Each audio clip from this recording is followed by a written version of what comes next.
Never let them tell you what you can't do. Gotta change your head.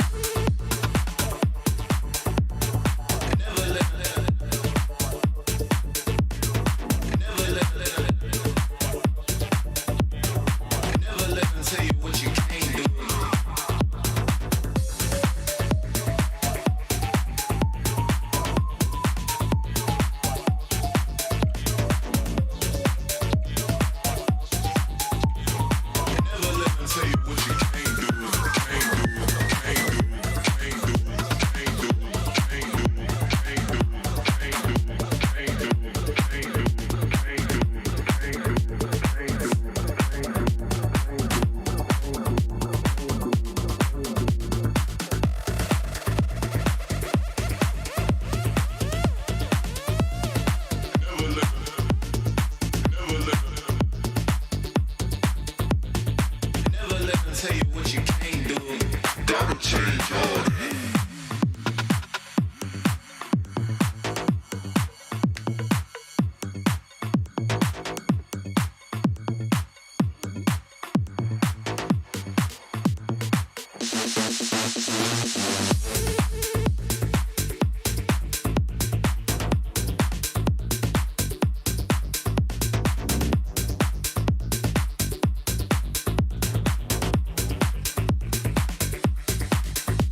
Never let them tell you what you can't do. Gotta change your ways.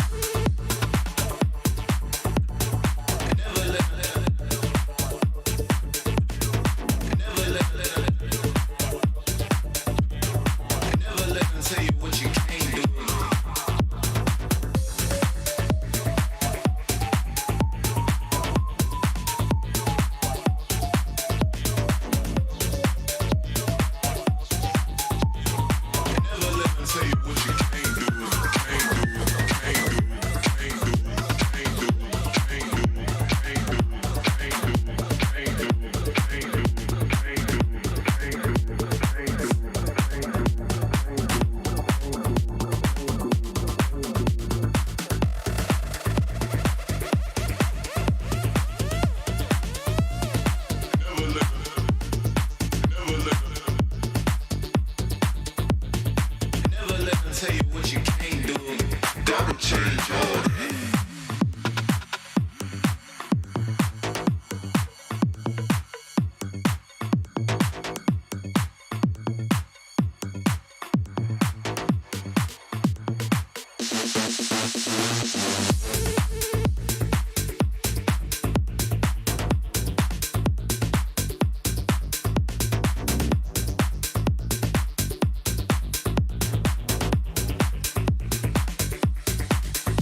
me tell you what you can't do. Gotta change your ways.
not going to be safe. V1 ultimate going to be dropped on the side of City Boy, but here comes the kill. City Boy, the first one to fall in this fight as VP, they lay the damage in. Here comes the jump as well as Grizzly Q. He's looking for more. Jumping the back lines, the Organ Vex is going to back off, but it's 3 kills for the side of Virtus.pro, and this is a huge turnaround for them. 90 trying to chase on for the kill as well. Vex caught in no man's land at this point. All he needs to do is to run away. No problem of passing. He will be taken down. Mid lane for themselves. Winter is coming to try and stop Winter, yep, jumping in, catches one with that Tremor Smash as well, but it's all about Shanks. He gets the kill. Highland, complimentary as well. 3 down on the side of VP. This could be more. Vitality open up the map as they look for the kill. It is going to be the last standing member, Prince.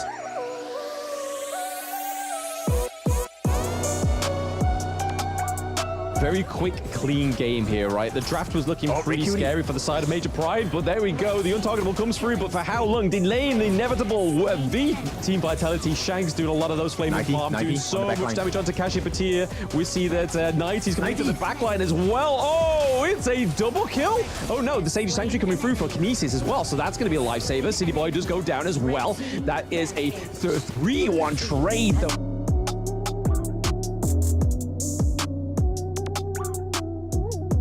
And we have Mac 6 slotted. Oh, look at the damage onto Red Cutie as well.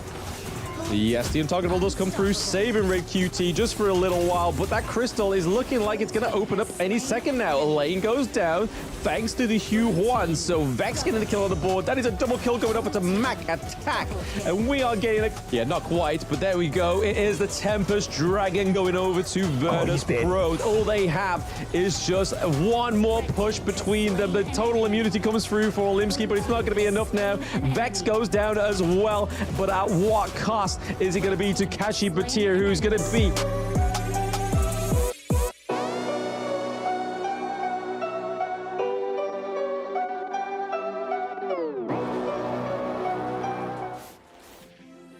Welcome everybody to the 2024 Honor of Kings Championship EMEA Play-ins Day 2. You have myself again, Blam, and with me as always is Mr. Kin. How are we feeling? Feeling great. It's going to be the last day. This is the last chance. And boy, is it going to be exciting for tonight as well. Yes, I mean, we've got the same 3 teams as yesterday, so no surprise there. So if your favorites did play yesterday, you get a bit more flavor of these teams. And this was the standings that they finished with yesterday. So Vitality not dropping a single game. VP lost against Vitality, but took a 2-0 against MP. And unfortunately, someone always has to be there, right, Ken? MP at the bottom with 4 games lost. That's right. They have to take the L, and the L stands for learning at this point. Vitality, of course, at the top of the table. But that might change today if VP has their way. Virtus.pro will be the first one to put the foot forward, going up against Major Pride in the first match, after which they will have a decider of a match. They will go up against Vitality, try to take that win. And finally, we will end the day with Major Pride going up against Vitality for a last shot to maybe shake up that table. Yeah, I mean, there's a lot riding on that second match of the day, right? Like, if VP are able to take 2-0 from Vitality, that puts them into first position. If they take a 2-1 from Vitality, it still makes it very shaky. And then Vitality still have one more game to get their foot ahead. And so if they don't drop a single round from Major Pride, they will be obviously the winners. So again, a lot riding on that game. But first up is Virtus.pro against MP, and it's 3-0-5 Vex, Prince, Mac Attack, and Grizzly Q. Yep, what a team yesterday. They came back strong, and I expect a high performance, a high level of performance coming out from Virtus.pro today because, you know, tournament life on the line, you have to play at your best. Yeah, absolutely. I mean, we saw a little bit of a shaky performance from Grizzly Q, especially on that Sunbin, the first game that he went with the Sunbin. Zhang Fei was always solid, but then as he saw that flow get into Grizzly Q there on the Sunbin, we saw a lot of playmaking potentials, a lot of counter engages as well, especially in that game against Major Pride. And right now, this is what it's going to be for Virtus.pro, right? There's a lot more riding on this match than there is Major Pride, right? Yep, so Major Pride, they will be represented by Shisuiski, Alimski, Red Cutie, Kinesis, as well as Kashipatir, a team that had a lot of potential, right? And I feel like they haven't realized that full peak performance just yet. Maybe today will be a different day for them. Maybe they can shake up the table like crazy. Yeah, I mean, Major Pride, even if they don't make it through today, right, they've already come so far within the first year of Honor Kings Global Esports. They started all the way from the bottom, and now they are here at the play-ins to probably the most prestigious tournament yet within the global esports scene, right? So that's got to be something that they can take home, a little bit of improvement they can see over the year, which is always better than being, hey, stuck at the bottom. Well, start from the bottom and then stuck at the bottom, which, hey, somebody's got to be there. But unfortunately, fortunately for Major Pride, sorry, it's not them. They are not at the bottom. Yeah, so at this point, right, the pressure is going to be mounting. We are live in Abu Dhabi at this point. So now sitting across their opponents, they have already tasted a taste of defeat from day number one. This time, they want to dish that out instead to each other. Yeah, I mean, we did see quite a few games yesterday, right? Go the full 9 yards. Some games didn't even get to 9 minutes, let alone 9 yards, right? We saw Vitality take a game from Major Pride in 6 minutes. So it's there's a lot of different things going on within this game, especially within the EMEA region. In terms of spiciness, I think this is probably one of the spiciest, right? Because even though like Team Vitality are the favorites going into this, there's still been a lot of like improvement for them to have, right? Like there was a lot of riding on the expectations, like how they were going to perform. Yes, they won their games. Nobody can dispute that. But how they won them could have been a lot cleaner. Yeah, it was some moments of shakiness, right? But I think that also comes down to having tournament nerves. Playing in a live venue is definitely a different experience, right? And, you know, with so much on the line, your tournament life at stake, it is paramount that you keep your composure. So I wouldn't blame them for being nervous. It is a big achievement to be able to make it into the Honor of Kings Championships at the end of the year as well. Yeah, I mean, there's a lot of great teams already stacking up to be there, right? I mean, the winners, well, second place of EWC was the first one, which was LDG Malaysia, but now is Black Shrew Esports. And we've already got the likes of Influence Rage, Fearless Esports Hong Kong, a lot of stacked rosters ready to battle it out in October. And this is what we're doing today, is finding out the last one within the, at least the Western Hemisphere, right? Let's see who is going to be taking that last place, because we've already got our 2 spaces slotted within the Pacific and the Americas. We just need to find out who is going to be EMEA's champion going forward. Yeah, this is a competition with pretty big swingers at this point, right? Heavy hitters across the stage. And I'm looking for an improvement, especially onto Alimski here. I think he didn't really showcase what he had in his inventory, his kit. So today, maybe it might be Alimski's day. And let's put it into perspective, right? If Major Pride destroyed the competition today, we will have some tiebreakers for sure. Yeah, I mean, like I said, a lot is riding on that that second match of the day, but also there could be a big upset if Major Pride were able to take a round from a Vitality in the last game of the day. That would really upset the flow and even upset my data that I got written down here. So that would be a very interesting scenario, but it's not an unbelievable scenario, and I think that's a good thing. Yeah, changing the upset to a setup, right? Actually, that will be what I'm interested to see. If there's any team that can do it, it has to be one of these 3, because we have seen the likes of the Pacific play-ins, we have seen the likes of America play-ins. It's been a pretty convincing win, right? Setting the stage for themselves as they approach this Honor of Kings Championships qualifying slot into group stages as well. But EMEA, it's kind of a guessing game at this point. But guess no longer. Let's go straight into the bans and picks. Yes, I mean, there was a lot of guessing yesterday within the bans and drafts, but the one thing that we were both very happy about is the fact that Virtus.pro did their homework about Alimski and that Jing pick, right? And they are going forward for today, taking the Jing out, taking the Masashi, and then over to the side of Major Pride, they take out the Mai Shiranui and Dolia. Not as aimed bans as the Jing and the Musashi. Does open up a lot of things like the Orgren, as well as the Lung and the Ali.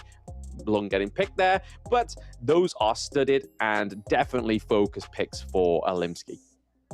Yeah, at this point, it's really closing as many options as you can on the other side, right? Because you know that with the proficiency on all the different players on both ends of the teams, you don't want to give them the best possible scenario.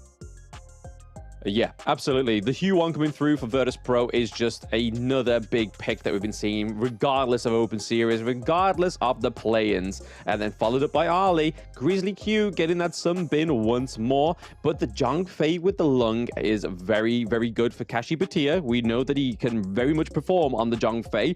Locking in the Angela just in case they go for any more tanks on the side of Virtus.pro, because that's what their comp's missing, right? There's no real front line other than the Hue one that's able to sustain. They need a solid beater, but like somebody can take the blows, and they still have Orgren on the field, Kaiser, Dune as well. So Angela coming through as the anti-tank mage, I think is a good shout for Major Pride. Yeah, they need to be able to shred the life bars on the side of Virtus.pro, right? And that's a good pick for sure on the Angela. Now, Virtus.pro, they will take out the Menki from this game. A very huge tank with the bubbles as well. So Dream Bubbles, not only does it deal damage, it allows Menki to survive that much longer. And that really hurts the game on the side of Virtus.pro. Yeah, I mean, Monkey's an interesting pick, right? The Dream Roll can be absolutely devastating. Discard the name, and Monkey is normally one of those picks that kind of comes through towards the latter part of the jungle pool already being exhausted, but hey, Virtus.pro want to get that off the table straight away. Same with the Orgren. So now the jungle's looking a little bit more feisty, right? You've got the likes of the Kaiser, the Dune still available, but they could be going for maybe something on the side of Major Pride like the Lamb, right? That was something that Alimsky liked to play, a little bit of a pocket pick for himself.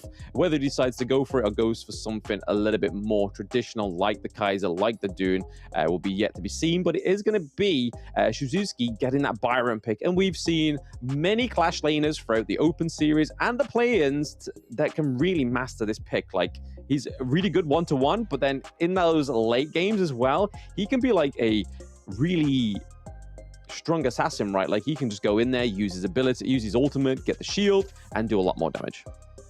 Yep, he's an overly buffed assassin, right? Coming in with the huge muscles as well. The electrifying charge as well as the storm strike, going to be very useful to catch off members like Mac, especially on the RLE. Yes, she does have the lift step, but she can't use it when she's being stunned. Now, Virtus.pro, they lock in the lane, they get the Princess Frost. I like it as well. It is a little mechanical for my taste, right? Princess Frost requires a lot of setup, but I love this coming out from Major Pride. They pick up the Luna, one of the most mobile heroes in the game, a counter towards this Princess Frost. Yes, Luna coming through, so a flashy jungle pick. We were waiting for it for the side of Major Pride to come through.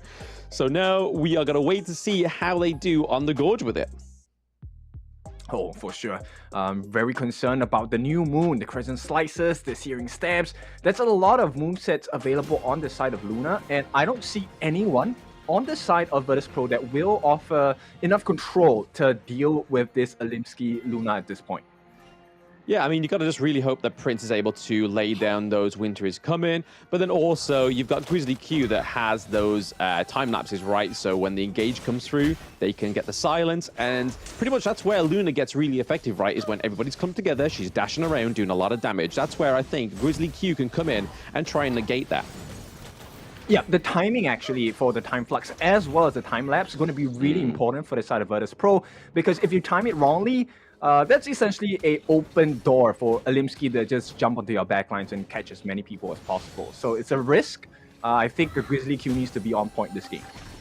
Yeah, it puts a lot of pressure onto the support, right? We saw a few timed ultimates yesterday from many players, and it really shows that that can make the difference of a great engage or a disaster for your team when you know that the enemy team's like, we baited you successfully, and then they go in and they know there's no counter engage. So that's when they can just have a brawl and just a showdown with your team, right? Yeah, it's one of the cool things that actually I think Virtus.pro have already showcased yesterday, right? I like to point out 3005. He is such a strong player. His big plays have been phenomenal thus far over the first day.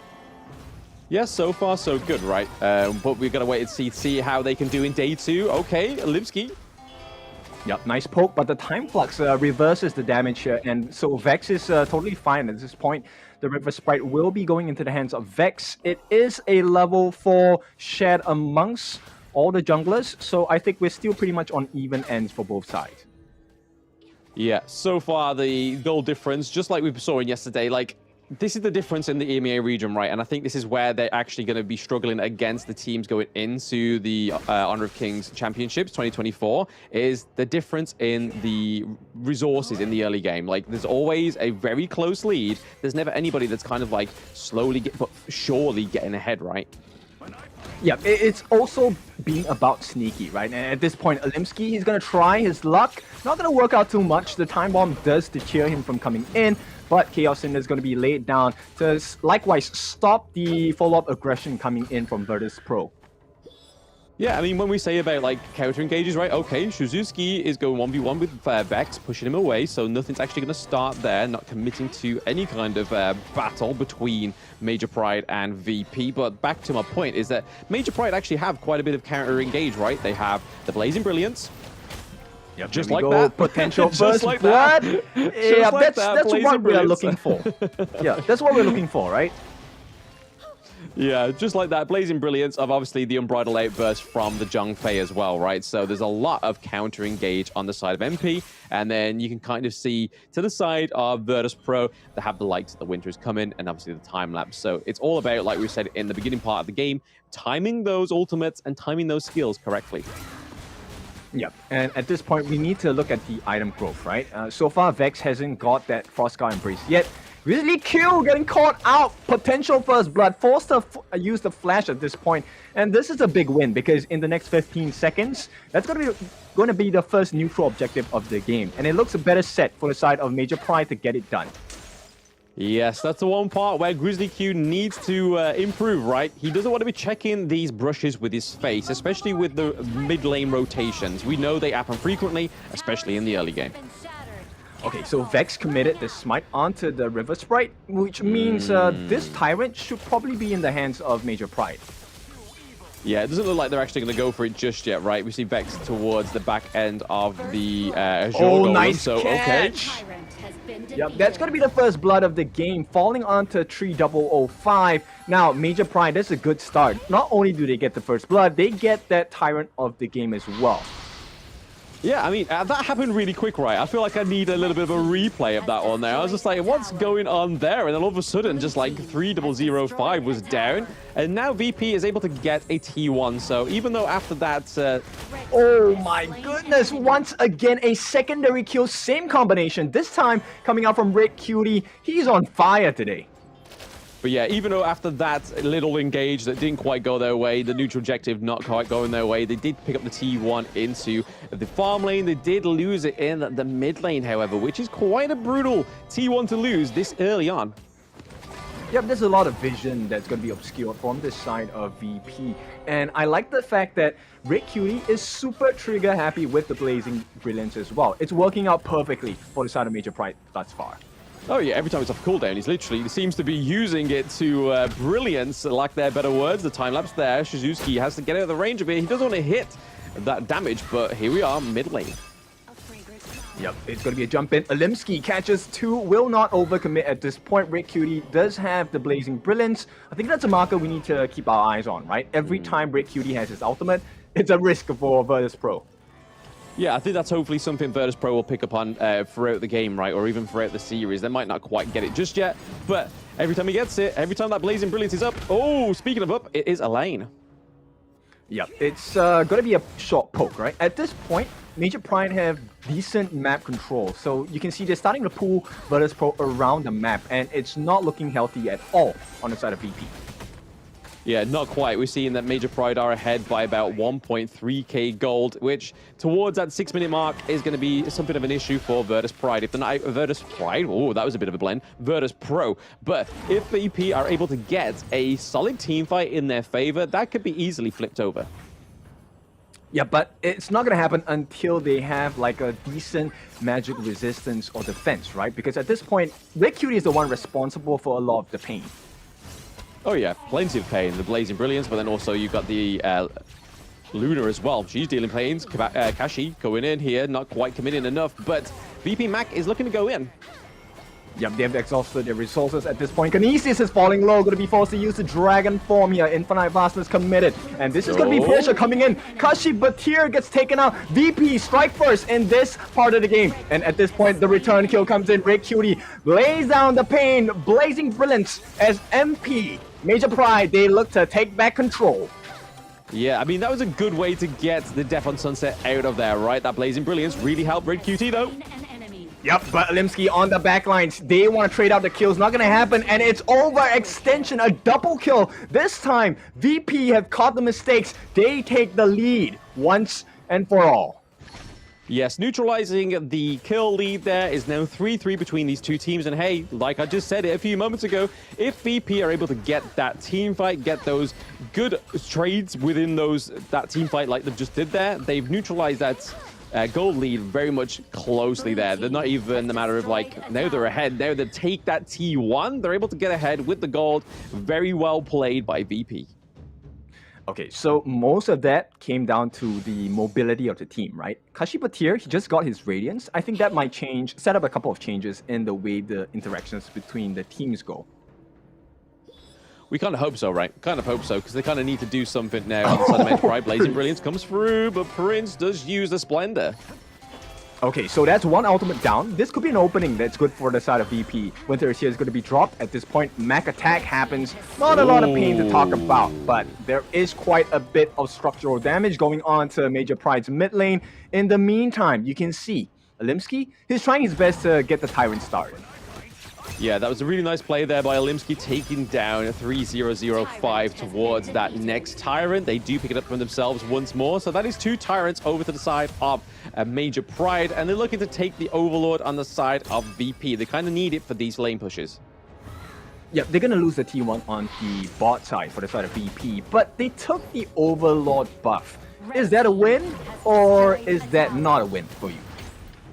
I mean, it gives over quite a lot of gold, but your enemy team takes the Vanguards though, right? So it's kind of like, I'm not too sure, because that's now going to kind of like nullify the lead, but okay, a Bright Light Burst comes through.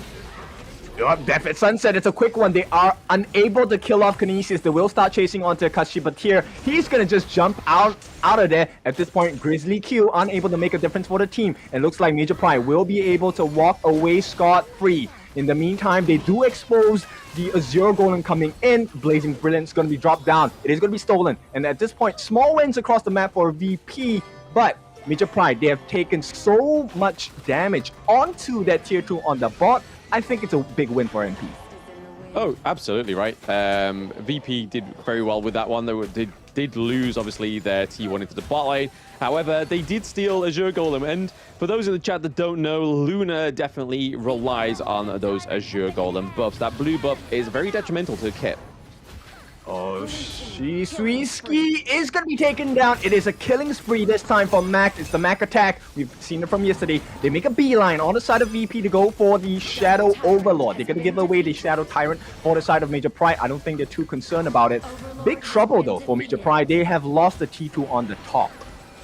Yes, leaves that Clash lane wide open for the side of Major Pride. And in terms of the gold lead, they don't really have that privilege to let that go, right? Because if they were ahead with the gold, they could probably say, hey, yeah, let's let that T2 slip, but we could pick up some kills in the next team fight. Limsky catches a glimpse of 3 different members on the side of VP, will not allow it to be taken away. Mac actually gets the steal onto the Crimson Golem. This is going to open up the map for the side of Virtus.pro, putting pressure on that mid lane first. Yeah, they really want to try and secure this T1 in the mid lane, right? Because MP was able to do it very early on in the game. It's a detriment to the side of VP, and right now, Blazing Brilliance comes through once more. Oh, Vex just playing with fire at this point. Gonna use the Unending Sorrow to move away from the status of the mid lane. They will try to put some pressure onto the bot lane as well. And all of a sudden, VP, they are in control of this game. It looks like it, right? They've done a very good job at bringing this back into their favor. In terms of the gold lead, the kills are pretty much neck and neck, which is a bit of a stark difference from yesterday, right? There was a lot of brawls, a lot of kills going down. But again, a big engage could be happening in the mid lane. Yep, it is Alimsky. He jumps into 3. Will not get the damage done, maybe getting caught out at the same time. They force Red Cutie back. Simple play by Mac there with the lift step, and all of a sudden, it's going to be disaster on the top lane as well. The Dragon does get a bit of damage on the T3 at the top lane, but as it stands now, Major Pride, they hang on.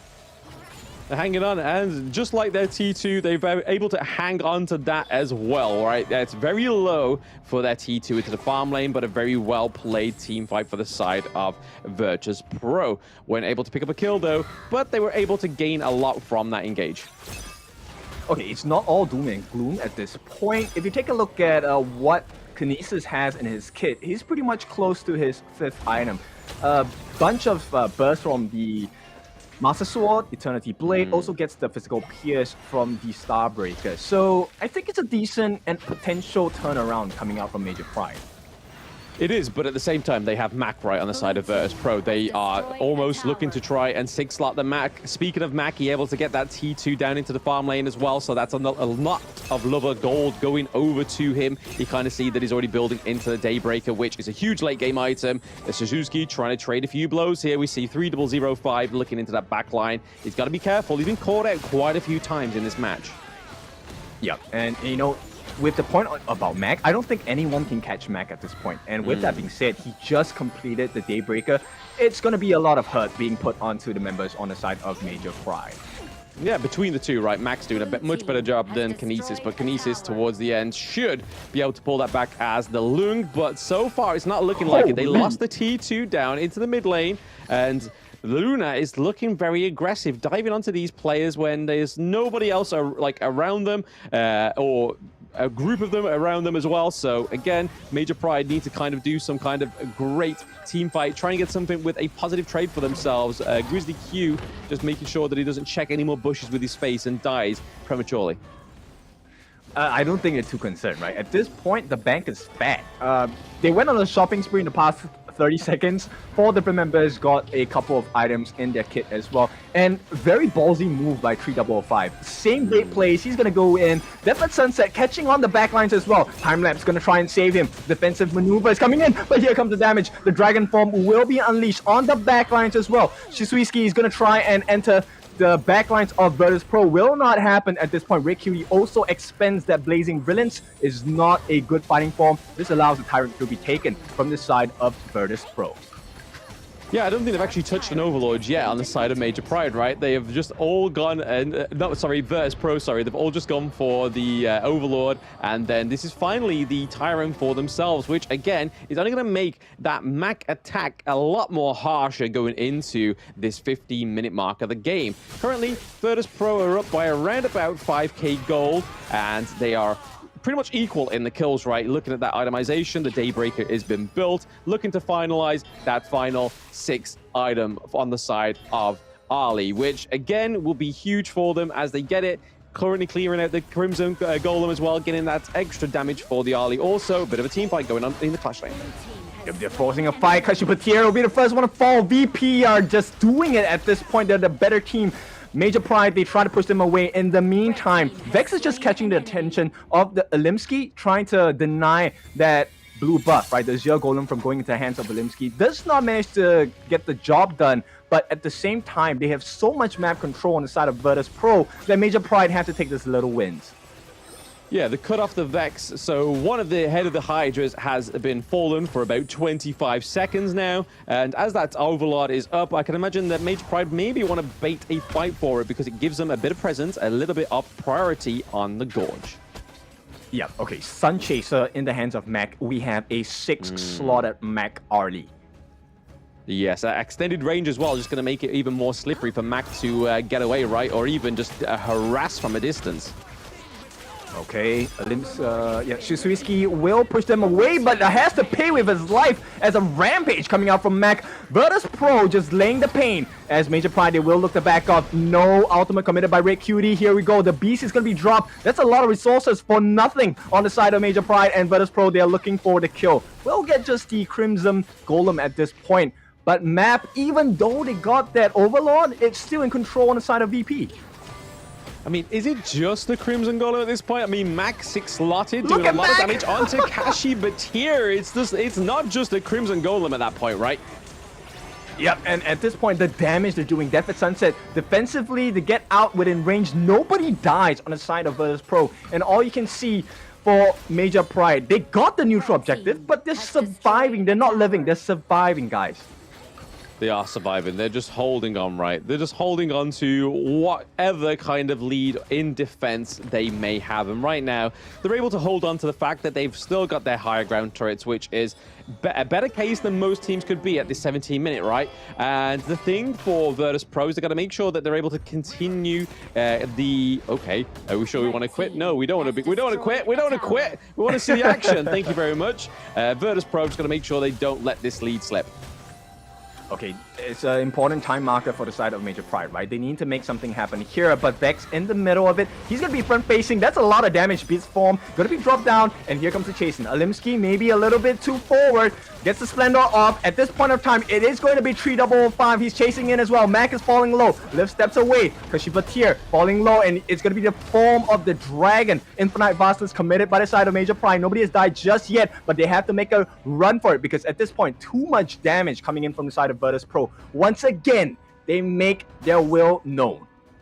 Yeah, I mean, that was a good pushback, right? If they allowed Major Pride to take that whole reins of that horse there within that team fight, it could have been a complete disaster for them because they still have, they had the Vanguards, they would have been able to clean out that top lane very easily. But they take the Tyrant for themselves, Virtus.pro once more getting that Shadow Tyrant into their objectives. But that really just helps the likes of Ali and obviously Vex doing a lot of damage as well, but that also helps Elaine just able to do that a little bit more damage when he goes into those backlines. As we've been seeing, 3005 has been played into those backlines, just putting a little pressure, a little bit of a moment on the side of Major Pride. Yeah, we still have around 60 seconds of being on the edge of a cliff for the side of Major Pride, right? That's how long they have that Tyrant buff for. And this could be an opening if VP gets the stun or the setup of their life. Alimsky tries to dive in. It's a return blow. It is going to be Rick Cutie. Burns out the Blazing Brilliance. He's going to be dead. Mac with the last hit of that fight as well. In the meantime, mid T3 going to be committed and taken away. Virtus.pro, they get the first strike in this fight. A double kill as Mac makes the pain an insta-kill in fact. Ooh. And it's going to be Kashibatir taken out for a triple. VP will not be stopped. It's just too strong at this moment. Yeah, wait for that minion wave to come through into there. Limsky looking, Shizuki, sorry, and Limsky trying to fight off this last little fight, but it doesn't look like it can. It's going to be a first game going over to VP. Yep, in control, in just full force on the side of Virtus.pro. What a game. It was a little shaky at the start, but Virtus.pro closed it. Yes, they did close that one very well, right? I mean, there was a part in that game where it kind of looked like it was going to be Major Pride having the early game and hopefully trying to just maintain it for themselves into that mid to late game. But then Virtus.pro came out of nowhere with that great fight under one of the I think it was the T1 and T2 up into the Clash lane. And after that point, there was no real stopping for Virtus.pro. They managed to just maintain the lead, which is a good performance from them. Actually been able to finish off that game one on that 20-minute mark, which really shows that they may be up for a fight when they go against Team Vitality next. Yeah, it did look a little lost for the side of Major Pride, but let's take a look at Virtus.pro. My goodness, Prince, what a game! Even as a Princess Frost, 007, the true James Bond of this team at this point. And once again, Mac attack 803, Destiny, Eternity Blade, Daybreaker, Sun Chaser, Shadow Ripper, as well as the Doomsday. Just ignoring the need for boots at this point, he went all in, and boy, did it work out. Yeah, it worked out very well, right? I mean, he was able to get that itemization up all the way, trading the boots to get a little bit more damage. It's not like he needed it, right? He just needed to probably position a little bit better in terms of those team fights, allow Limsky to fall, allow Shizuki to fall. But as you can see there, that 190k damage dealt by Mac is huge. Nobody else on the team getting close to him, and nobody ever getting close to him on the side of MP as well. Yep, it's close to 40% of the hero's damage on the side of Virtus.pro. This is a big number. And considering the fact that, you know, it was a bit risky for the side of Virtus.pro at the start of the game, what a comeback, man. Oh, huge, huge. I think it pays dividends to Vex as well, right? This Hue 1 pick is always seeming to be a blue side priority, and you can kind of see why. Because you're able to just have so much sustain, you're able to go untargetable, so you can make a even more greater engage, right? The fact that you're untargetable means that you can kind of bait those abilities to come through to you, deal a lot of damage, and that's what we're going to see in this highlight, right? Is a lot of Vex, a lot of Mac, and plenty of 3005 going into those backlines, getting caught up a little bit more than I would like, but hey, they're able to take the victory. Yeah, and you will see this situation where Red Cutie was always able to throw down that line of flames, right, with the Blazing Brilliance. Never really appeared towards the later parts of the game. And it feels like VP, they're really quick in learning. Yeah, I mean, they have to, right? They kind of, in the play-ins, they need to make the most of this day too, because they still have a chance to try and win the play-ins, right? It's not like when we saw the Americas won, that it was pretty much solidified after the first game, but this time around, it's not. The first game means that they get an extra little kick into it. It also means they get to warm up. It also means that they have 2 more extra points, if we're going to be very charitable to the side of VP, going into that next best of 3 against Team Vitality. But the MVP of this one is definitely got to be Mac, right? If anybody else chose a different MVP, I would think it's been stolen, it's been rigged, but no, it's Mac with 190k damage, the 8 kills to 0 deaths as well, and then obviously the resources that this guy managed to get within the entire match was actually commendable. Yeah, so that's the dish of the day, the mac and cheese. Boy, VP are eating at this point. That was a stellar performance coming out from Mac, and nothing less that I expect of him after his performance from day 1, right? So now we know that VP, they're on the ball today. Let's see if Major Pride can come back, potentially put them to a tie in scores. But before we find out about that, it's time for us to go for a break, and we'll see you back for game number 2.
Esports, and they get what they want. Snow caught in the middle of 4 once again, and here comes the Infinite Vastness aggressively, and at this point it is a 1-by-1 they fall.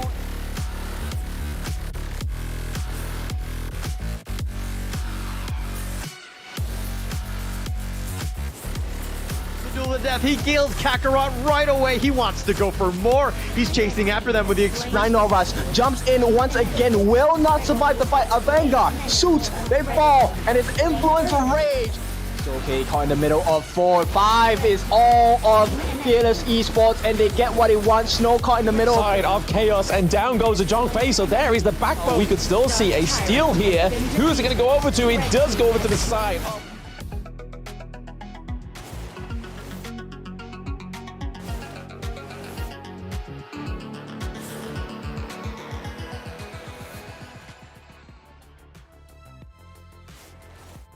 Welcome back after that short break where we just saw Virtus.pro take a 1-0 over Major Pride.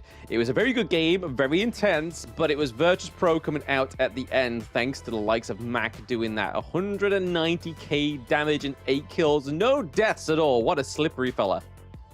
Oh yeah, for sure. So at this point, VP have secured themselves as the favorites to take this game. But of course, Major Pride looking to pull off an upset and shake up the points in the table as well.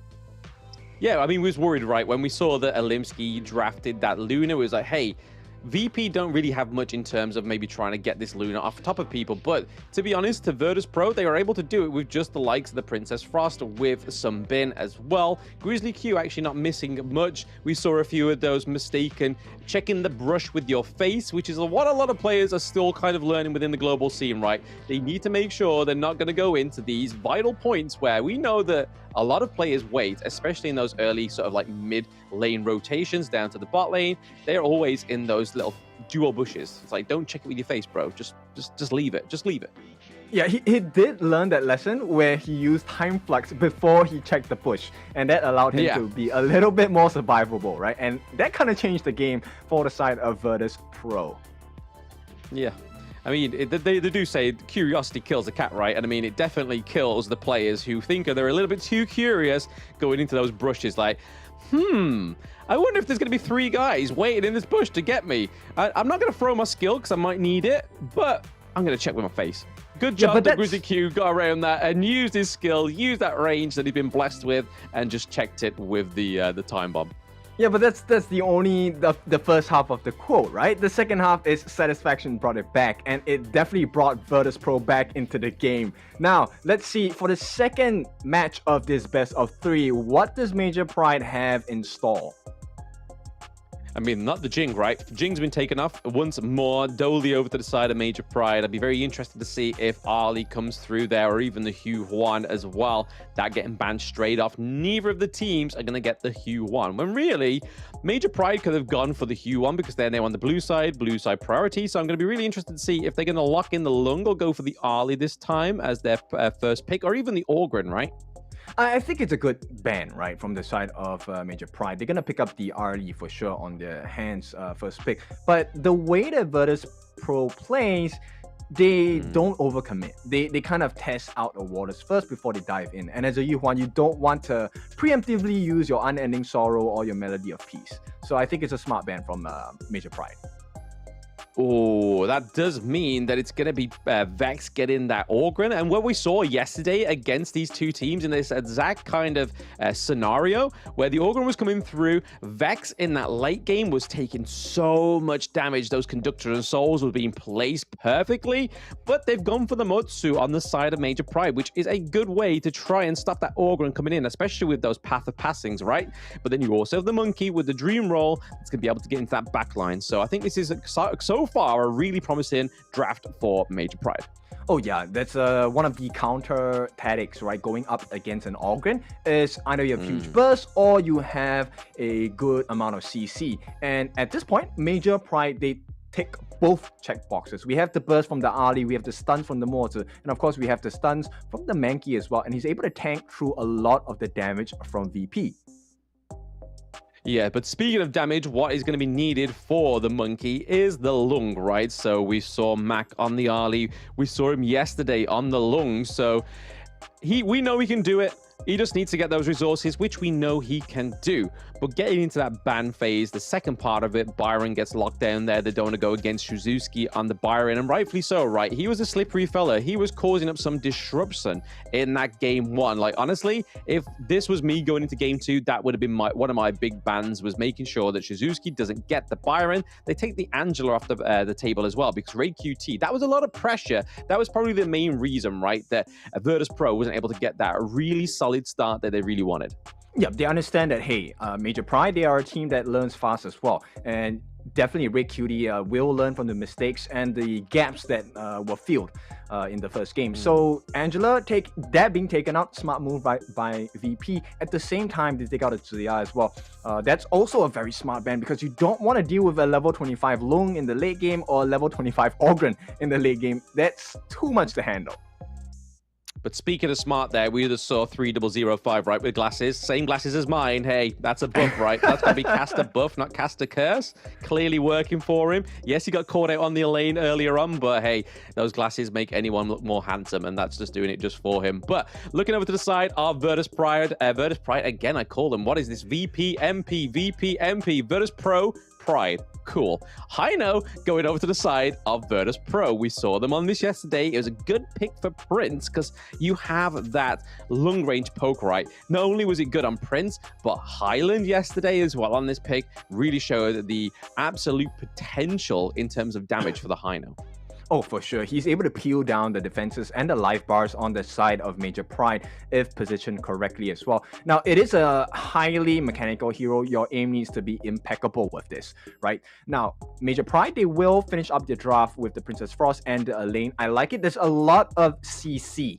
And at the same time, there is backline access coming in from the Clash lane, right? But VP, they pick up the Shangguan. I love this pick.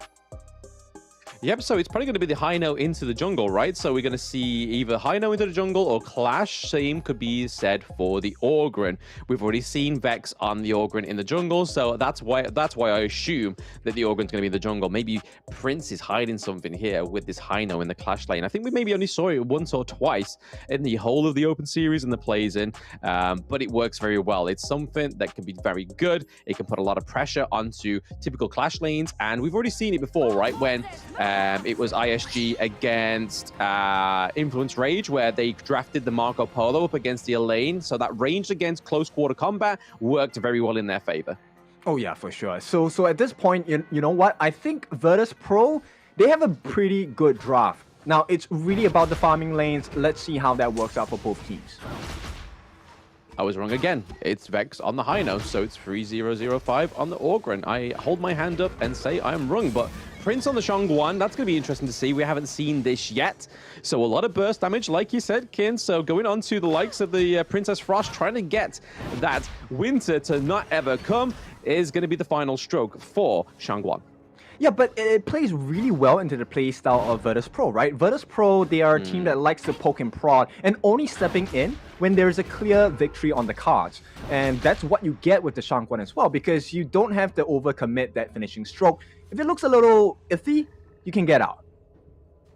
Oh, absolutely. You can repaint that brush, right? You can just make sure that it's all ready for the next victim. That burst damage is absolutely deadly for the side of Virtus.pro. But it's not only Shangguan that has that, right? It's the likes of the Lung. So if you don't get hit by Shangguan, if you don't get hit by those Lung Scepters of Vex, you're going to get hit by Shangguan. But hey, Cassiopeia getting caught out here. Yep, it is going to be a tough situation, but here we go. Fate Rewind going to be used as Vex is just approaching the jungle, unable to get the steal there, but it's a good aggression coming out from VP, right? And at this point, it's up to Major Pride. Can they find some opening where they can make life a little bit more difficult for the side of VP? Because right now, Cassiopeia is having a bad time. Maybe first blood finishing stroke, that will be it. Virtus.pro, they pull forward. Yeah, nice rotation there from Prince, right? He didn't quite get it onto the Princess Frost, but hey, Motsu looked primed and ready for a painting. He needed a new prime drop, and it was Shangguan that gave it to him. But looking at Vex, he was overextended a little bit into the enemy jungle, which obviously is something he doesn't want to do further on later on into the game, but that winter is coming hurts in that late game, as you can see from max depleted health bar. Yeah, that's why Grizzly Q takes up that Zhang Fei, right? That Leaping Savior, going to be definitely the saving grace for the side of VP if things go awry. But at the same time, 3005, I think he has been a very consistent player, very strong as well. And yeah, that's the first blood of the game. This is why Shangguan is so scary, especially when you give her the lead. Yeah, I mean, we saw it with Highland yesterday, so it's only right that we kind of see it. See if VP can play it, VP Prince can play it just as well as Highland, but didn't quite get the first blood as a double kill, but hey, he got the first blood right, so that's something. Yeah, and you know what? In the farm lane, theoretically, Kinesis wins this lane hands down. And so far, it's been a difficult position simply because of how Grizzly Q is supporting his farm laner. Yeah, it is a hard position, right? It's just not quite working the way that they wanted to, but already we're seeing that the gold lead is going in favor of Virtus.pro because they're able to get that first blood, but it's also up to the motives of that farm, right? They were able to get it very well. It's been a very clear jungle clear for them. 305 trying to teleport out, but Shizuki's like, access denied. Yep, they want to force this T1 on the bot as well. Looks like they will get it as well. At the meantime, Vex is falling a bit low. Gonna use the Fate Rewind here. Gonna be back to safety at this point. As Virtus.pro, once again, they make the jungle their own from the side of Major Pride. Yeah, literally just trying to just gain any parts of the enemy jungle that they can, which is just showing true dominance, right? We saw it with Influence Rage, but hey, bit of a that's a lot of damage! It is going to be a kill. This time it's a Red Cutie who falls out of hands on the side of 3005. A perfect beast form from that Unbridled Outburst, which means first Tyrant of the game going to go into the hands of Virtus.pro. Yeah, that was a beautiful path of passing, right? Really just opening up that kill, which is what you're meant to do when paths are laid down. It's meant to be an access to something. And for Zero's VP, it was an access into that mid lane to get that kill. Kashipatia, though. Oh, that's a huge kill. And this time it goes in the hands of Grizzly Q. It's not a kill steal, it's a kill secure as they look to pressure that Azure Golem as well. VP just running rampant throughout the map as well. Meteor Q going to be committed. And it's going to be a flash. 3005 makes it out safely. Does not have the Conductor of Souls, but it's fine. And at this point, Major Pride, they're just losing map control all over the place. Yeah, I mean, you can see Vex right now that thanks to they opened up that T1 into the farm lane, able to have that Crimson Golem for himself as well, just an extra little bit of damage. And then 305, we see that it's trying to put some pressure into this bot lane. So Macro, for the side of VP, looking a lot better. Curious about this. Alimsky takes up the Crimson Reaper. This is the first time I've ever seen such an item on a Mankey. Yeah, no, I mean, I see it in my ranked games. I don't rarely see it in my competitive games that I cast, but hey, Dream Roll. Yep, it is going to catch out the Dragon, so the Dragon takes to the skies. Mac is going to make it out safely. At the same time, the stun comes in. Prince lays down the finishing stroke. They kind of avert the aggression coming in from the side of Major Pride. And Virtus.pro, once again, they maintain control. And Major Pride, the doors shut once again. Yeah, interesting that he does go for the Shadow Ripper, right? And the attack speed boot. So we're going to be seeing a very aggressive monkey on the field, especially when those dream rolls hit differently. But already on the side of Virtus.pro up by 2.2k. And we see that 3005 is not going to let down that pressure into the farm lane, just clearing the lane, making sure our lane's stuck down there, while we see that Virtus.pro is probably potentially looking at setting up maybe an Overlord here for themselves. Yeah, I'm still trying to, wrap my head around what's happening here for the side of Alimsky's build, but at the same time, VP have other ideas. They're going to jump in and try to get that. It is going to be the Azure Golem as Alimsky in his own jungle. There is no safe place. VP, 4 kills, they take the lead. Yeah, I mean, he dream rolled, right? But he got, like, completely rolled by the side of VP. Having that presence into their enemy jungle just makes them even more fierce. Hey, the winter is coming, though. Conductor, so it's not going to be available for the side of 3005. He gets his life, but the mid T1 is still under pressure. And at this point, they will successfully push them off. So, Major Pride, small wins. Yeah, a little bit of an error there with the Cannon Blast. Hits the minions, but not quite hitting Shangguan, which was the real target, right? She looked very low. It would have been prime for a lane to be able to get on top of the Shangguan and take the kill. But right now, Kashipatir taking a lot of blows here, but okay, Shangguan. Oh, it's going to be the finishing stroke coming in, but here comes the Death at Sunset. This is a big turnaround. Ooh. It's going to be Alimsky. He gets the kill as well. Prince and Mac take the fall as Major Pride, they're looking for an opening. Can they get more? Shisuiski not going to be able to get the kill as Vex pushes him away. But Major Pride, that was a consolation prize along with the T1 at the top. Yeah, very nice play there by Kinesis, but he may get caught out here by 0-3-0-3. Okay, the Parasol is not going to save you. He's able to get that movement speed thanks to the Path of Passing. And 3005 picking up another kill for Virtus.pro. Oh, Vex, he's going to commit it. He's not going to survive for long. The Cannon Blast comes in as well. Vex is running for his life. He's really low. Where is that finishing blow? It's not going to come in. Major Pride missed the mark here as it looks like VP once again extending this map control in their favor. Extending the map of control, but you see 3005 is able to push those minions to that T1 into the clash lane. They may be able to secure it for him. Who knows? But he does TP down to the farm lane to just try and stop Shizuki getting another T1 in that side lane. Right now, VP once more looking to make the enemy jungle their own. Yep, they're just that much stronger on the side of VP. They're looking for another fight before they start on the second tyrant of the game. 8.5 minutes in. This is the final one before the shadow versions come out. And at this point, Ominous Premonition going into the hands of Vex, and he is going to be on the backlines as well. 3005 uses the Conductor of Souls, will not be able to survive for long, but here comes the damage in as well. Mac, he's on his own. Vex is trying to lay the pain down as well. Here comes Grizzly Q with the Beast Form, but there's too much damage, and the killing spree comes out for the side of Shisuiski, and this could be the turnaround they've been looking for. Major Pride, they push them away, but at this point of time, is it good enough?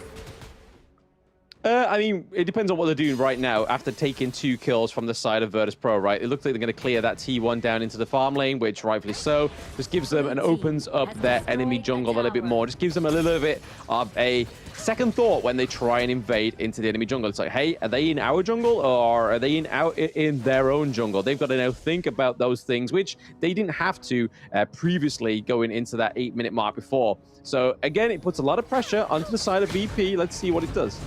Okay, they're going to go in. Here's the knockback, and it's going to be a finishing stroke coming from Prince, but he does not have enough help. A big kill for Limsky. That itemization is working. They take the T1 in the mid as well, and they wrestle back control. Major Pride now turning the game on its head.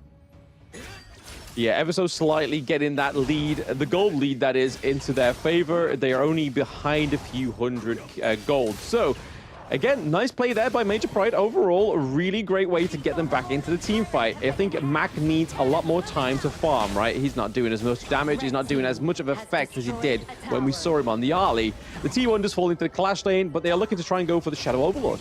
Okay, for the first time in the second game, it is going to be a pretty even marker for both teams. Overlord going to be worked on the side of VP. Shisuiski, he's looking for an opening to jump in. It's going to be a huge steal if they get it. They will not get it, and here we go. It is going to be the Beast Form dropped on the side. VP make it out. It's going to be a 1-for-1 trade on the shadow versions of the neutral objectives, but it's pretty even in the gold department. Yeah, I think the takedown of both of those neutral objectives for either of these teams was pretty huge, right? They couldn't let just one team get the Shadow Tyrant and then Virtus.pro not do anything, because if they did that, they wouldn't have this great pressure that they can now put down into one of these lanes where you could see Major Pride put a lot of focus on and then push the minions through, and they can then drop down the Shadow Vanguard, which will then completely negate that push. But right now, VP are still ever so slightly ahead. It's not as a comfortable lead as they were before for the gold lead, but hey, it's still something. Yep, they're snatching away the map control. They save the T2 in the mid. There's going to be an opening for the side of VP. At the same time, pressure being placed on the top by the Shadow Vanguard. So, Major Pride, I don't think they want to take a fight at this point. Look at the swing of gold. It's going back into the hands of Virtus.pro again. Yeah, so far they just need to keep this distance in terms of gold lead for themselves. It's not a lot, so you kind of have to do with what you have got. Right now, Papa Passing coming through, maybe look for an engage here as they push this Shadow Vanguard through into the mid lane. Yep, this is an opening for both sides. Can they make it work? Shisuiski is going to dive in with the Death at Sunset. Not going to have any results based on that. They do clear out that Shadow Overlord. At the same time, there's still pressure on the top and the bottom lane. Will they get this kill? Shisuiski does not have Death at Sunset. They will commit and try to push as much damage as they can. Look at the pain, the structural damage coming in from Virtus.pro. Yeah, so they're trying to put a bit of a staple mark for the pressure to get back into their favor. Going a lot of damage onto Olimsky right now. Yep, they will get the T2 on the board as well. Kashipatia running for his life. Grizzly Q gets the runaway at this point. 3055. That lets down the Death's Precipice. But on the back line, Shisuiski, he does have his Death at Sunset. Can he change the game here? It is going to be countered. 3055. He's maintaining himself against 3. Shisuiski gonna make it out, but 3055. Conductor Souls available? No, it will not be used in time. He gets taken out, and Major Pride wrestle back that result once again. Vex on the back lines does have the Fate Rewind. He will be safe for the time being. Yeah, Mac a little bit out of that team fight there. Just trying to get a bit more resources. Just make sure that that minion wave in the mid lane is completely wiped out. But you can already see here that Mac is actually ahead of gold against Kinesis, so that's where he needs to stay, right? He's got the Starbreaker, he's got the Eternity Blade, he's got the Master Sword as well. He just needs to keep building these attack damage items, and he's only going to get even more brutal as the game persists. Yep, of course, with that being said, Siege Breaker going to be the next item of choice, right? But right here, the Dream Realm going to be committed. Olimsky is so pained as the Mac is falling less than half his health. At this point, Vex still gets that Crimson Golem into his hands, but Kinesis jumps in with the lift step as well, going to just slowly make it out. And all of a sudden, it doesn't feel like VP have the lead at all, right? Goal lead is still in their favor, but Major Pride kind of pushing them back. Yeah, I mean, Major Pride are doing a fantastic job at trying to overcome this 0 games won, right? They just want to try and get 1 game on the board for themselves. They just want to do it for pride, right? No pun intended. We see the Kashipatia comes in with the Bridal Outburst, though. Yep, it's going to be Radiance committed as well. Prince going to dive in with the finishing stroke. Will not get the stun just in time. Kinesis laying down the pain onto Prince. He's chasing in, but Prince is still alive. Will be taken out. Shisuiski with the execute. At this point, it's going to be a big fight. It's looking like Major Pride. They have the lead at this point. Another Cannon Blast to land down. It looks like VP, they know they will not win this. They will start to back away. Yeah, Kashipatai is really hitting these Cannon Blasts very well onto the lung, right? He's waiting for the Infinite Vastness to be put back down, and then literally just lays the Cannon Blast in the vicinity that stops Mac doing any more damage than he can do, right? So when he comes down, that buff is on the Dragon form, but hey, still going into the enemy jungle is MP. Yep. Vex is going to get caught. Fate Rewind going to be laid down, but there's no more damage coming in. He will not be surviving. It's a killing spree. Olimsky does it all for the team as Major Pride, they're snatching their way back into the game. Snatching indeed. They're ahead of the gold now, so this is all they need to do is just maintain this pressure for the side of Major Pride. Looking to get the Crimson Golem for themselves. They're now helping themselves to their enemy's jungle, which is a little bit of a same telltale as what happened with Virtus.pro in the early game.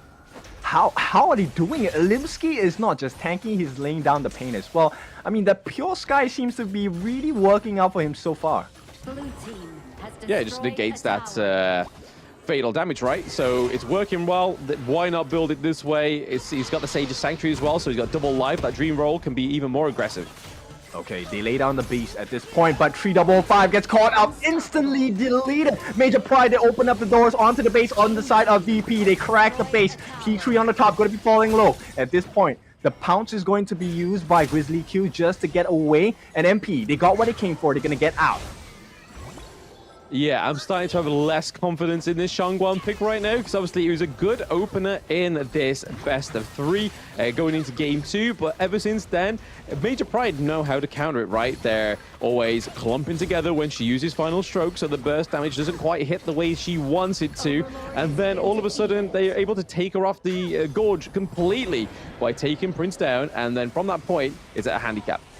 Yep, you can see Major Pride just having a lot of control. Once again, the stuns are working out perfectly for the side of MP. And not only do they get the pressure on, they steal away that Azure Golem as well. Olimsky, he's just going to stand here. He doesn't care. MP having a decent lead. Very decent lead. I mean, with these Vanguards, they could look to close the game out, right? All they need to do is have a very solid team fight into the Crystal boundaries. Right now that you can see that the Vanguard's into the Clash lane as well. Shizuki trying to push this, trying to get it into the Crystal's area. But right now, it looks like they're just going to try and take these high ground turrets as well. These last standing high ground turrets to fall for Virtus.pro. Yep, this T3 really big importance for the side of VP. They're gonna try and push them away. At this point, they get caught out. Vex is falling low. Leaping Saber gonna be committed as well. Kashipatir, he gets caught out. It's gonna be a kill onto Kinesis. There's no more damage coming out from the side of MP. They have to back off. And VP, not only do they defend, they make it work. They get a kill. Yeah, I mean, that's a lot of damage for the side of Major Pride gone right. When they take out Kinesis, the Ali, they don't have much damage in terms of the rest of their team comp now. They are able to try and push back here. VP, this is probably the only lifeline they've got. Furnace Rod going in, but Kashipatir is there nearby. It's going to completely negate it. Perfect synergy. That's what you're looking for in a roam, right? Kashipatir just tanking it up for the team, and boy, he has a lot of shields to play with. Yes, a lot of shields to play with right now, but hey, this game's so back and forth, right? We're actually getting into the 18-minute mark, so Virtus.pro, you can kind of see what they're going to try and do here is just maybe just try and get a lead going into the Tempest Dragon and see if they can fight for it. But right now, maybe a fight in the mid lane as they're pushing this T2. Yeah, what's really impressive on the side of Major Pride is the ability to protect Red Cutie. He has not been at risk, but Alimsky, Sage's Sanctuary, first life gone. Can he get the kill here? It is going to be the Destiny that saves him, but a shutdown comes in. Mac gets the kill, Mac attack, but it's a godlike play from Chisuiski. He's on the mid side as well. One-on-one against Vex, but on the back lines as well. Conductor Soul could be late in. Kashipatir, he's tanking it up, but it's not going to be enough. Mac is still alive. He's laying down the pain. Blood Rage will be taken away as Virtus.pro set the stage for themselves. They take a big win. Yeah, that was a huge team fight that they needed, right, getting into this game too, because it looked to a certain point there where Major Pride could have taken it from them. Right now, they still have a chance too. They are chasing on the run is Red Cutie. He has nobody else to soak that damage with him. 305 is able to get in, but Prince securing the kill. Looks like they're going to go for the Tyrant, however, just before they try and get any more pushes on these lanes. Because you can kind of see, right, the minions aren't in the right place. Virtus.pro need to do anything that they can get to make these next team fights a little easier for them. Yeah, I like the strategy here, right? We know we're not going for the Tempest Dragon anytime soon. Let's break the base. We need to find that chink in the armor on the side of Major Pride. So VP, they need to put as much pressure as possible at this point. Leap of Fate going to be used by Vex, and it's just map control because VP, they need to find a suitable opening. Suitable opening indeed. We see that Shizuki was trying to push this bot lane as well. We can see Alimsky and Kashipatir and Kinesis all rocking around here as well. Red QT's just come off cooldown. They're going to take a bit of an engage here. Kinesis doing a lot of damage though. Yep, onto Vex though, so it doesn't really matter because he does have that Fate Rewind. It's not going to be too big of a bother to the side on Virtus.pro, right? But advantage I will give it to Major Pride at this point because when the dust settles, you have an advantage in the top lane.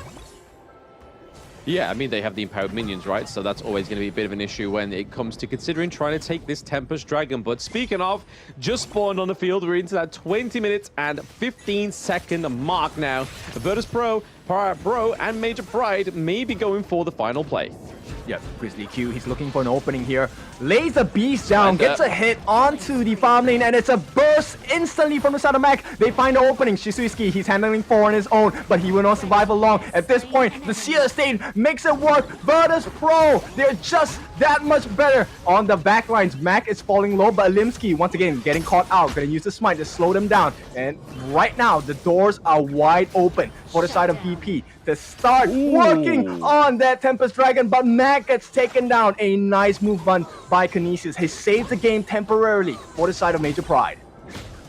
Yeah, Kinesis came through with that Sun Chaser, right? We saw towards the end they were able to bait Mac into it. Mac has now built the Sage's Sanctuary as well, so hey, you can kind of see that Alimsky here is maybe wanting to bait this fight around the Tempest Dragon, but they still have Kinesis. They really need Mac into this, right, to deal that damage.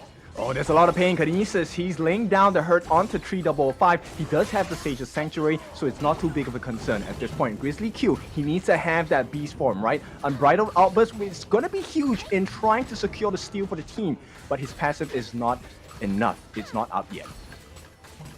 Yeah, not quite just up as yet, but hey, that Tempest Dragon is going down pretty low. They're going to need to do something to try and steal it. Oh, they don't get it. It is going to be a fight. Yeah, it's going to be a huge turnaround with the Tempest buff. They're going for the kills as well. First life ball are gone for the side of Vex. He will be taken out as well. And Prince the next to fall. And at this point, Vex is running for his life. Will not be able to survive. Fate Rewind, not enough health. And Major Pride, they force their way into the hearts of Virtus.pro. And they're looking for the win. Dragon Form, he is going to take this to the skies. At this point, not enough damage. Trying to clear the wave. First life gone. On the side of 3005. Not enough damage. Not enough time. It is going to be Major Pride. They wrestle the game back and they take game number 2.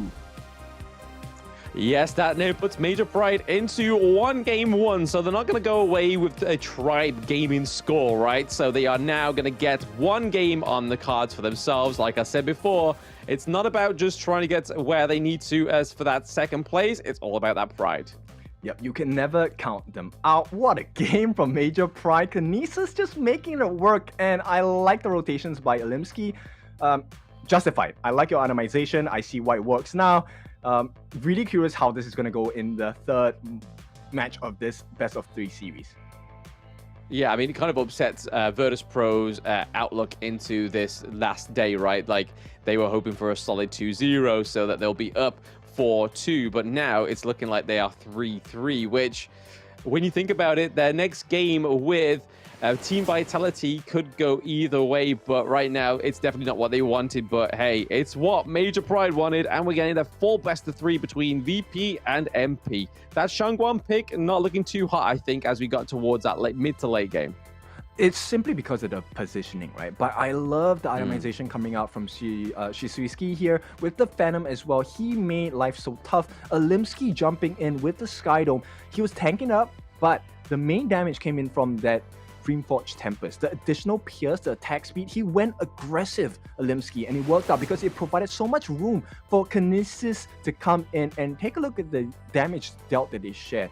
151,000 on the side of Kinesis and 140,000 on Alimsky as well. Yeah, I mean, that damage build really came through there for the Monkey. But looking over to the side of VP, not as a great damage dealt by Mac this time around. Still over the 100k, so you got to give it to him. Same with Prince, same with Vex. So there's a lot of damage from the side of VP, but it's just how they kind of lost it in that mid game, right? That's really where the spanner was thrown into the race for the side of VP. But you can kind of see here with that gold graph that it says exactly what it backs up what I'm saying, right? You can see a solid lead for VP for most of it, then that dip into blue, and then that's it. It goes into Major Pride territory. Yep, they were having a good lead, right? And at this point, it always came down to how Prince was playing it. They always found an opening. The finishing stroke was on the point. But as the game goes later, this is where Prince kind of falls off because you don't have that huge burst potential anymore, especially when the team starts clumping up. And I think Major Pride, they really abused this fact, and they got the singular pickoffs 1 by 1. That's what really worked out in Major Pride's favor. Yeah, absolutely. They were able to pick off the likes of Mac on the Lung, especially when Kinesis got that Sun Chaser as well. Just gave him that little bit of extra range, was able to just kind of keep him at a safe distance from Mac, but also give him the range that he needed. Whereas we don't really see the Sun Chaser come through for Lung, right? We saw that most times out of 10 in that early and mid game that when Mac was using the Infinite Vastness, that Kashivatir was always calculated with those cannon blasts as he landed. Whereas towards the end, Mac decided that he was able to try and use it to get out of the range of those cannon blasts. And I think it was just a little bit too late at that point, a little bit too many falls for the side of Virtus.pro. And here we have the MVP of the game, Alimsky with the Menki here, 140.2 thousand damage. He was one of the core reasons why they won that last smite of the game, just at the playing it to a T, right? Nobody on the side of Virtus.pro was able to get the smite off, even when they had 2. Absolutely. I mean, the monkey pick was great. We've always seen it do wonders, especially with the dream roll. But like we saw towards the beginning part of the game where he first built the Shadow Ripper, went for the attack speed boots, we knew that we were in for an Alimsky treat, right? He was basically saying, hey, look, guys, I'm sick of being second best. I want to be the carry. And with these stats, he really achieved that status. Yeah. Now, this is going to achieve 2 things. Number 1, it's gonna make VP a little bit scared, but more importantly, secondly, Vitality might be quaking in their boots as well, because Major Pride, they have the standard. They do have the standard. They have the potential. They've taken a round off Virtus.pro, which they didn't manage to do yesterday, and they could do the same for Team Vitality. So that could still make things a little even for the end of this day 2. But that was a great game, guys. We are going to be going into a game 3, so we're going to take a quick break before then. So don't go anywhere, chat. We'll see you soon.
The meteors that fell from Zephyr was a mysterious substance temporarily named amber. In fields such as biomedicine, it may bring hope for post-disaster reconstruction.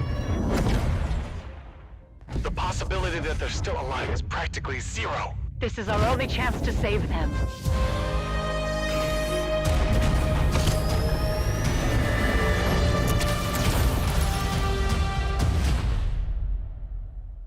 Doctor, we received a weak signal from Zephyr for the first time.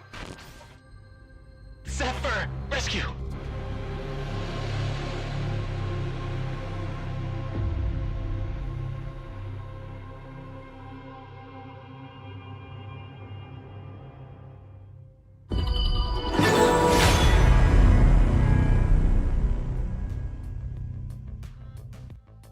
Welcome back, everybody. After that little bit of an upset there for Virtus.pro, not quite getting that 2-0 I think they were hoping for there, but Major Pride finally getting a win in a game. Yeah, it's a big result, right? And it really makes today really exciting because we want to take a look at the possibility that Vitality, this lead doesn't seem so strong all of a sudden. Yeah, no, you can only hope that they're going to go through stronger and try and take the 2-0 for themselves. But hey, anything can happen, right? No game yesterday, other than that 6-minute finish, was completely dominant. I feel like that it could go either way for any of these three teams. That's right. So we are gonna go into the last game of this series, and I cannot explain to you how much I am quaking at this point because it really could go either way. Yeah, it really could, right? I mean, I think the only thing that really upset that, like I said, we liked the Shangguan pick, but I feel like towards the end, it was just able to be isolated. They countered it very easily on the side of Major Pride. So it's kind of like they went for a pick that they weren't that comfortable with, but they were hoping to be like shining on it. But then Alimsky turns around, completely throws off Monkey's itemization and goes for the attack damage, the attack speed, and does it fantastically. But the Jing, Masashi, Huan, and Mai Shiranui being banned out once more. Ooh, a shakeup. This is going to be a very different style of draft coming out from Virtus.pro. They're going to take up the Dolia first, so we could expect maybe the Shangguan coming back into play again. Maybe they feel like, hey, not enough damage. Let's get 2 finishing strokes. Hey, 2 is always better than 1, right? But we're looking here to the side to MP to see what they draft as their priority 2 picks, right? They could go for the Shangguan, they could go for the Zhongfei as well, but it looks like they're going to lock in the Lady Gen and the Ali, so double damage for the ladies. Yep, so does that mean the Princess Frost is going to come true? No, it is going to be the Shangguan. Looks like the formula is correct. They want that double finishing stroke or even the double infinite vastness, right? So 2 times of an escape mechanism, and VP do really well with the back and forth playstyle. Yeah, I think it's the first time we've seen Grizzly Q on Dolia as well, right? So it's going to be a different hero for him. Maybe it's a hero that he's a lot more comfortable with because, hey, when everything's riding on this last game, surely you're going to pull out things and heroes that you are going to be much better on than just like, hey, it's available, we'll take it. Yeah, and at this point, you know, I'm looking for a little bit more tank from the side of VP. I mean, Ogren, good tank, decent tank, but it just didn't do the job, right? Vex was kind of struggling on the Hano once he encounters a 1v3 or even a 1v more situation. Yeah, I mean, the Motsu, right, was great at locking down Mac on the lung. When that Infinite Vastness came back through, he put down the Cannon Blast, and then it was basically negating Lung to do any damage as he came back down, which is normally where he kind of shines, right? He either uses the Infinite Vastness to disengage or re-engage, but at that point, it's always when he lays the smack down. But speaking of smackdown, they take the Elaine off the table, but rightfully so, because Shizuki laid some pain on that pick. Oh yeah, for sure. And they're gonna take out the Mulan as well from the side of Major Pride. I like that. There's a lot of control, a lot of burst damage potential coming out from the Mulan, and they don't have the ability to deal with that, especially if Arlie gets caught. Now at the same time, VP gonna take out the Menki, and I think this is a very disruptive ban, and it's a Luna ban as well. That would have worked perfectly on the side of Major Pride's draft. Yeah, it would have worked perfectly, but it also means that it opens up the Clash lane to be the Byron, right? Which we know Shizuki is very good at. So I reckon we could see the Byron come through into the Clash lane, or they may pick up the Orgrin for the jungle. But right now, it's going to be a bit of an interesting one because obviously they can't have the Monkey, they can't have the Huan, they can't have the Jing. So let's see what they go for, and it is the Byron.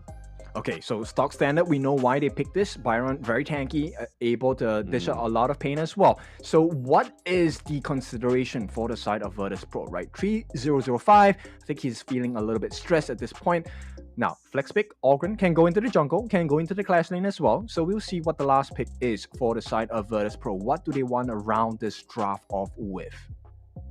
Yeah, I'm kind of hoping that the Orgrin's going to be into the jungle. I feel like Vex plays it better than 3005 does. I mean, it was a great way to sort of zone Major Pride in when we saw that 3005 played it, but when he was on the likes of the lane or something a little bit more kind of like get in, get out, he's able to do a lot more. But it looks like it is going to go over to 3005 once again, and then Vex is going to go for the Kaiser. So Dolia and Kaiser combo coming through. Okay, so they want to provide as much room as possible for both the Lung and the Shangguan as well. So I like the idea. Not as easy to execute when you're going up against a Muozi and a Byron, right? And especially against a Lady Chen, because the catch factor from the side of VP not exactly super strong as well. Absolutely. I mean, they're looking for their jungle, right? So it's going to be a little bit of a different one. Maybe they go for the Lamb this time around. We will wait and see, because Monkey's taken off. Luna's gone. It's going to be the Hino into the jungle. Okay. A little bit of a different here for Alimsky. Yeah, but you know what? I think Major Pride, they have the better draft, because there's no hard CC coming in from the side of Virtus.pro, and that is going to be a huge issue. Yeah, absolutely. I mean, they're going to have all the CC, right? Because they kind of baited that Orgrim pick to come through, because they've got the likes of the Modsu, they've got the Destructive Deluge from the Lady Jen. They've also got the knockup from Byron as well, and we know Shizuki is very good on this pick. So Major Pride going into this last game in the best of 3 between Virtus.pro and Major Pride with a solid draft. Let's see if they can round out this 1-1 victory with 2-1. Yep, this is the match result that matters for both teams. Virtus.pro going up against Major Pride. Whoever takes this game will be able to make life a little bit difficult for their counterparts. Absolutely. Right now, we're seeing the Cannon Blast come through from Kashi Batar, because he laid them down beautifully in game 1. Grizzly Q as well, dishing some smackdown there. A little bit of trade, a little bit of a blow between the supports. Yep, and the mid lanes as well. Looks like it's going to be Red Cutie who takes up that River Sprite. I'm not sure. We'll see how that EXP goes. Yes, but Mac already been pinned down here. The Cannon Blast now coming down into the farm lane. So again, we thought that Kashi Patir was just a one trick on the Zhang Fei, right? But I think his Motsu performance has been even more stellar. Oh yeah, for sure. The Cannon Blast has been on point, and it's been what's changing the game for the side of Major Pride. But Kashi Patir getting called out. They are looking for an early kill if they can. That's a lot of damage coming in from the ink of VP Brains. Yeah, good rotation there from VP, not actually getting anything from it just yet, but a very damaged Kashi and a very damaged Kinesis. Cannon Blast coming through onto Mac once more to try and stop that push into the T1. But Vex, got to make sure you don't get caught out early with this Kaiser, because it's kind of like you have to get the farm, right, in order for the Kaiser to be optimal. Oh yeah, for sure. And with the Haino pick as well, this is going to be very clinical in a sense where if the Scepter of Fate touch you, it's going to be a tough situation to get out of.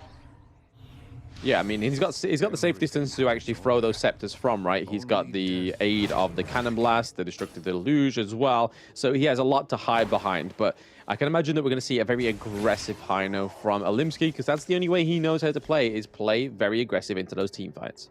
Yeah, it kind of forces you to reposition and stay away from the fight for a couple of seconds, right? And those couple of seconds going to be very huge, especially when you have such a damaging draft from both ends. Yeah, absolutely. Right now that there's a goal difference going into the favor of VP. This is just a natural thing that happens, right? VP always takes a little bit of a lead, kind of lose it, but then they try and get that first blood like they have in the past 2 games. But right now, it's not looking like it's set up for anything just yet. We're going into the 3rd minute, right? So not quite yet a neutral objective territory. So we'll see what they can do here onto Alimsky. Not enough damage. Yep, just a hair shy on the side of VP Prince to get that finishing stroke last few hits in. So Alimsky, he walks away scot-free. Yeah, gets all the health back, goes up to the Crimson Golem, and he's looking like he's going to farm it back for himself again. So that was a nicely placed position, right, for his Faith Recall to be like, hey, I know where I want to go back to. I'm going to stick into this mid lane, get a bit of a farm, and then go back to my Crimson Golem when it's back up. You know, very different mindsets between 3005 as well as Shizuki, right? So Shizuki, he's going to go with the Meteor, and at this point, a little bit more aggressive, because Nettle Gauntlet is the item of choice for 3005. He wants to survive fights a little longer. Yeah, I mean, we saw it in the last game, right, that the Orgrim was a little bit underpowered in the whole of those team fights. Like, he didn't seem to soak as much damage as he normally would, right? But most times at a 10, when you see people play the Orgrim into the Clash lane, they generally go for more attack damage over the defense. But when you've got this kind of draft-like VP has, you kind of want to have a second line as well as the Kaiser, right? Because if Kaiser can't get in and Ogryn can, you want to be able to soak that damage so that your backline can then try and get into where the Ogryn's at. Okay, a little bit more patience from both ends, right? Nobody is just approaching that neutral objective just yet, but Vex will start to make his way. Likewise for the side of Alimsky. This is going to be the first of a long extended fight for sure. Yep, they're going to reset the Tyrant for now. MP looking to still commit here. Grizzly as well. We see Shizuki looking into the backline of the mid lane there of the Brush. Yep, and it's going to be damage coming in. The steal potentially coming in. It's going to be Alimsky. He secures it, but can they survive the fight? That's the big one. Fate Rewind going to be used at this point, but being chased down by Vex. They secure that big victory in the neutral objective, and they get out safely. MP, this is a good lead. A good lead for them, but the gold is still neutralized, right? So they need to do something to gain that from the side of VP. VP right now are doing a great assault onto the T1 right now, and it looks like they're going to secure it. So they don't get the Tyrant, but they get that everlasting T1 down. Okay, so there's structural damage, map control, but Azure Golem going to be threatened by the side of Alimsky. They will push him away. 3005 gets the pop of passing. Here we go. Is there enough damage? There's no more armor for Alimsky. First blood goes into the hands of VP as they take control. Yeah, very nice. Well played there by VP getting the first blood, as they have done for the past 2 games as well, but not quite done yet. Shangguan getting the final stroke. Oh! It's going to be a trade out there. Flash as well as the Storm Strike just to get the kill. Prince does have the Insatiable Tomb at this point, so it's going to be a big win for the side of Virtus.pro. They did lose Prince, but they still gain control because right now, 2 T1s taken respectively from the top and the bottom as well. They're looking for more. Shizuki is going to tank up a little bit of damage, but the T2 under fire once again. Yep, started from the bottom, but now they're at the T2. Actually, a very damaged T2 as well, right? So it's not like they just delivered the minions and done nothing with it. They're able to get a lot of damage onto that T2, which is a great trade. Yes, they lose Prince in the process, but they get the T2. Almost. Yep, now, it's going to be a tough situation, right? Okay, they get the stuns in, and there is a burst damage. It is going to be a kill. Red QE responsible for pulling one back on the side of Major Pride. Yeah, Prince once more getting caught out again. It seems to always be, is it Grizzly Q's them to get caught out too often, or is it Prince's turn? But it seems like it's Prince's game to take the L's this time. But hey, if you're getting objectives from it, why not? Invisible Warrior going to be dropped down. Vex tanking quite a bit of damage as well. Where's the refresh? Not going to be able to take it just yet. They successfully defend the mid tower. And take a look at the wave pressure coming in from VP. Once again, side lanes are being pressured in. And Major Prime unable to find an opening just yet. Yeah, but that's where they kind of struggle, right? Once they find it, though, that's when they shine. Right now, they are very good in terms of the lane priority on the side of Virtus.pro, looking to go in for this mid lane. Prince a little bit diving too deep here. Yep, taking some shots coming in. Destructive Deluge going to be laid down. The Wall of Ice going to stop the aggression for a bit. And here comes the Cannon Blast coming in from the side of Kashypatir. Really important that he gets it, but here comes, that's 4, 5 members on the side of Virtus.pro. They're looking for an opening. They get the kill onto the Byron as well. Conductor Souls just to be safe. And once again, Virtus.pro, they just take the W against Major Pride.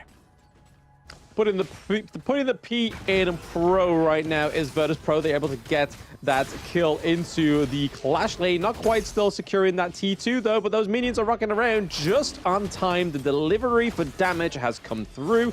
It looks like VP are going to try and take an Overlord here as well, because hey, while the wound's open, why not do more damage?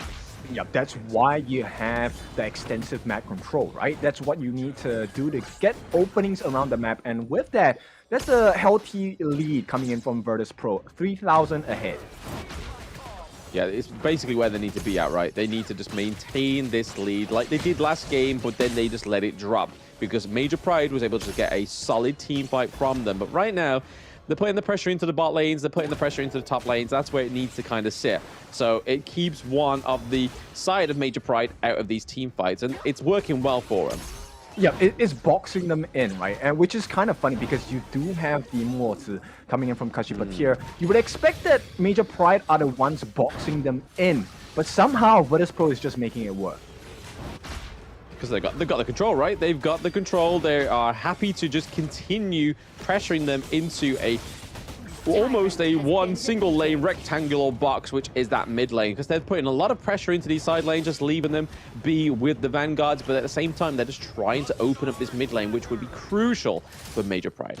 Yep, they approach the Crimson Golem here. They're trying to go onto Alimsky. He still does have his ultimate at this point. It's going to be a refresh. Celestial Melody onto the finishing stroke, but it looks like Grizzly Q maybe stepping a bit too far forward. Shisuiski going to be caught out. Finishing stroke will not do the job at this point, but they have exhausted quite a few resources on both sides. So MP, unfortunately, due to the chaos, they lose the T1 in the mid. Yes, T1 goes down in the mid, and that was a great distraction into the Golem, right? They really wanted to take the Golem, but also they forgot that the T1 was at risk, and this is where Virtus.pro are kind of shining, right? They're kind of doing two objectives at once, and this is where they just need to maintain it. It's exhausting, but they have to maintain that mentality. Yep, the team of multitasking, right? And with the result of that, Prince is going to have the breakthrough robe in his hands at this point. Take a look at the EXP swing. VP is just so far ahead right now. Yeah, and even that in the gold lead as well, right? Almost 5k gold difference for the side of VP, which is going to be something that's hard for the side of Major Pride to come back from. But now that these shadow variants of these neutral objectives are up, maybe we'll finally see that Major Pride try and score for the Tyrant, which we kind of saw in game one, right? They kind of got a little bit of a late game priority onto the Tyrant, but right now it looks like VP just don't want to put this pressure off into the lane, right? Yep, what a play coming out from VP, right? So they fake the aggression onto the Tyrant, and they sneak that Shadow Overlord into their hands as well. So once again, map control fully over to the side of Virtus.pro, and Major Pride, they look a little lost.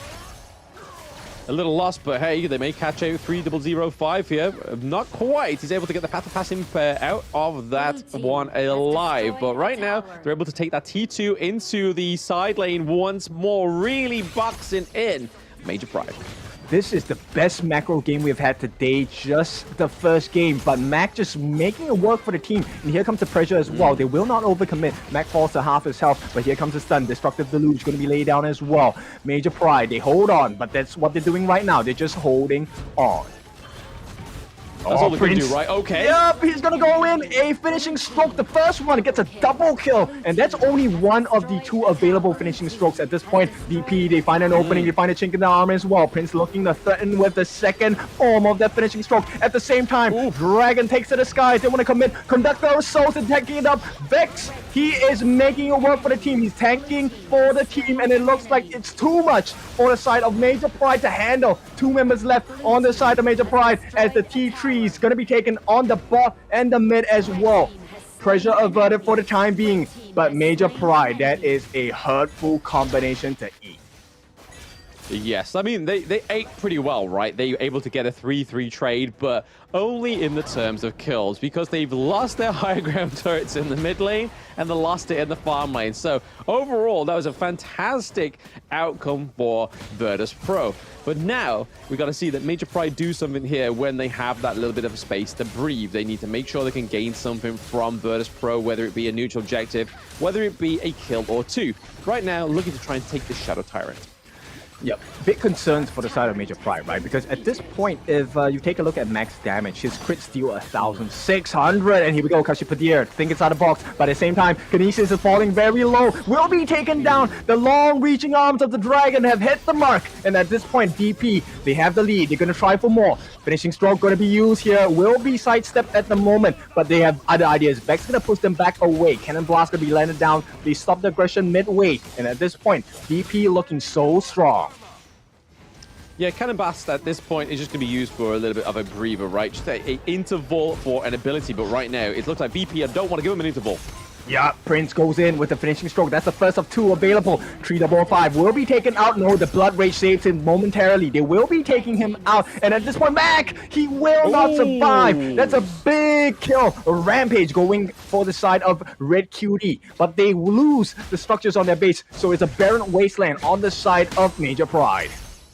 Yeah, you can kind of see that with this aggression from Alimsky, they're trying to track down Prince, just trying to get another kill onto the board, right? Because if they're able to get that third kill, it's only Vex and Grizzly Q alive. But they don't have any minions unless they can travel this minion wave into the mid lane, get this T1, and start to make a bit of damage from Major Pride. Yep, they have to do so much work at this point. The T2 in the mid, going to be fully open at this point. Slow aggression, but it's necessary, right? So MP, they don't want to overstep their boundaries. They start working back because right now it's going to be the Shadow Overlord open for the taking. Yep, Major Pride looking like that bear, and we've seen that Virtus.pro, they have the bear in the logo, and they've been poking it so far, but hey, another fight for Virtus.pro. Yep, it's going to be a killing spree this time. The first of the two ultimates here. Finishing stroke is what's going to finish them off as they get the kill. 3005 gets the kill as well. It's going to be just running rampant. VP, no one has died yet. They're going to chase him down. Alimsky, he's surviving, his life stealing, but it's not going to be the end. The Seer Estate finishes the game for the side of Virtus.pro. Now the map is entirely open. They have the freedom to do whatever they want. Yeah, Virtus.pro with a very nicely timed minion wave into the farm lane, right? It forced Shizuki and Red QT into their base because there was a very big blue wave coming down there in the farm lane. Right now, we're seeing the same thing in the clash lane, but hey, a bit more of a team fight to finish up. Yep, it is going to be a 2 against the world here, and at this point, Prince diving in maybe for that finishing stroke. No, they don't even need it. The base is gone. It is going to be Virtus.pro that takes the series 2-1. Yep, Virtus.pro now taking that series 2-1, so that puts their score roughly around about 4-3, right? So they've won 4 games, they've lost 1. So not quite the blemish-free record that Team Vitality have, but hey, going into this game against Team Vitality, I think they look very strong. They're warmed up now as well, so I think they're going to be going on into this one on a high. Oh, for sure. They are feeling the groove at this point. And I'm very curious about the itemization on the side of Virtus.pro because they made quick work of Major Pride this part of the series. Yes, they did. I mean, the Shang one, right, this really came through, and I think it's all because of that Dolia pick. With VP being able to get the Dolia this time around was probably the day and night pick, right? We had the Sunbin in the first game, didn't quite work out too well, but then the Dolia into this one absolutely gave the Shang one a life. And you can see Vex right there just being used as that real big front line, and then you can kind of see that 3005 goes for that typical Orgrid build, the Blazing Cape, the Eye of the Phoenix, and then goes for a little bit more of damage towards the end there with the Doomsday. But look at that Mac 11k, not even 6 slotted. Daybreaker had not been built. Yeah, this was just a Prince show all the way, right? Enabled by Grizzly Q, enabled by 3005 because they tanked so much for the team, and even tanking, right? So they spread the damage out across the team and taking up 32% of the team's hero damage. It just was the Prince show because of the refresh Celestial Melody into the finishing stroke over and over again. It really was that killer blow. Yeah, killing blow indeed, but you can kind of see here from that gold graph, a lot different from that game too, right? There was a lot of flickering to and from between the two teams, but VP gained solid control at around about that 5-minute mark. It was teetering on the edge there pre-5 minutes, but after that, like it's going to show in this highlight reel, the difference between VP of Game 2 and VP of Game 3. It is like, we've just witnessed another team play, right? Yep, a night and day, right? And of course, with this reference, we will be looking for a performance as they put up a fight against 90 on the Clash lane. Curious to see how 3005, after this performance of a killer strike against Major Pride, how's it going to go in the next series? Yes, I mean, we'll have to take a little breather before we get too a bit excited by ourselves there, Kim. We have to wait for the break just like everybody else. But hey, just look at these highlights, man. Really showing these solid team fights from VP. So it shows that they have the potential, right, in these team fights. So they just need to believe in themselves a little bit more. I don't know if it's a sense of belief in themselves that they need to sort of have a bit stronger in, or just their abilities. But right now, you can kind of see that it's proof in the pudding, right? They're able to do it. They're able to take these really good team fights, very multifaceted team fights when it comes to having the macro pushes and the minion waves, having the team fights go in their favor. And just as we can see, the game end out there, and the MVP is going to be Prince on the Shang one. And I don't think it would have gone either way, right? I don't think Kin would have been casting in this next match if that was not the MVP.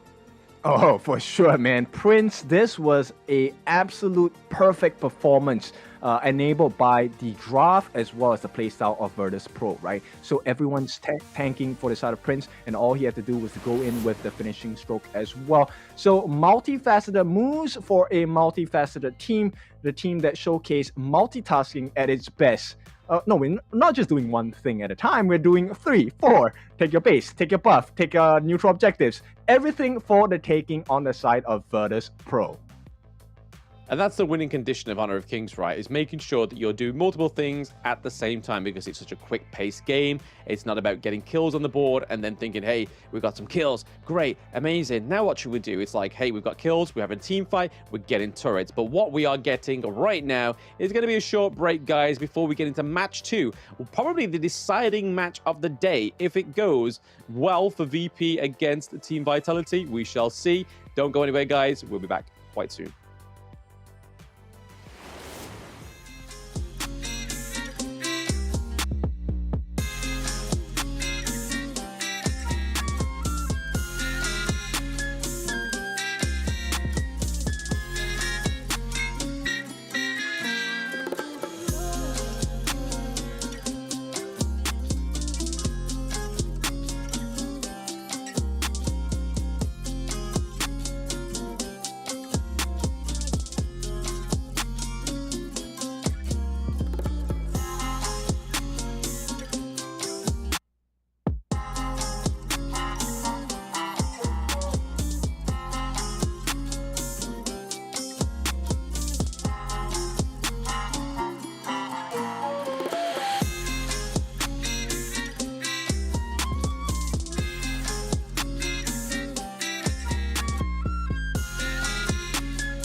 to tell you what you can't do. Gotta change your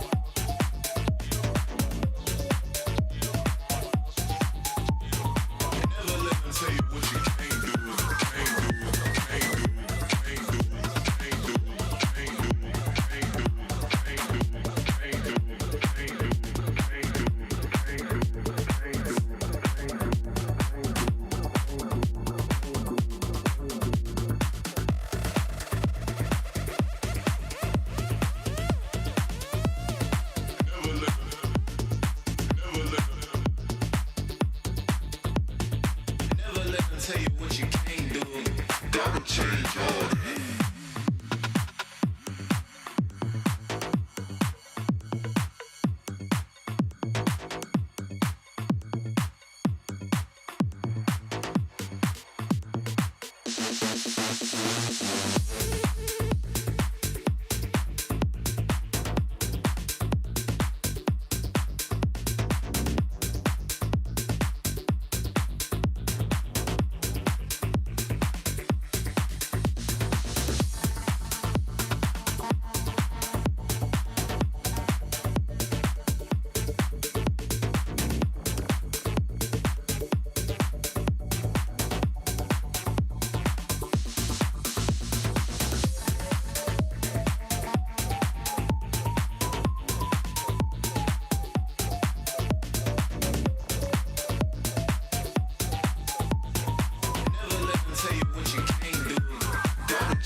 Never let them tell you what you can't do. Gotta change your ways.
Liu Bang doesn't have any strongly held beliefs beyond safeguarding his own interests, but when it comes to that, he'll spare no effort. This is his passive skill, which automatically grants him a stack of mark every second. At a certain number of marks, he gains an enhanced basic attack. This is his main damage skill. It enables a shield that deals damage to nearby enemies either when it expires or when he manually disables it. His skill 2 provides movement and crowd control, letting him charge forward to damage and stun enemies in his path. Liu Bang's ultimate is a teleportation skill. It provides the selected teammate with a shield and after a short delay, teleports him to the teammate, restoring health to teammates within range. Upon arriving, Liu Bang also gains an extra movement speed bonus. Notably, the longer he channels for, the stronger the shield and the greater the magical damage dealt by the teleportation. This combo is great for protecting teammates that are being overwhelmed. First, select a teammate to provide them with a shield. As he starts channeling his ultimate, activate skill 1 and wait for the channeling to finish, or tap the ultimate again to teleport. Then, use skill 2 to dash and stun enemies, followed by stage 2 of skill 1 and an enhanced basic attack to deal burst damage. This combo is mainly used to protect your team's carry. It utilizes the ultimate shield and magical damage to help teammates block fatal damage and gives them an opportunity to counterattack. Note that stage 2 of the ultimate can be used flexibly depending on the situation of the battle, though it is most often used to provide emergency support or to retreat from combat. At the start of a match, Liu Bang can choose to clear his lane with skill 1. After unlocking his ultimate at level 4, he can clear the clash lane first, then teleport to teammates to help them. Since his ultimate lets him travel fast, he can take the time to clear minion waves before teleporting to a teammate. This puts pressure on the enemy in the lane, while at the same time building a numerical advantage in teamfights. He can also let teammates initiate fights and use his ultimate to provide them a shield, then jump in to absorb damage and take out enemies with help from the carry. If he's facing an enemy who is stronger but doesn't have any crowd control skills, he can use his ultimate to instantly teleport to easily flee the danger. Liu Bang should focus on leveling up during the early game. After unlocking his ultimate at level 4, he can keep using it to reach teammates and help them build an advantage. During the mid to late game, once he has enough defense and damage, he can mainly focus on laning and teleport into team fights to protect the carry and take out unsuspecting enemies. There, pull out the root of the problem. What's a conscience? A kind of snack?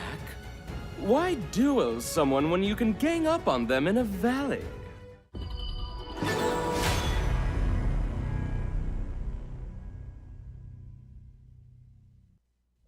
In the meteors that fell from Zephyr was a mysterious substance temporarily named Amber. In fields such as biomedicine, it may bring hope for post-disaster reconstruction.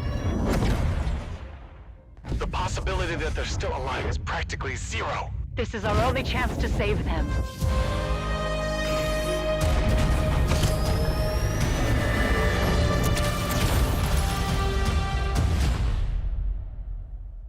Doctor, we received a weak signal from Zephyr for the first time.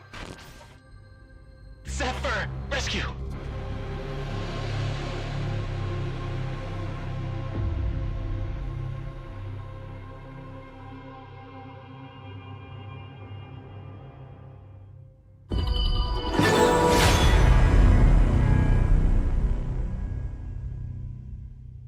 Esports, and they get what they want. Snow caught in the middle of 4 once again, and here comes the Infinite Vastness aggressively, and at this point it is a 1-by-1 they fall.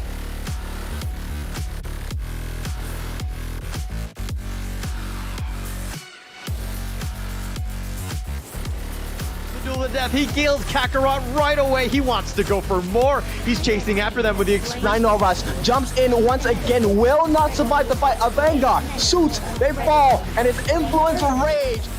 Okay, caught in the middle of 4. 5 is all of Fearless Esports, and they get what they want. Snow caught in the middle Side of Chaos, and down goes a Zhongfei, so there is the backbone. We could still see a steal here. Who's it going to go over to? It does go over to the side.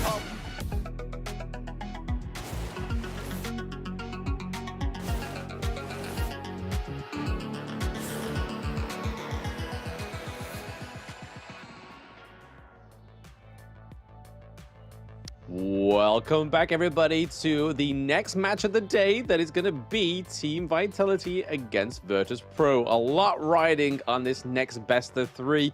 I'm Blam, and with me, as always, is Kin. How are we feeling going into this next match of the day?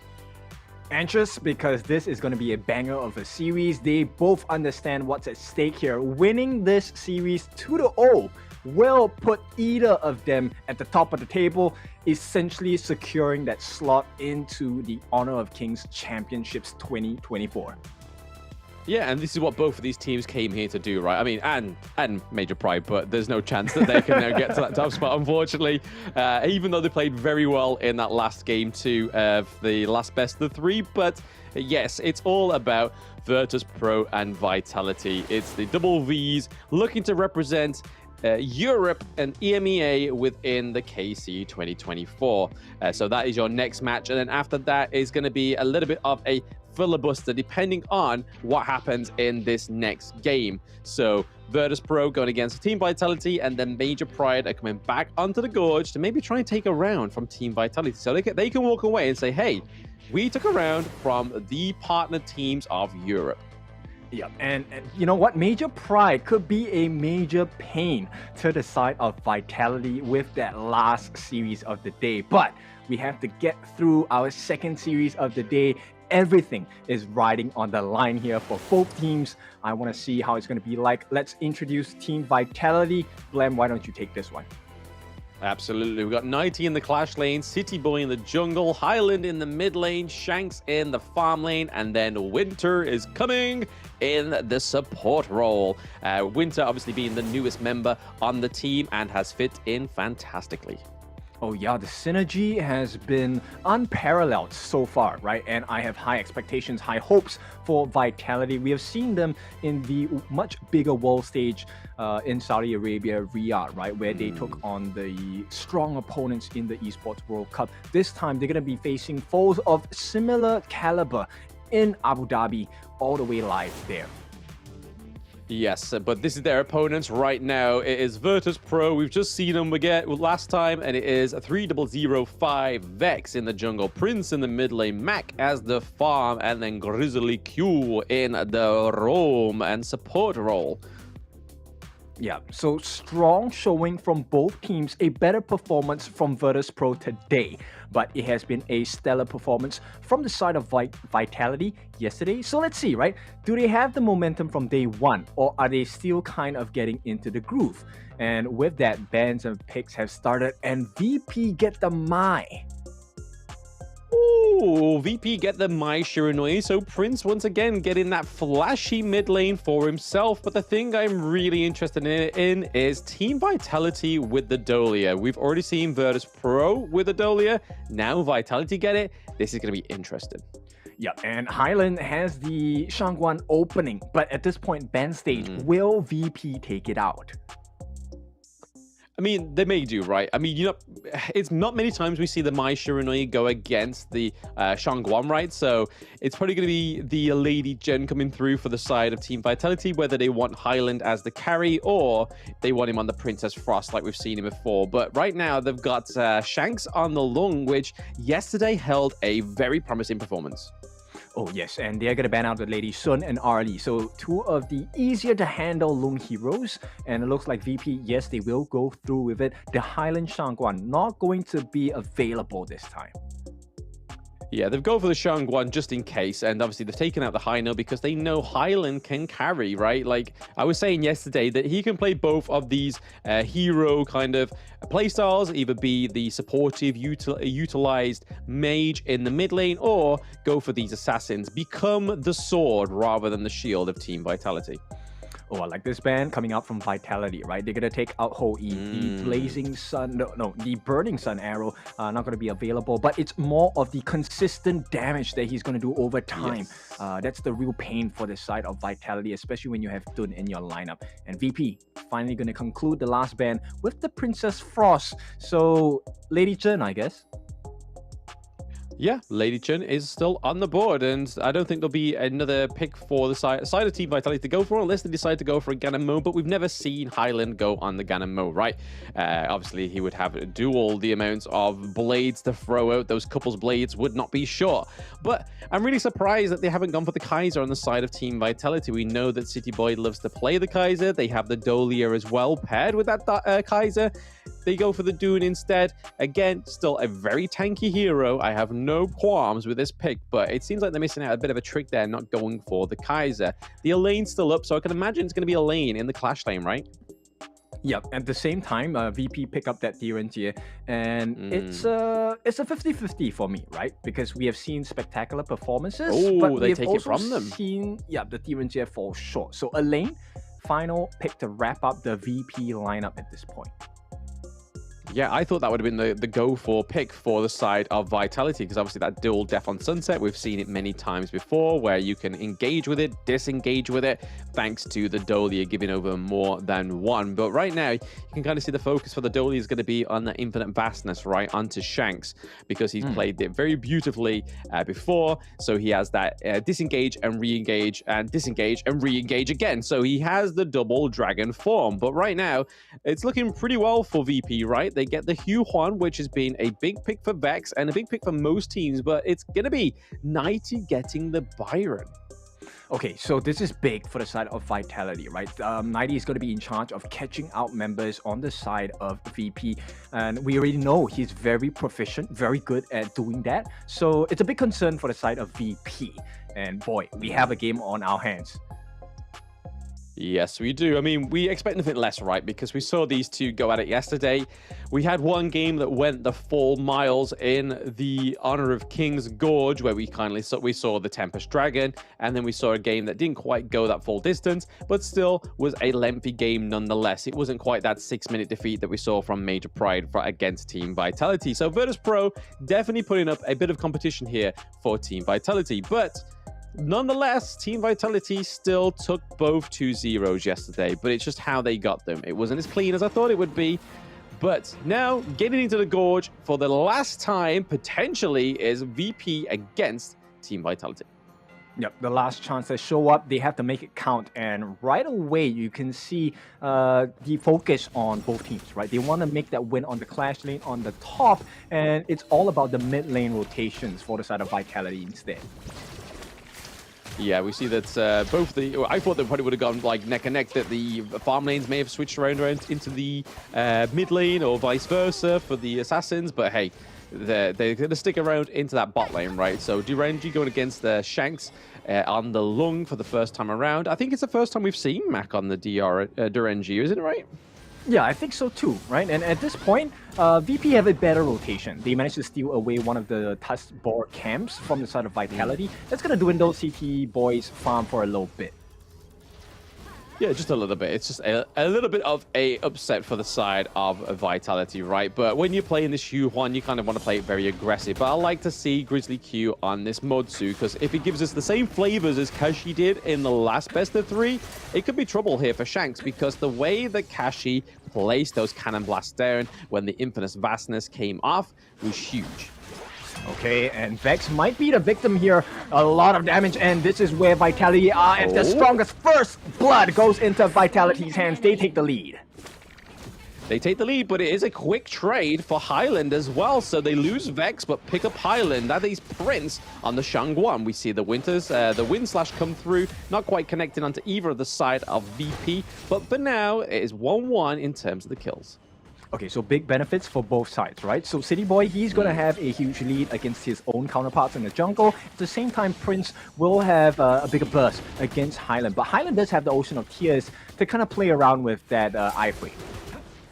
Yeah, you've got to make sure that you can land these trick shots, right? That's probably the biggest issue for Highland, right? He's normally playing the sword mechanics of being the carry, but this time around, he's got to be making sure he's making most of the destructive deluge and also the intargetableness with the Lady Jen.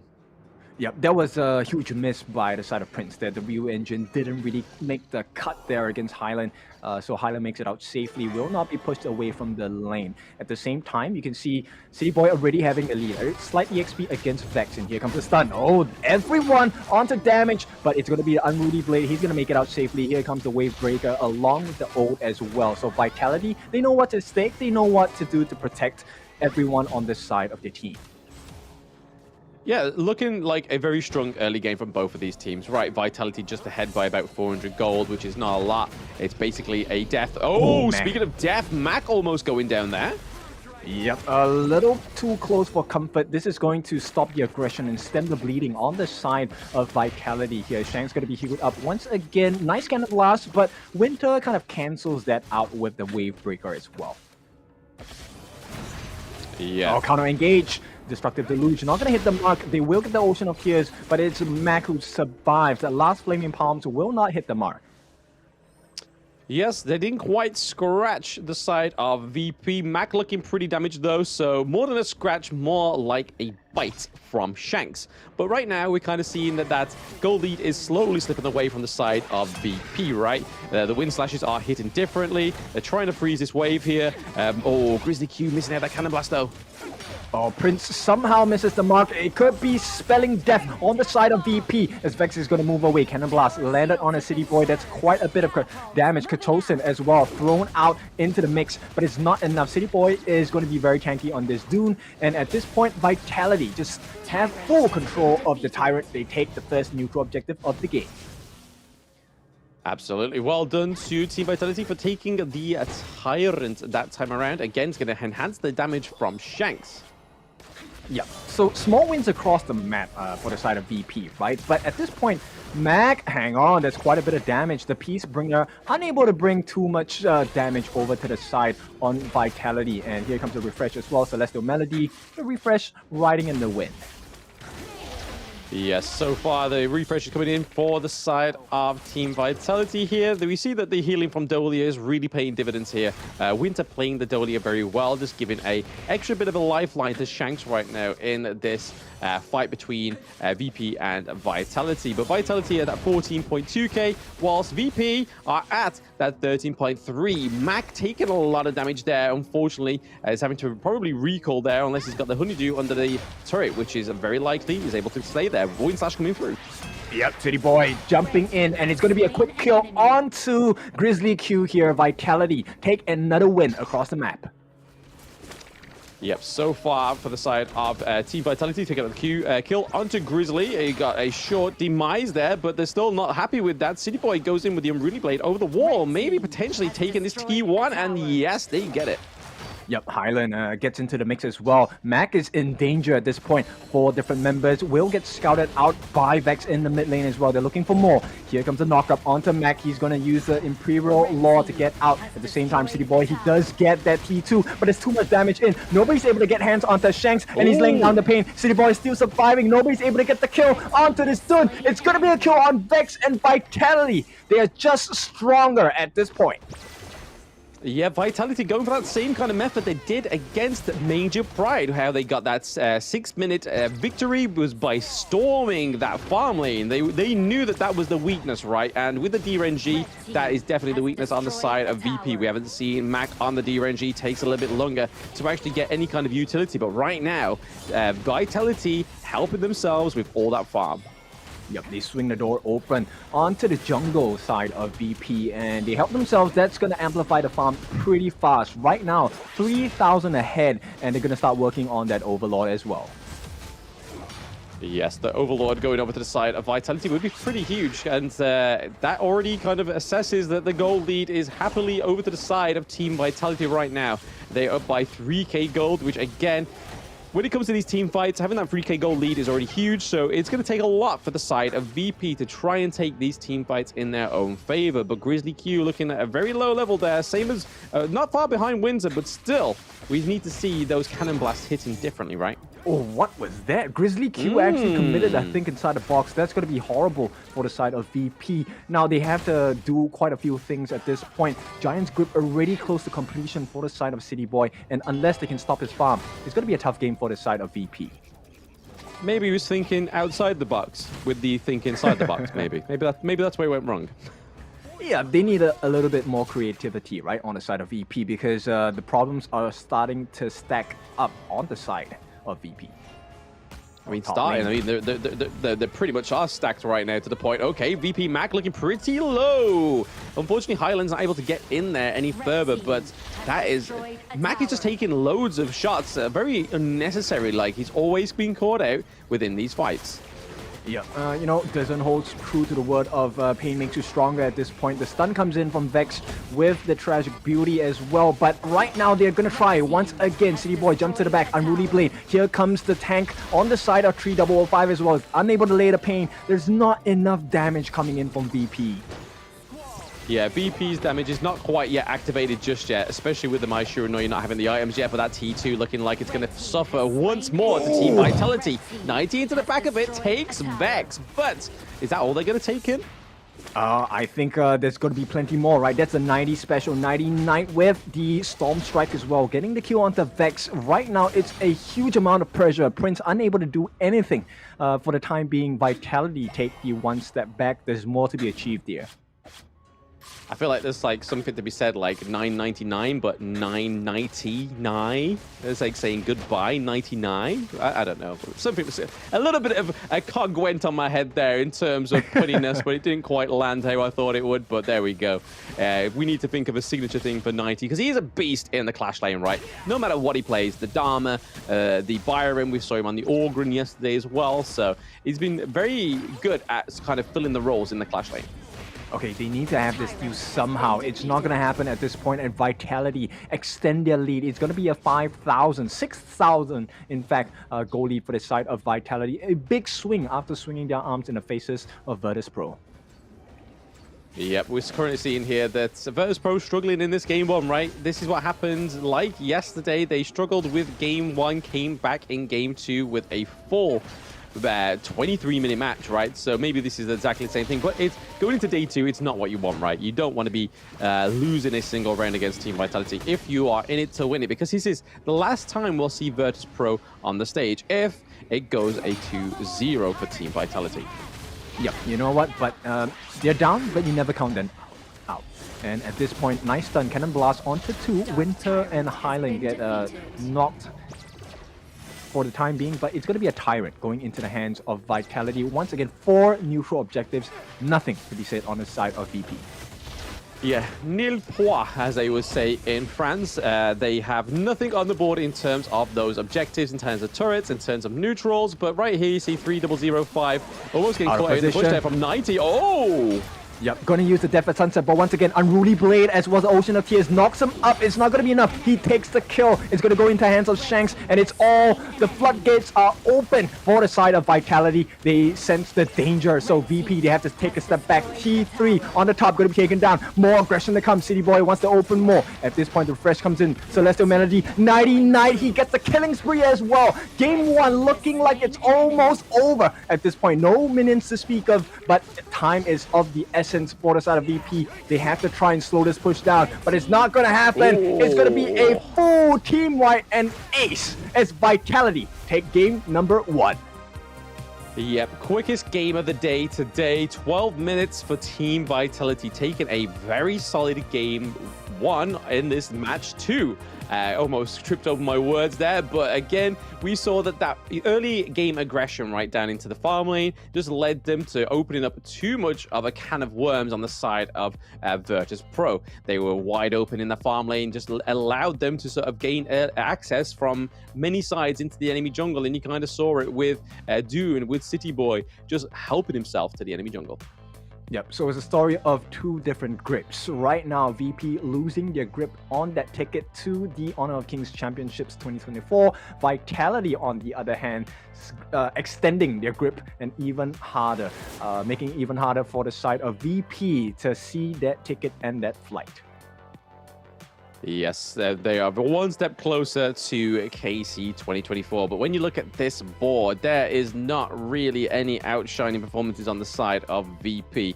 I mean, you could call the only one kill maybe the standout for the side of VP, right? Going over to Prince. It was a good trade for the first blood against Highland. But then after that point, it's as if they kind of woken up the giant, right? It was kind of like, oh, hang on.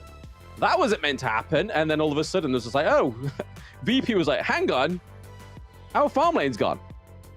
Yeah, it's really painful, right? And that's the benefits of picking up a Dune, because City Boy has been on point with the rotations, really quick rotations around the map. And even though Prince stole that first Tusk Boar camp, it didn't really phase Vitality that much, right? Because with all of the map rotations, the map control they had, I think credits to Winter as well. This Dolia pick, very strong because of the wave breaker. It allowed them to soak so much damage in, and when the game goes as far as it did for the side of Shanks, you can take a look at the damage dealt, 46,000 on his own, but the main damage came from that mid laner Highland. What a game. The swing was big. Yeah, even though he was playing that kind of mage playstyle with the Lady Jen, he still seemed to appear as the sword and the shield this time around, which you'll see into this highlight, right? He was able to get the first blood, line that up nicely. He did take the L as a pretty much instant repercussion from that first blood, right? But throughout this entire fight, he was able to just position himself very nicely. Same with Winter and same with Shanks, not actually getting touched at all in terms of these fights. Just being able to lay the smackdown onto VP for the second time. And are they going to take a second 2-0? Only time can tell, right? Yeah, we'll see, right? Because this is a tough one in stomach for the side of VP. They had some potential to be realized, and Vitality just a different class and different breed of players and team today. Now, talking about a different breed, it is going to be City Boy on this Stun. Nobody could handle this jungler at all, taking in a total of close to 70,000 damage on his own. He was the sole reason why the team fights went so well for the side of Vitality. Yeah, it just shows you the greatness, the potential of this Dune pick, right? He's not there to deal too much damage. He's there to soak up the damage and allow heroes like the Lady Jen, like Byron, like Lung to just come through and just deal the smackdown, just completely get that last hit on the enemy heroes. And Dune always is a great pick when it comes into the Dolia as well, right? Because you can also give up two Unruly Blades. So if you're using one to get into the lane, you can also use one to get further into that team fight as soon as you set that up. And we kind of saw that towards that pretty much assault on the farm lane, right, in the early game. But Vitality taking 1-0 to VP so far. Game 2 is just around the corner, but we're going to get a short break now, guys. So not too long, maybe about 5 minutes. We'll see you for Game 2.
meteors that fell from Zephyr was a mysterious substance temporarily named Amber. In fields such as biomedicine, it may bring hope for post-disaster reconstruction.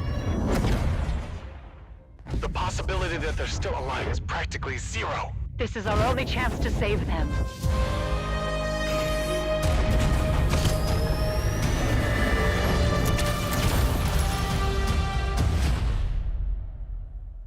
Doctor, we received a weak signal from Zephyr for the first time.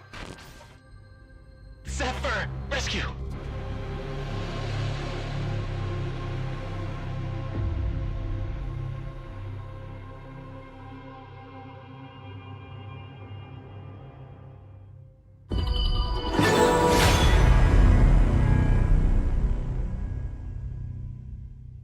Esports, and they get what they want. Snow caught in the middle of 4 once again, and here comes the Infinite Vastness aggressively, and at this point it is a 1-by-1 they fall.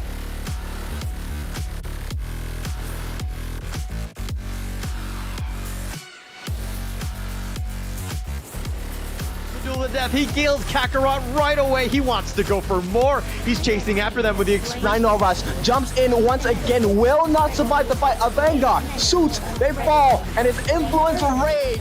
So okay, caught in the middle of 4. 5 is all of Fearless Esports, and they get what they want. Snow caught in the middle Side of Chaos, and down goes the Zhongfei. So there is the backbone. We could still see a steal here. Who's it going to go over to? It does go over to the side.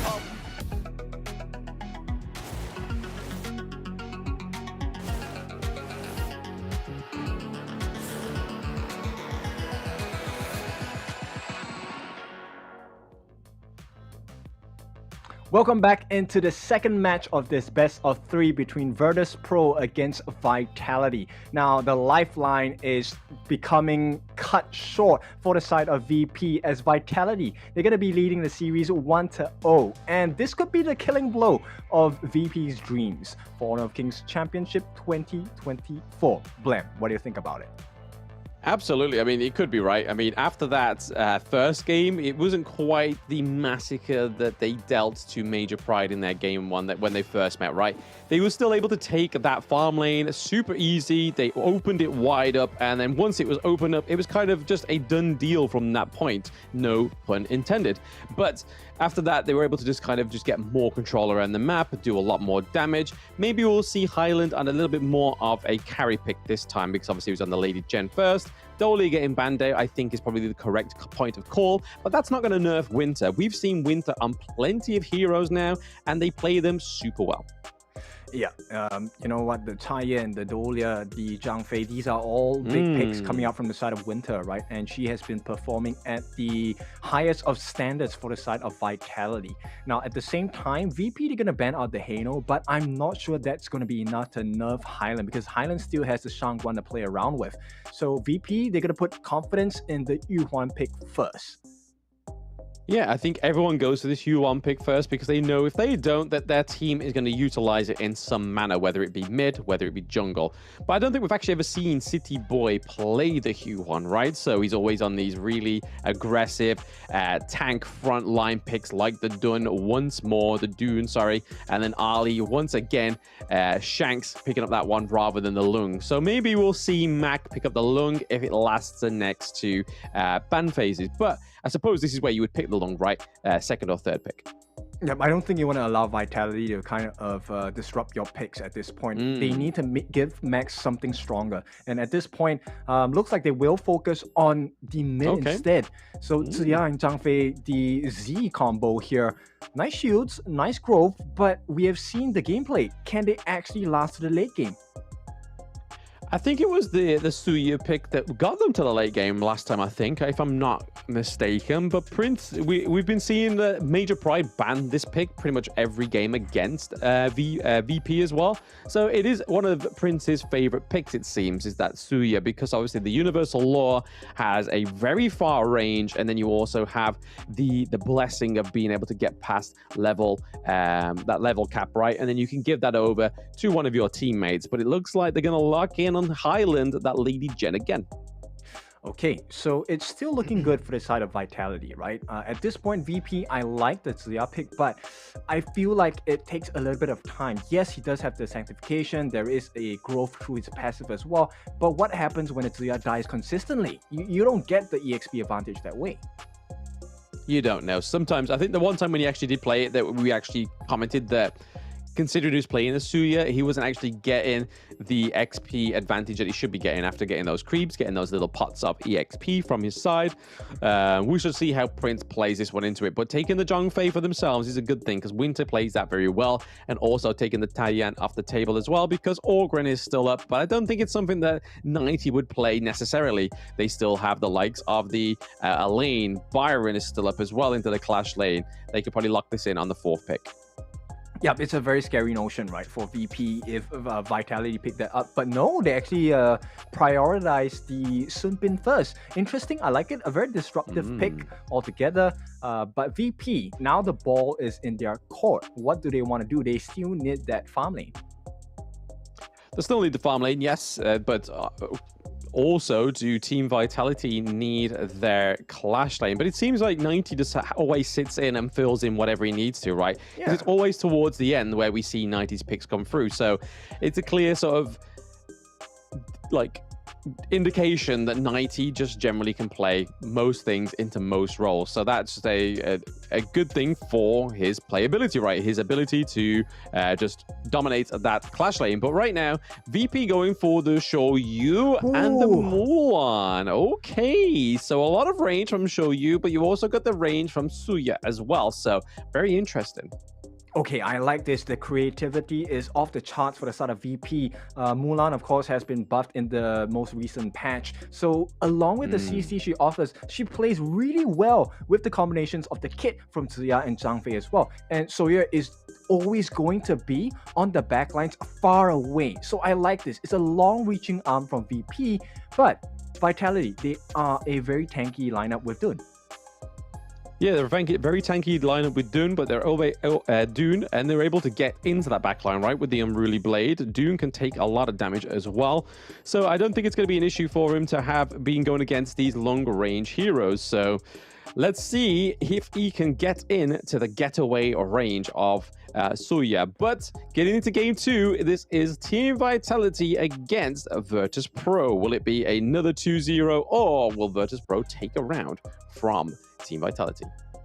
Yeah, VP want to change this into a shooting game here with the snipes coming up from the Sawyer. So Mac needs to be very accurate in this match. But it's not going to be easy because they have the Elaine, they have the Dun, Unruly Blade, Death at Sunset, easy access into the backlines. I want to see how VP kind of counter this strategy coming in.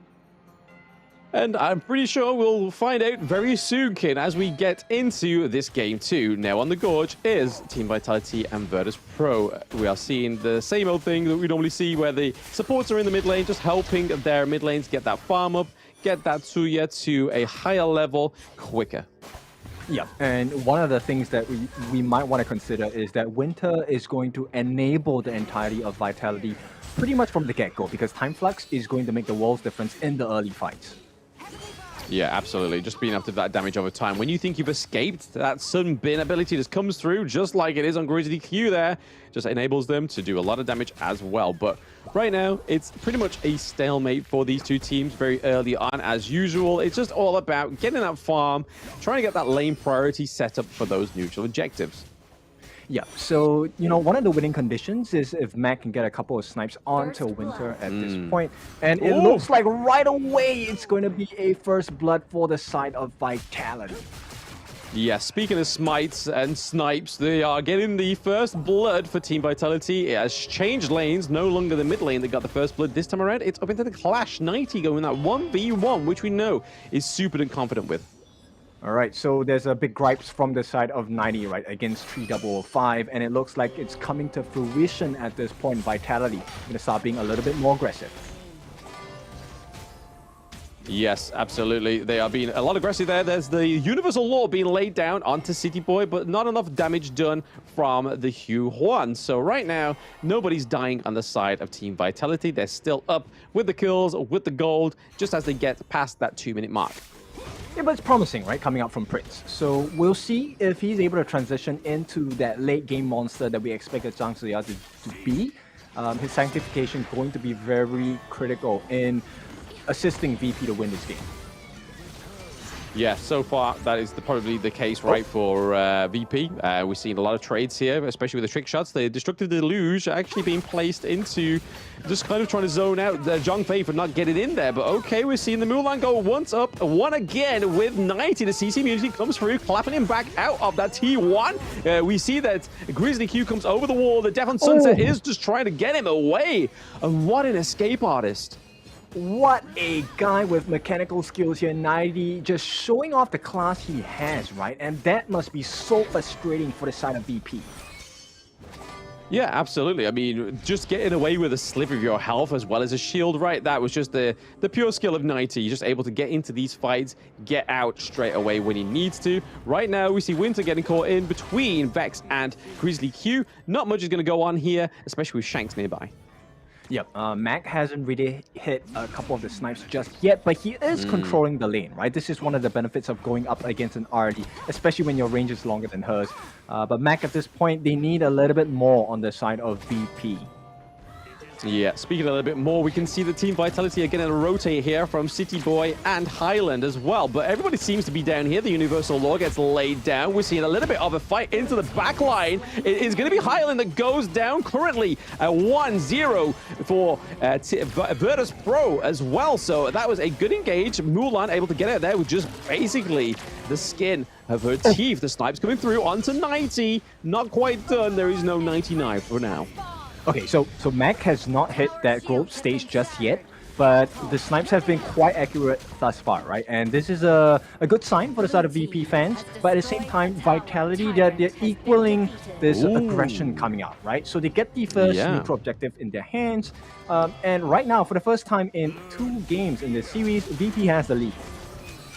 VP has the lead in every vector possible, right? He had the gold, not the kills, but the neutral objective and the turrets. But that was really slippery for 3005 to get away, right? Mulan was pretty much teetering on literally death's edge.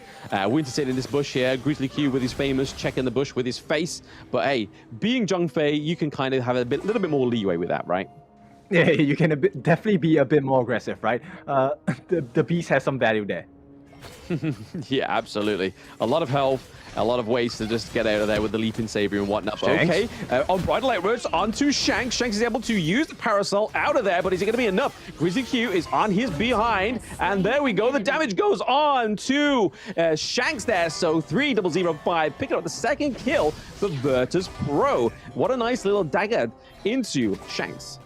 Yep, the slice and dice working out for the side of Virtus.pro, and all of a sudden, you know, all of that strength that we saw Vitality display in the game number 1, gone.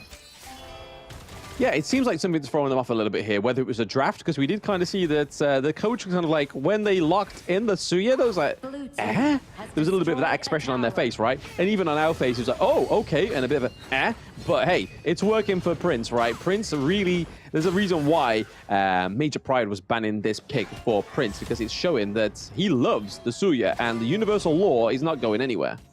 Yeah, so suddenly a very big creative block for the side of Vitality, right? They can't seem to figure out how to play against this draft, and you can see why. The long-reaching arms of Mac, here we go, T1 in the mid, threatened. Yep, we see the wind slash come through. It does hit onto Grizzly Q, but that's kind of the wrong person, right? He can take the knockup. He can take the damage for now. But again, 3005 going in, doing a bit of damage onto Shanks. Nothing's going to commit through here. Not taking the fight just yet. Yep, big wins for the side of VP, and at this point, it's their turn to take a 3,000 goal lead. Yes, it's clearly apparent, right, that the goal lead is definitely going over to the favor of VP, but all it takes is a team fight from Vitality to get themselves back onto the saddle again. Charging up the snipe is Mac. We'll see, this is dominant map control coming in, and Mac is hitting his stride. He's really close towards that Siege Breaker, right? As well as he does have the Cloud Piercer. So it's a big deal for the side of Virtus.pro. Yeah, it's a lot of damage straight away, right? If he goes for like Dawnbreaker, Daybreaker very early, it could be a huge problem for them because Soyu does a lot of damage, very early on anyway. So pre-items, pre-siege breaker as well, does plenty of damage. 90 into the backside, trying to take out Suya pretty early. He wants to get rid of the lore. He wants chaos on the Gorge. Yep, not going to happen though. VP very good at protecting the backlines simply because they have Grizzly Q on that junk as well. That's a T2. Once again, taken from the sides of the map of Vitality. And this is a very hurtful process that they're going through. Yeah, it's definitely something that they didn't expect, it seems, because they are not quite showing the same performance as they were in that game one, right? A lot of control given over to the side of Virtus.pro. Yeah, and I like this. So at this point, 3005, his performance on this Mulan has been quite spectacular thus far. Yeah, I don't think we've seen him on the Mulan yet.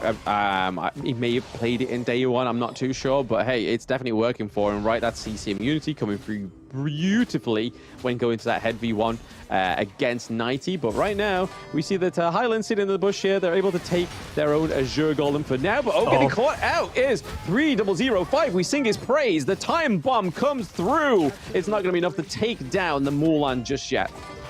Yep, it's a big play coming in, and this is VP doing what they like to do best. Multitasking, taking multiple objectives across the map at the same time. Yeah, it's what we saw them do with Major Pride, right? That's how they got that 2-1 victory against Major Pride. But right now, it's working against Team Vitality, not be able to get that crucial kill theft, however, though, onto the Overlord, which would have been great for them if they were able to steal that. That would have procured them a lot more control onto the Gorge. A knock-up onto City Boy is not going to lead to anywhere. The Destructive Deluge really zones them into this T2, enabling them to take the final T2 from Team Vitality. Yep, and this is so scary from the side of VP, because VP is a team that makes you wonder, right? They've taken the Overlord, but it still feels like VP are in control. Yeah, VP are pretty much very much in control, right? And the good thing about the Overlord for VP is that when they kill it, they get quite a considerable amount of gold. I think it's around about that 150 mark, right? That's not, you wouldn't normally get that from a creep. So having these Vanguards that aren't going to be taking these turrets and killing them is going to give a bit of more resources over to the side of VP, which is probably the counter, the double side of the coin for the Overlord. Yep, and if there's any team that knows how to play with an advantage, it's VP. And at this point, Virtus.pro is just showing a different side of them, not just with the picks, but with the plays as well. And Mac has been left untouched this entire game, and it's kind of scary. It's a scary notion to see for the side of Vitality because they have not found an answer yet. It's kind of hard to hit what you can't see, right? Like, he is pretty much invisible for the most of the game. 90 may caught him out here. You may have just jinxed the show you right now. The Death on Sunset does come through. Is it going to be enough to commit and take down Mac? He is still trying. The Unbridled Outburst does push him through, and it is going to be enough for Mac to take the kill onto 90. That is not quite it just yet. The Wind Slash comes through, taking down the Zhang Fei. Right now, that is a 1-1 trade between VP and Vitality. Yeah, VP happy with that because Grizzly Q already expended the Unbridled Outburst. There was not much use for him besides the Leaping Savior, right? And at this point, the map is once again open. They're going to start working onto this Overlord, and look at how fast they're taking it. This is a Shadow Overlord, mind you.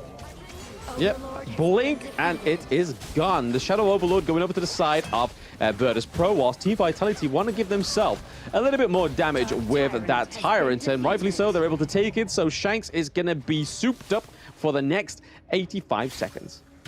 Yeah, now it's all about damage limitations, right? Because VP just having so much control over the map, and they chased the hell out of Mac. They couldn't get the kill. Mac got it instead. Yeah, he slipped away very nicely, but it was all aided by the Grizzly Q, right? Grizzly Q was able to keep his ADC alive, which is the whole thing about a support. You're not only a roam, you are a support at the end of the day, and rightfully so. Grizzly Q putting that to the test and able to keep Mac alive. We do see the Shadow Vanguard being dropped down into the farm lane. Yeah, once again, Grizzly Q starts the fight.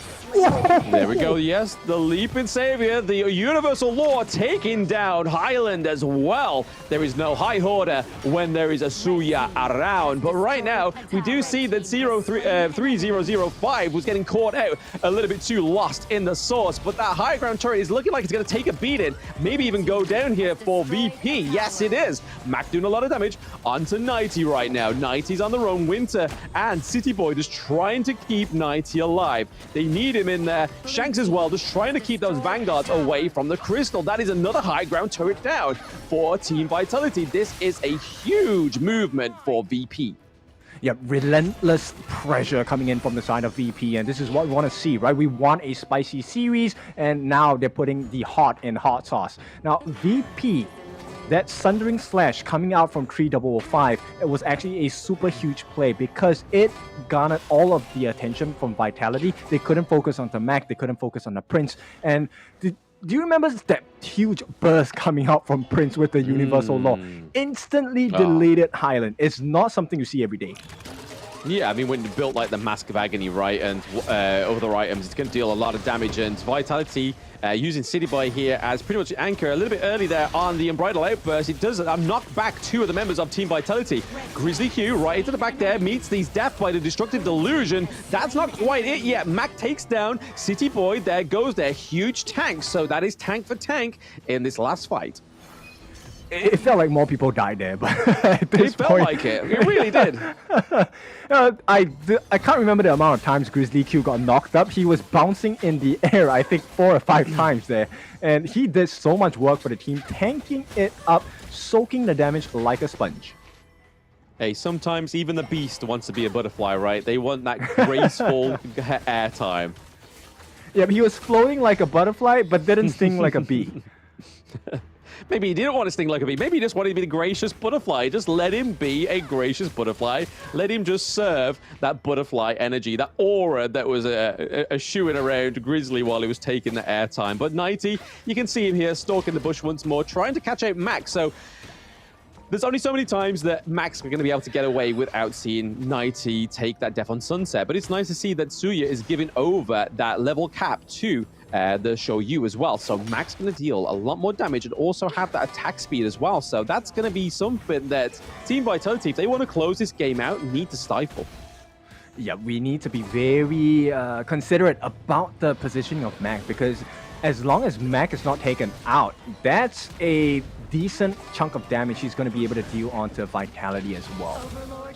Not just Vitality, over to the Overlord as well. Obviously, Vex giving him credit where credit is due, but also Mac doing a lot of damage to these neutral objectives, getting the snipes out there, taking it onto Highland, basically taking a third of his life with one hit right now, which is huge on the side of Virtus.pro. Right now, we are seeing 2 solid minion waves into the mid lane, into the clash lane as well, as that Shadow Vanguard has been put down into the clash lane. I think it's all about Virtus.pro just kind of keeping it for now. The Bridal Outburst does come through. Are we going to see any commit? It might be. Okay, yeah. All committed. Yep, the Unbridled Blade comes over the wall as well. And there we go. Death on Sunset does catch out Prince. So there is no more law in this order. It is only chaos. And will chaos ensure right now for VP? And it is. That is a double kill going over to 90. Means that he's able to switch straight to the Vanguards and stop them pushing that top lane. Yeah, but still, it is Vitality on the back foot, right? Because VP, they have now established a barren wasteland in the base of Vitality. And even though they got that big win in the team fight, managed to open up the doors into the lineup of VP, look at the result of it. They just get that one tyrant. Nothing else has been achieved.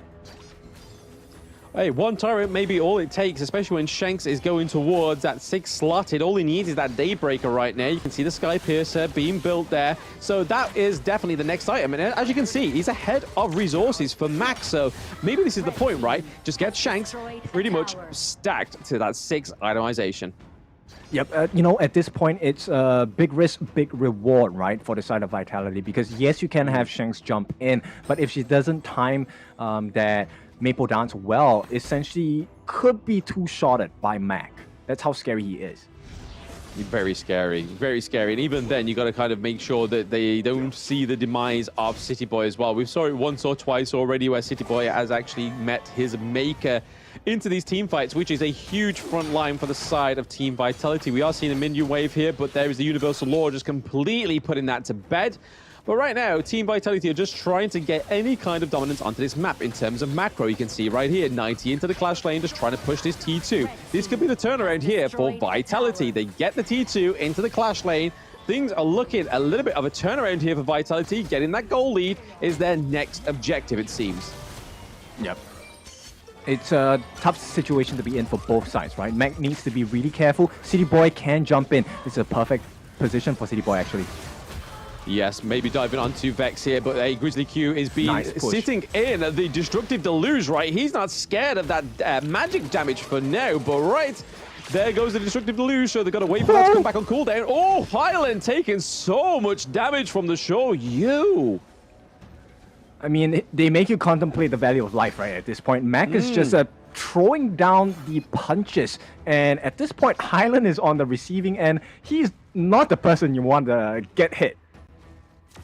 Yeah, literally, his life's flashing before his eyes. I think he's having one of those, like, moments of epiphany, right? It's kind of like, wait, do I need to tell my mom and dad that I love them? I mean, my health's gone. What's going on? And then, like, literally getting shell-shocked right now. That's a nice little CC from Vex. It goes untargetable for the Undying Sorrow as well. The Death on Sunset tries to catch it. Mac, is it going to be successful? Yes, it is. They get Mac down. That's a lot of damage gone on the side of VP. You can kind of see 3005 trying to push that minion wave into the farm lane. But for now, Vitality are going to be happy with that. Shanks getting out of there just about. Oh, if Prince just actually put that down and phase checked that bush, we could have seen Shanks gone down as well. Oh yeah, this is a scary situation to be in, and at this point, 20 seconds on the death timer for Mac. This is going to be a rushdown for this Overlord. Yeah, we could see a crucial kill theft come through, right? They do have the double smite. We do see Vex going in. They're not going to get it, though. It is going to be City Boy getting the smite on, but Shanks and City Boy going straight onto Vex as well. That was a nice play by Team Vitality, getting them back on the saddle again, but 3005 was just basically putting that pressure into the bot lane, but that's been negated by the Shadow Vanguard. Completely gone was all his efforts.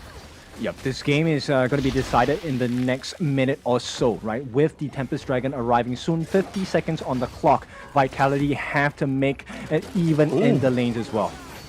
Winter taking shots here, left, right, and center, but like you said there, Kin, it is getting to that 20-minute mark. This is exactly what happened against their games yesterday. VP was able to make sure that they could take Vitality to the 20-minute mark, but it was actually Vitality that was able to close out the game once more. But this is really putting Vitality to their stretches, right? With VP getting them all the way to the 20-minute mark is really showing that VP have some promise. Right-hand side of the map, Mac might be getting caught out by Shanks here if he makes a wrong step. Yeah, he's got to make sure he keeps that positioning perfectly for him because, like you say, Shanks is playing on that side. He knows if Mac shows himself, he's going to be there within a moment. But right now, Tempest Dragon is up. They've got them pushed to the higher ground turrets. The only thing that's going in favor for the side of VP is the fact that they have higher ground turrets and Vitality do not. That actually is a very big advantage, right? Because once the dust settles, once again, Vitality are on the back foot. They can't play the waiting game. They have to make something happen. And it looks like they might want to rush this down.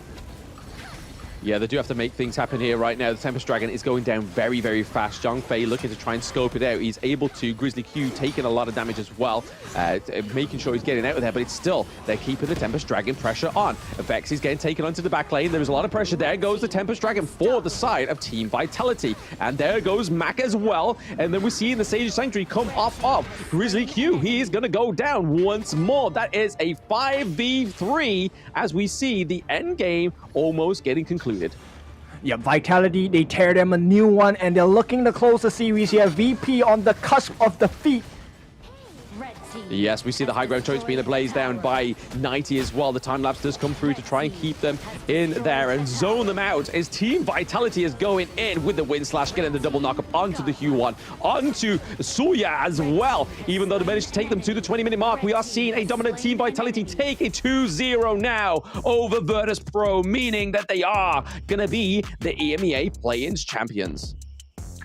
Well done to Vitality. They have lived up to the expectations. They have lifted the crown 24,000 pretty much in the bag for the side of Vitality.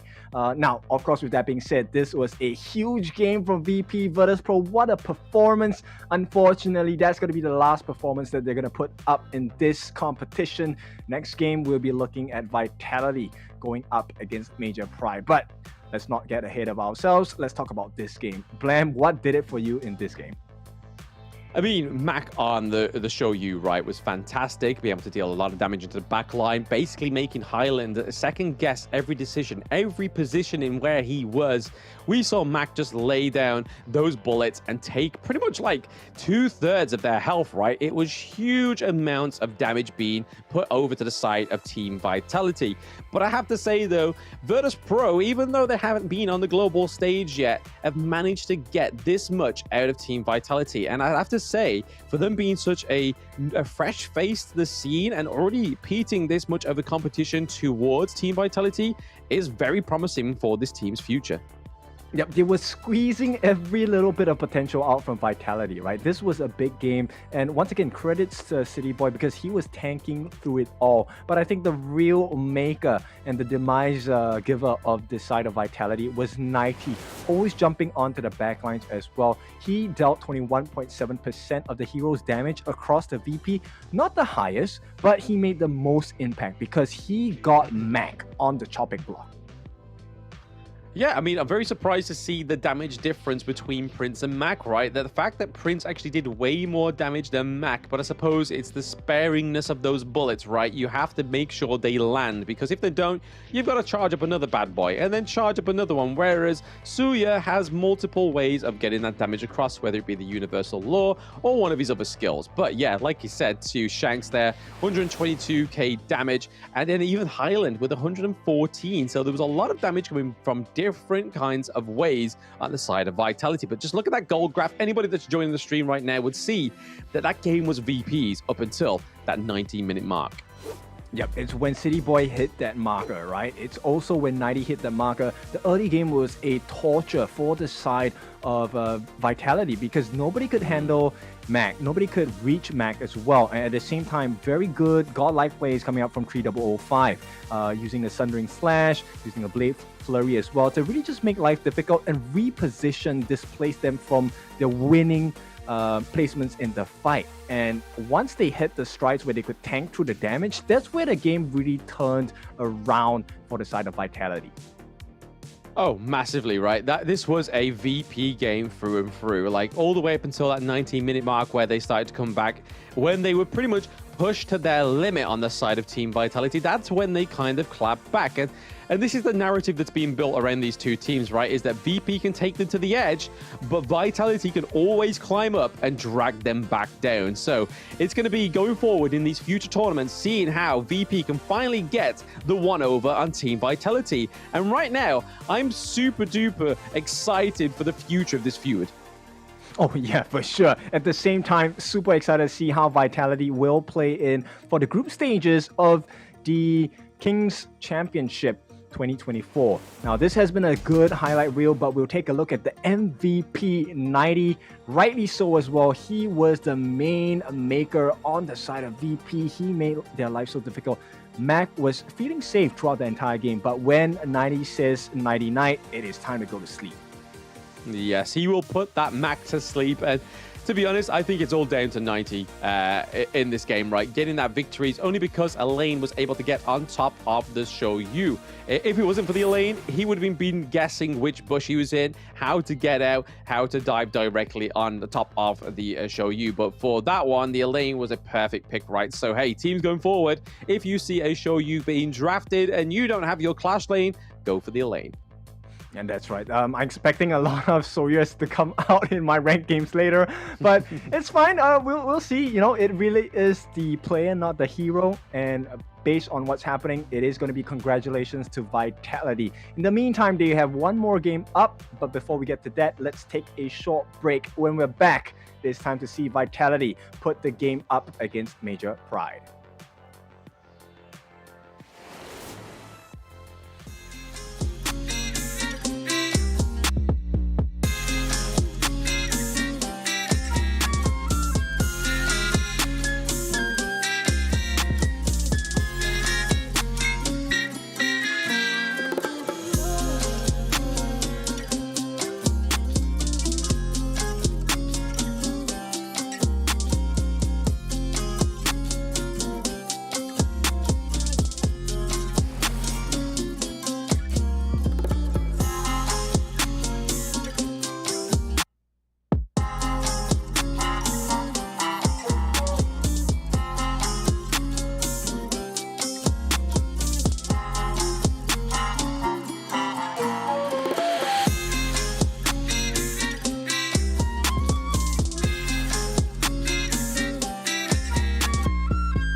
them tell you what you can't do. Gotta change your ways.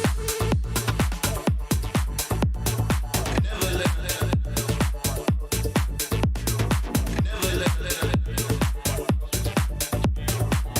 let them tell you what you can't do.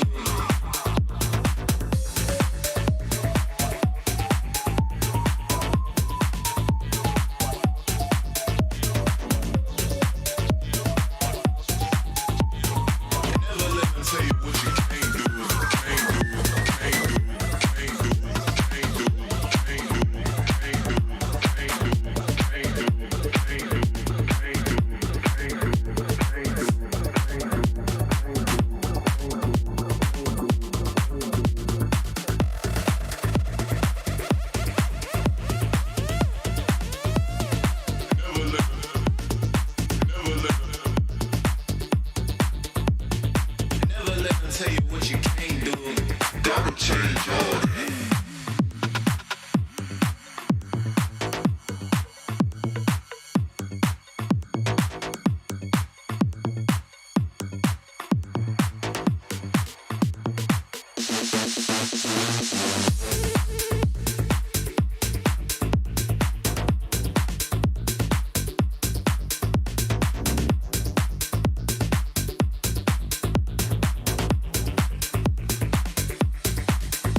let them tell you what you can't do. Gotta change your ways.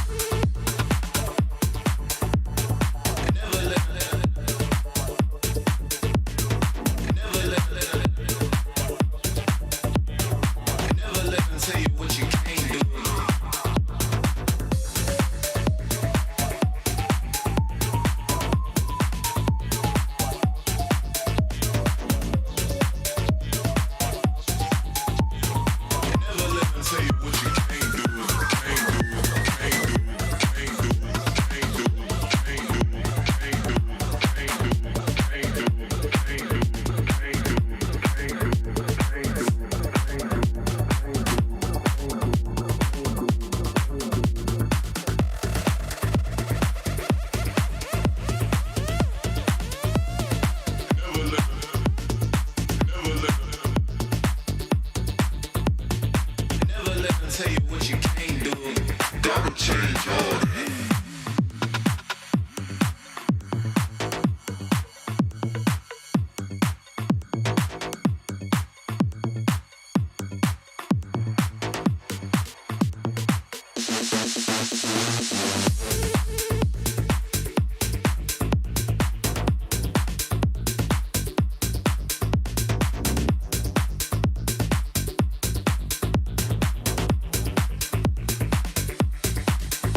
Lu Bang doesn't have any strongly held beliefs beyond safeguarding his own interests, but when it comes to that, he'll spare no effort. This is his passive skill, which automatically grants him a stack of mark every second. At a certain number of marks, he gains an enhanced basic attack. This is his main damage skill. It enables a shield that deals damage to nearby enemies either when it expires or when he manually disables it. His skill 2 provides movement and crowd control, letting him charge forward to damage and stun enemies in his path. Lu Bang's ultimate is a teleportation skill. It provides the selected teammate with a shield and after a short delay, teleports him to the teammate, restoring health to teammates within range. Upon arriving, Lu Bang also gains an extra movement speed bonus. Notably, the longer he channels for, the stronger the shield and the greater the magical damage dealt by the teleportation. This combo is great for protecting teammates that are being overwhelmed. First, select a teammate to provide them with a shield. As he starts channeling his ultimate, activate skill 1 and wait for the channeling to finish, or tap the ultimate again to teleport. Then, use skill 2 to dash and stun enemies, followed by stage 2 of skill 1 and an enhanced basic attack to deal burst damage. This combo is mainly used to protect your team's carry. It utilizes the ultimate shield and magical damage to help teammates block fatal damage and gives them an opportunity to counterattack. Note that stage 2 of the ultimate can be used flexibly depending on the situation of the battle, though it is most often used to provide emergency support or to retreat from combat.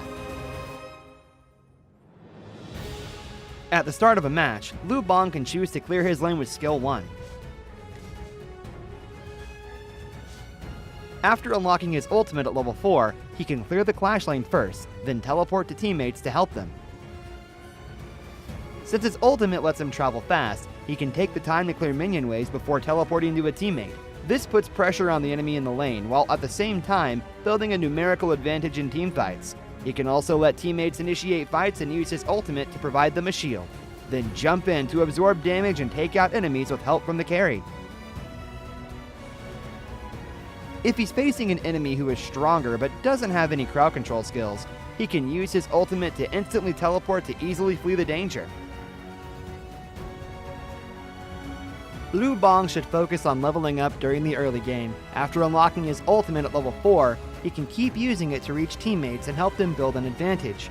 During the mid to late game, once he has enough defense and damage, he can mainly focus on laning and teleport into team fights to protect the carry and take out unsuspecting enemies.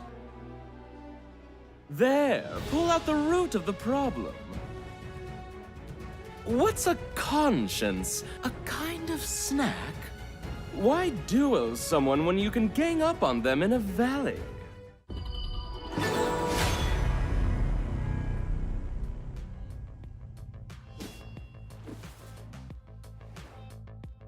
Welcome back into the Honor of Kings Championship EMEA play-ins. It is going to be the last series of the day. It is your favorite kind of tofu, King Dofu, and with me today is Blam. How we doing?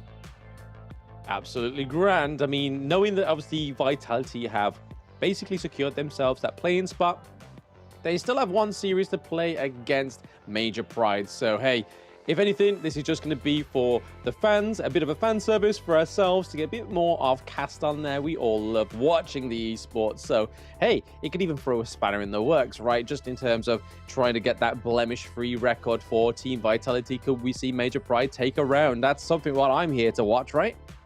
Oh yeah, for sure, right? And you know, Major Pride, they will be the team that I expect to be able to pull this off in the first place. They have a very strong showing thus far, very unconventional approach to the game, at least in the pro scene so far. Yes, definitely.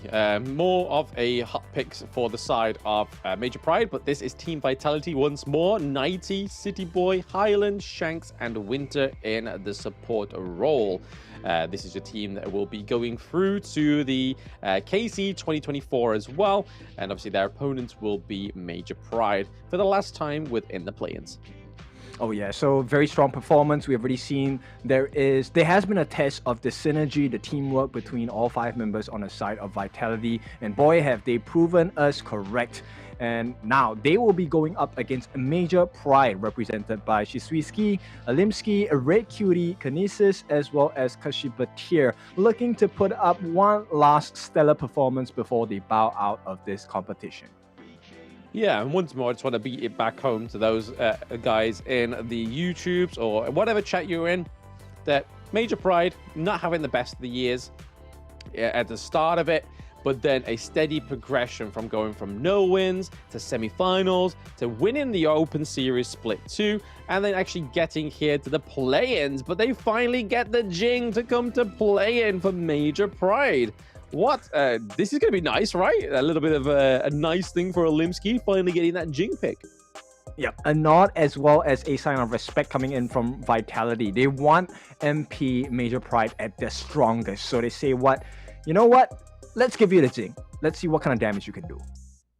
Yeah, let's see what you can get achieved with the Jing. But the bans and the drafts are very similar, aren't they? They're Mai Shiranui, the Dolia, the Shangguan, giving a little bit of a respect over to Highland in that role, right? Because he's been very good, strong on the Haino, on Shangguan as well. So we see that Musashi, Orgren, and the Byron being banned out as well. Yep, all good counter picks against the likes of Vitality. They cannot afford being bursted down at any point of the game, right? This is also to disallow that compliment because on the side of Major Pride, Jing is one of the highest burst junglers out there, assassin style. So you don't want to offer them options to explore when you're looking to really just burst someone out of this game. Yeah, Olimsky looking pretty happy with himself that he's got that Jing, right? Oh yeah, Team for Vitality, sure. Absolutely. If someone gave him my my main, I'd be like, hey, thank you, finally. I mean, my main in ranked should be Orgren, but it always gets banned. So hey, whenever somebody gives me Orgren, I have that same expression. Yep, that's right. They're going to conclude the drafts now with the ban on the Lady Zhen, as well as the Sun Bin coming in for the side of Major Pride. So a little less disruptions available for both sides. Mid lane, that's the big contest here between the two sides. So you have options like the Princess Frost, which Major Pride will take up and snap pick right away. Yes, so that leaves pretty much the Haino open for the side of Team Vitality, whether they will go for it for Highland. But right now, we could see the Hue1 actually flex into the mid lane if he really wanted to, right? See if they can pick up something else within that jungle. We still have the likes of the Monkey open. We have Kaiser, Dune open as well. So there's plenty here to be sought for on the side of Team Vitality. But in terms of support, it's going to be interesting to see if they go for the Taiyan or they go for something a little different into the support role. Okay, some leap reading there. It feels like Winter is saying she's not scared of whatever that MP is going to throw at her. So she's going to pick up the tie-in, and rightly so. It's going to be the Haino going into the hands of Vitality, and probably going to be mid with Highland. Yes, yeah. I don't think City Boy wants to go for the Haino. I don't think he's ever played it, so the Hue1 kind of fits nicely in his hero pool, whereas the Haino, we know that Highland can perform with that one. So we get the full roster. It's the Taiyan and the Haino locking in. Okay, so nonetheless, let's make this clear. It's not going to be an easy game at all for either side, right? So both teams, they have had their signature picks already. We have the Jing coming in for Major Pride. We have the Haino Highland Special. And it's curious to see if there's going to be any kind of stellar performance on either side, right? Who's going to get the upper hand in this game number 1 of a best-of-3 series? Yes, and for those that are just joining in, obviously Vitality have secured their play-in, so this is a little bit more of just a task for Major Pride to see if they can take a round from Team Vitality. Yep. And right off the bat, you could see, there's going to be a lot more pressure. They want to make sure that Olimsky gets the best game possible. So they will rotate their mid lane down into the blue side of the map for their Azure Golem. Very quick take. Yes, very quick take. I'm really excited to see Olimsky finally get this pick right. It's been something we've been waiting for the entire of the play-ins. It's just unfortunate that the teams, unfortunate for Major Pride, but not for the teams against Major Pride, that they've been doing their homework. Oh, yeah, for sure. And at this point, I want to see, right? You've been talking so much about this Olimsky thing. I want to see this crystal quality that you're speaking of. Yeah, hopefully he portrays it nicely, because if not, then I've kind of oversold him, right? But hey, I've got all faith in Olimsky to try and perform, especially against Team Vitality, who have completely got a blemish-free record within the play-ins, right? So it's not some easy feat to pick up the Jing and go against go against a team that's already beaten you 2-0. So it takes a lot of gall to pick this up and try and perform with it on this stage. Okay, Alimsky gonna dive in here, and I don't think they're gonna achieve much here. No, not too much. Just using it a little bit more defensively right, just to get out of there. The mirror domain does get propped by Alimsky. Okay, so simple wave clear. I think it's really about giving as much EXP, as much gold possible for Alimsky. He needs to have that level advantage going up against City Boy because City Boy's farming speed is quite fast as well. Oh yeah, super duper fast. Like, we've seen that City Boy is able to match those most aggressive junglers, right? So City Boy really put in the jungle to test, and on the Hue 1 is able to clear a lot faster than most junglers can. But currently, Limsky just a little bit ahead of that XP there. He went level 5 first before City Boy. Potential engage here into the mid lane. We need to see that, please. The mirror domain does come through. A little bit of damage going over to Taiyan, but not actually hitting Shanks. So that's where we want to be kind of hitting, right? Taking out the Taiyan, so there's no healing for Shanks, and then try and deal with Shanks afterwards. But I feel like Kashipatir on the Zhang Fei is a good way to split these two apart, right? Because you don't want to be giving the healing over to Shanks whilst you're trying to whittle down Taiyan, because by the time that happens, Shanks could be in a healthy state, and you could be not at your best. Oh yeah, for sure. In fact, actually, I think it's a big worry for me on the side of Winter, right? She does have heals, but the burst potential coming out from Alimsky might be a little too much for Winter to handle, maybe at the mid game. Yeah, maybe in the mid game when we start to see Ali get those itemizations up. Not quite building that Doomsday just yet, but you can kind of see that that is being brewed up for now on the side of Major Pride, Kinesis that is. But right now we're seeing a little bit of a tip for tat in the games, right? This is mainly like Vitality's MO. They like to put a lot of focus into this farm lane. Yep, very good play coming in. This is a signature Vitality invasion, right? They want to make sure that, hey, we put as much pressure. Hopefully we get the advantage. We get that first T1 for our side. That's going to buff up our gold, going to give us a little bit more EXP as well.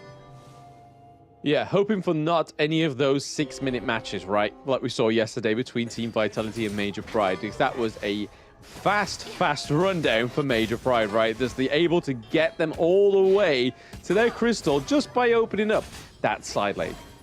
Yep, I doubt that's going to happen, at least for this match, right? Because right now, Major Pride, they're holding their own against the likes of Vitality. We haven't seen a lot of aggression come out from the Vitality side just yet. No, yeah, looking for going over to the neutral objective. Does go over to the side of Team Vitality, but Jin coming through with the Mirror Domain onto the side of Vitality as well. Shanks taking a lot of damage from Kinesis. Into the back is high, no blood. First blood is spilled for Major Pride. Alimsky getting the kill onto Highland. Yep, that was a very preemptive Fate rewind there, which opened up the doors for Alimsky to get that kill simply because of the dash. She is so mobile, so Jing, a very scary opponent to fight against when you have no more resources. Yeah, as soon as that premature Fate rewind came through, right, that was a go-ahead. A little nod to Alimsky to say, hey, this guy doesn't have a lifeline. This is all go for me. Yeah, and rewarding themselves with the itemization. Axe of Torment already in the hands of this Jing. That's a pretty fast Axe of Torment, 5 minutes in, based on the professional game timing. Yeah, I mean, it's right. Going into the squishy heroes on the side of Team Vitality, getting that Axe of Torment is going to make it a lot easier for Alimsky to try and pick off these members of Team Vitality. But right now, they are ever so ahead with the gold lead on the side of Major Pride. Let's see what Team Vitality can do going into this almost 6 minutes. Yeah, so no one's going to touch the Overlord at this point. 5.5 minutes in. Like you said, it's a small lead, right? I wouldn't say it's a considerable lead, a small lead for the side of Major Pride, but this could all change. The rotations are coming down. Yes, absolutely. We do see City Boy and Highland going in for the rotation there. We do see the teleport mechanic was being thought of there on the side of Major Pride, but this is like, hey, let's just scare them away from that T1 in the bot lane, because we know if they don't get scared, they will take it. Yep, and 90, signature move, hiding in the bush. He is one member you do not want to get caught out by. Yeah, definitely a learning lesson for Virtus.pro, right? That face check with your face when 90's in that bush is probably going to end up with a 99 from 90, making sure you go to sleep. But Highland and Red just trading a few blows here and there. Those scepters are deadly on the side of Team Vitality. Okay, so while Major Pride have a small lead in terms of gold, right? I still have really big concerns coming in for Red Cutie because this is a lineup that is pretty mobile as well. I don't think it's going to be an easy game for Red Cutie at all.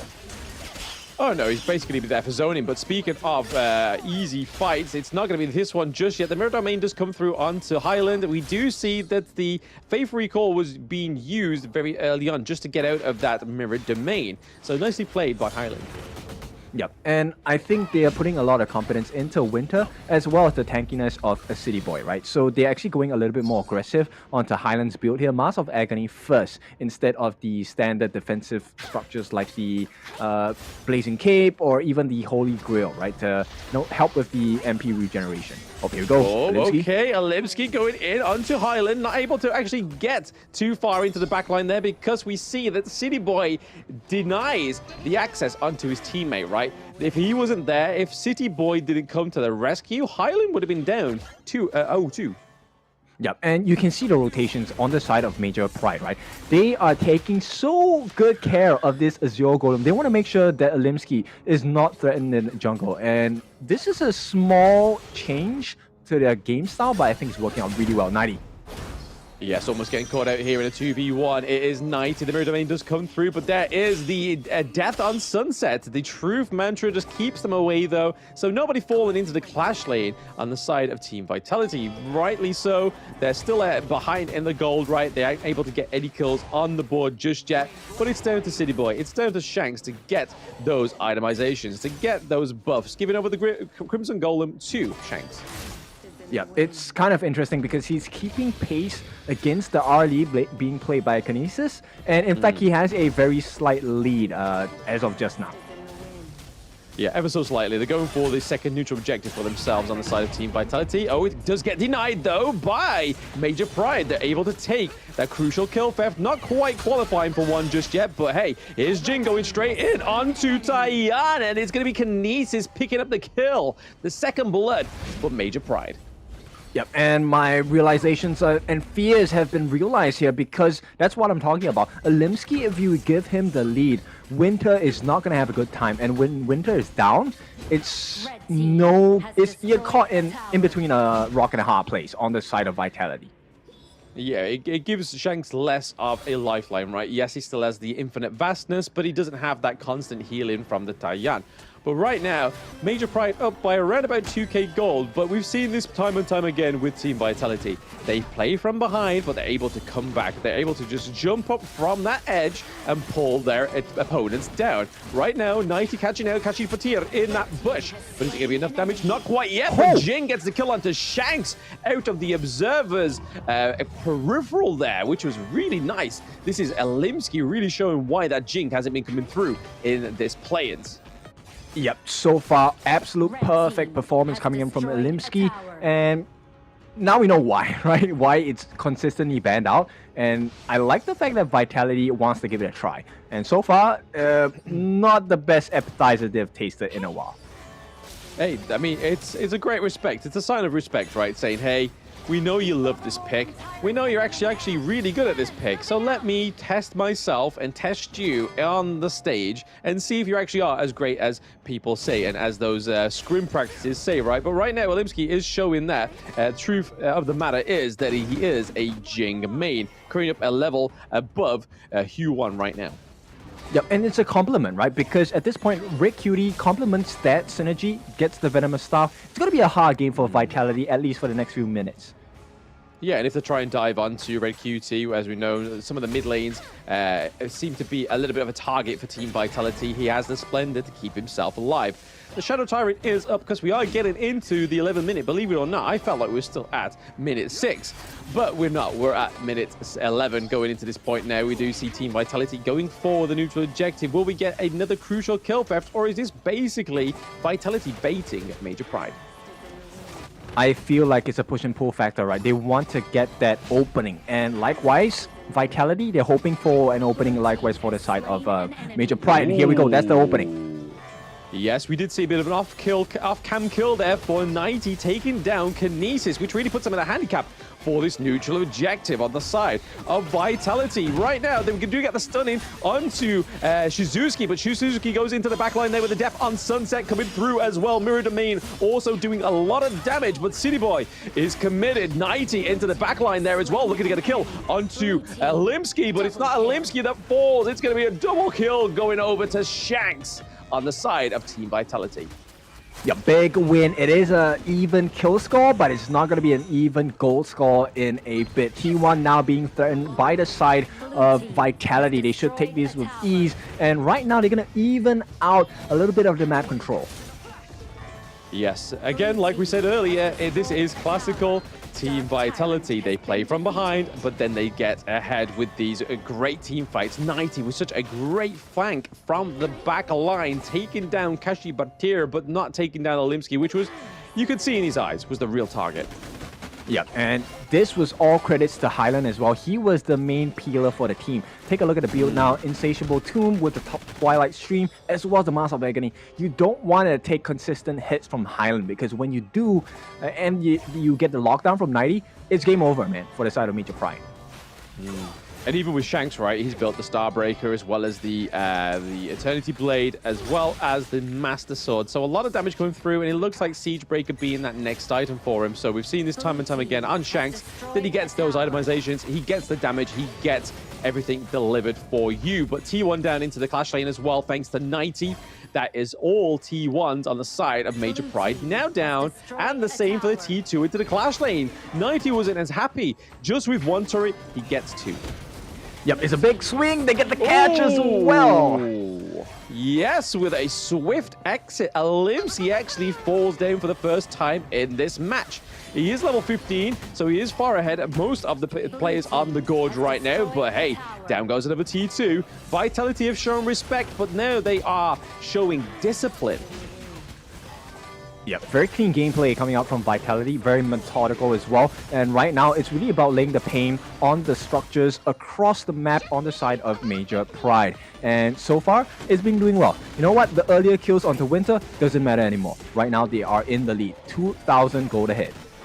It doesn't, and I think this is kind of like the beauty of the Taiyan pick, right? It's like, no matter how many times you kill her, she's still going to always give out that base level of healing, which is her main function, right? Is just to heal your team and just keep them sustainable within these team fights. So she's not missing out on much here with Winter falling, but it just means that it's going to be effective even if you take her out. It just means that she comes back, she's still able to do that same job.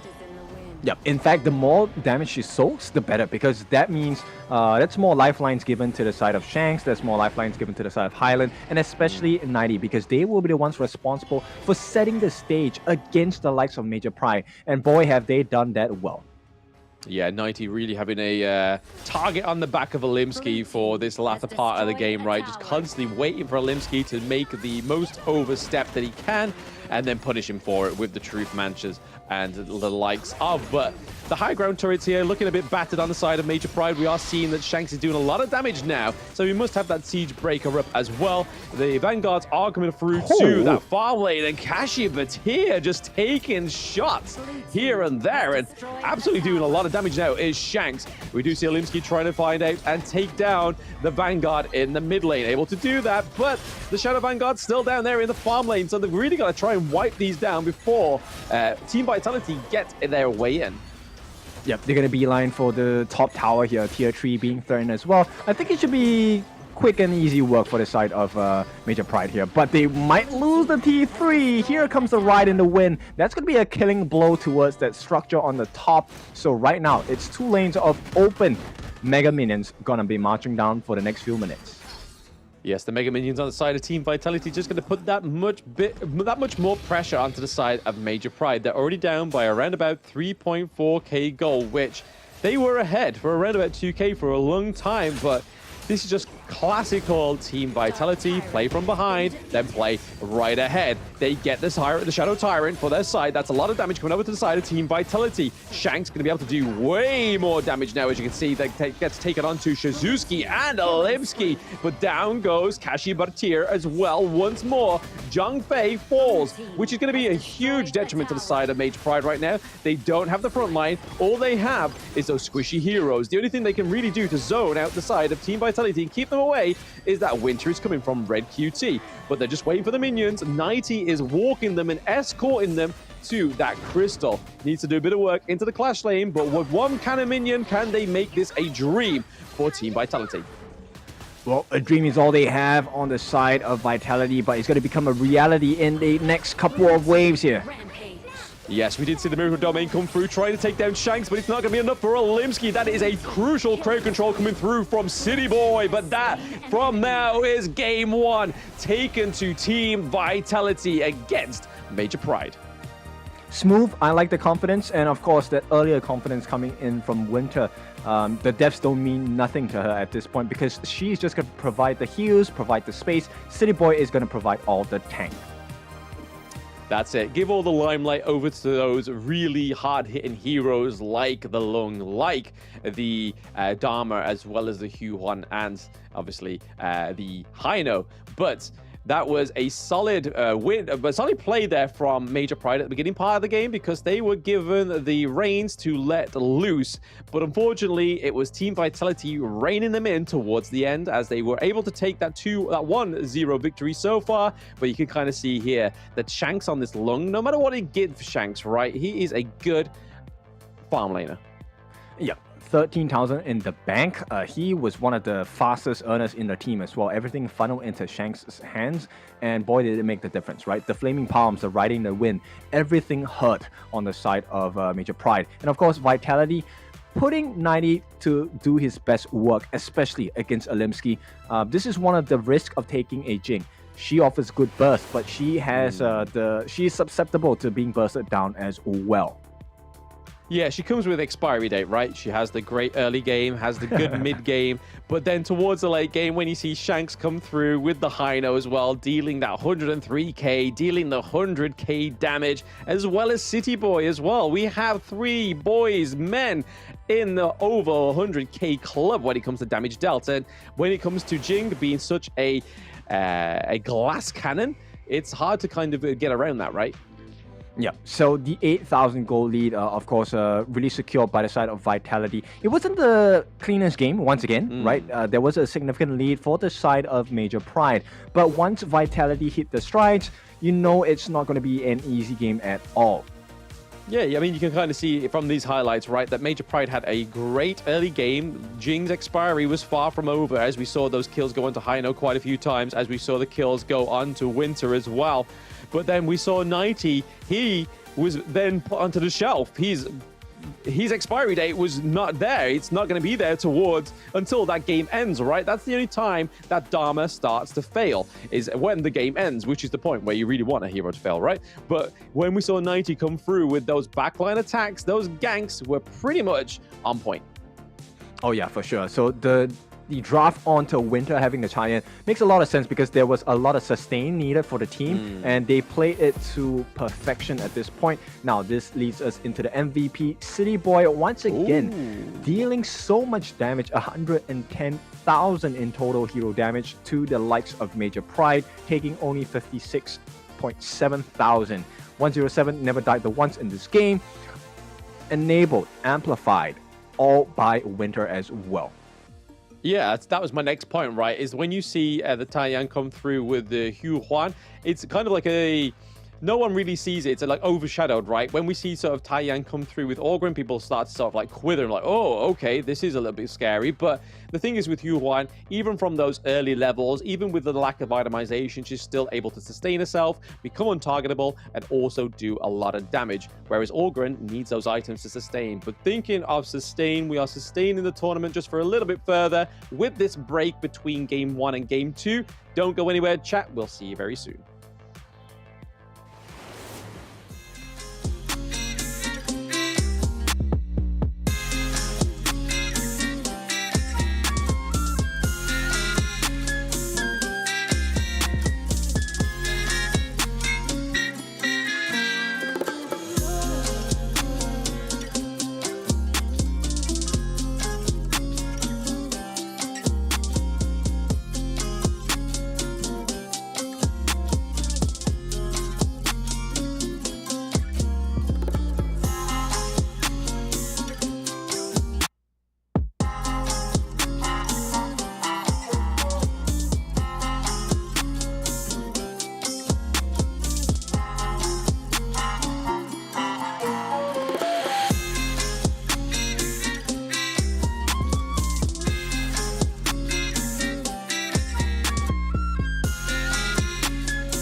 meteors that fell from Zephyr was a mysterious substance temporarily named Amber. In fields such as biomedicine, it may bring hope for post-disaster reconstruction.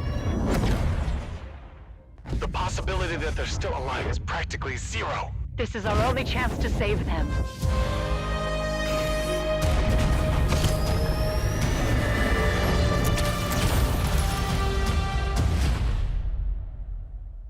Doctor, we received a weak signal from Zephyr for the first time. Zephyr, rescue!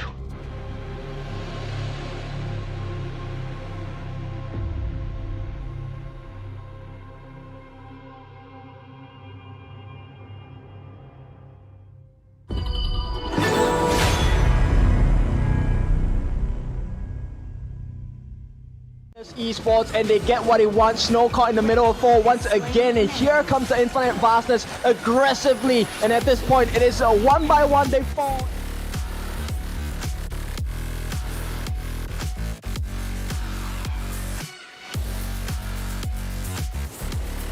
Duel to death. He kills Kakarot right away. He wants to go for more. He's chasing after them with the Rhinovas jumps in once again, will not survive the fight. A Vanguard suits, they fall, and his influence rage. So okay, caught in the middle of 4. 5 is all of Fearless Esports, and they get what they want. Snow caught in the middle Side of Chaos, and down goes a Zhongfei. So there is the backbone. We could still see a steal here. Who's it going to go over to? It does go over to the side.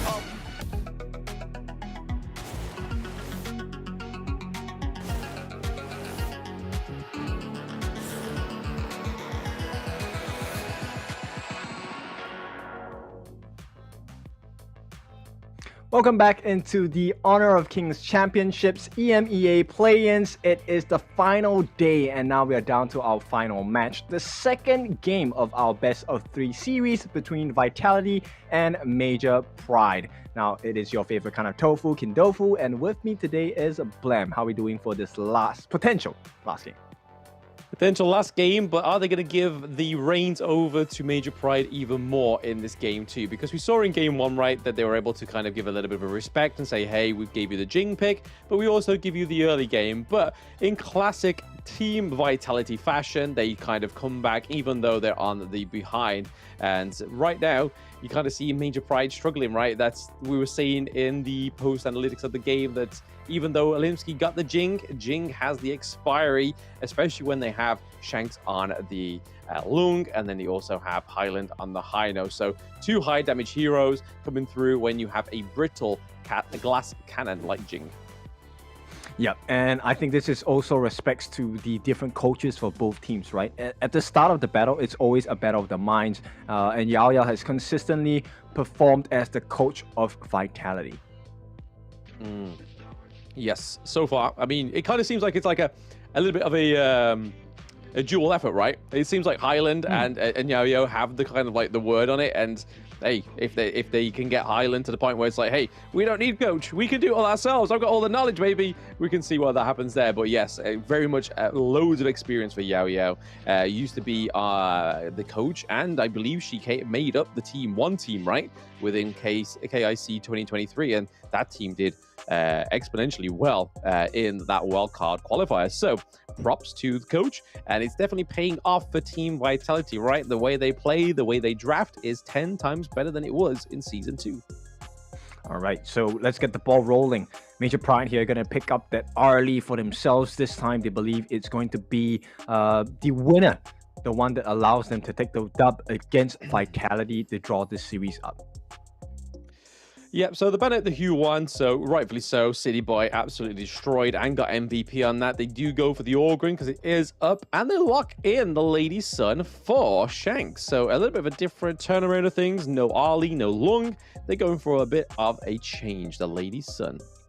Okay, so there's 2 different markers you could explore as Vitality. You could take a look at the Ming. You could take a look at the Sun Bin as well, even the Zhangfei, right? But it looks like Major Pride, they want to go for the standard old school tactic of the Da Chao and the Fuzi combination with the Sea of Fate as well as the Eye of the Whirlpool to get that split push going. I mean, you may as well, right? These teams, so Team Vitality would not know to ban this. They thought, you know what, they're never going to try this. And then MPL is like, hey, let's have a bit of fun with this. This is like the ultimate siege tactic. The Futsu and the Cho, but then also be able to recall anybody on your team, but then teleport them with the Eye of the Whirlpool as well. Could be really interesting here for Major Pride, and something that Team Vitality may not be that good against when it comes to the Chow and the Futsu combo. Oh yeah, for sure. And at this point, you know what, Vitality say, okay, we've seen enough of your Jing, we know of the quality, it's not going to appear in this game. Yeah, rightfully so. A bit of respect on that Jing pick because they don't want to see come through in that early game, especially when they got the Futsu as well. I think it's a good kind of like roll into the Lady Sun, right? Because they don't have the excessive kind of like range and slipperiness of the Ali or the Lung to deal with. Whereas Lady Sun, yes, she can roll, but you can pull her back. You can lock her down with the Futsu. So they go for the Shangguan ban as well, so there's not too much of a slippery hero on the side of Team Vitality and the Dharma for 90. Oh, I like it, right? Because Dharma actually one of the main heroes that will be able to get rid of that Sea of Fate combination where they get the TP back home. At the same time, Highland with the Shangguan is going to be very painful to deal with on the side of Major Pride. But this opens up the door for the Heino, and Vitality, rightly so, pick it up. Yes, the Hyeno once tried and tested and is pretty much always been a staple thing for Team Vitality now. We see that Highland is very capable on this pick. He can use those scepters as if they were his own sword to carry the team to victory. But Zhongfei being a solid front line for the side of Team Vitality as well. So Winter being a tank this time around rather than being a sustained healer. But the Angela coming through for Red QT is going to be a good counter to the Zhongfei, right? The anti-tankness of the Angela could shine through with that blazing brilliance. Okay, so Futsu's jungling? Potentially.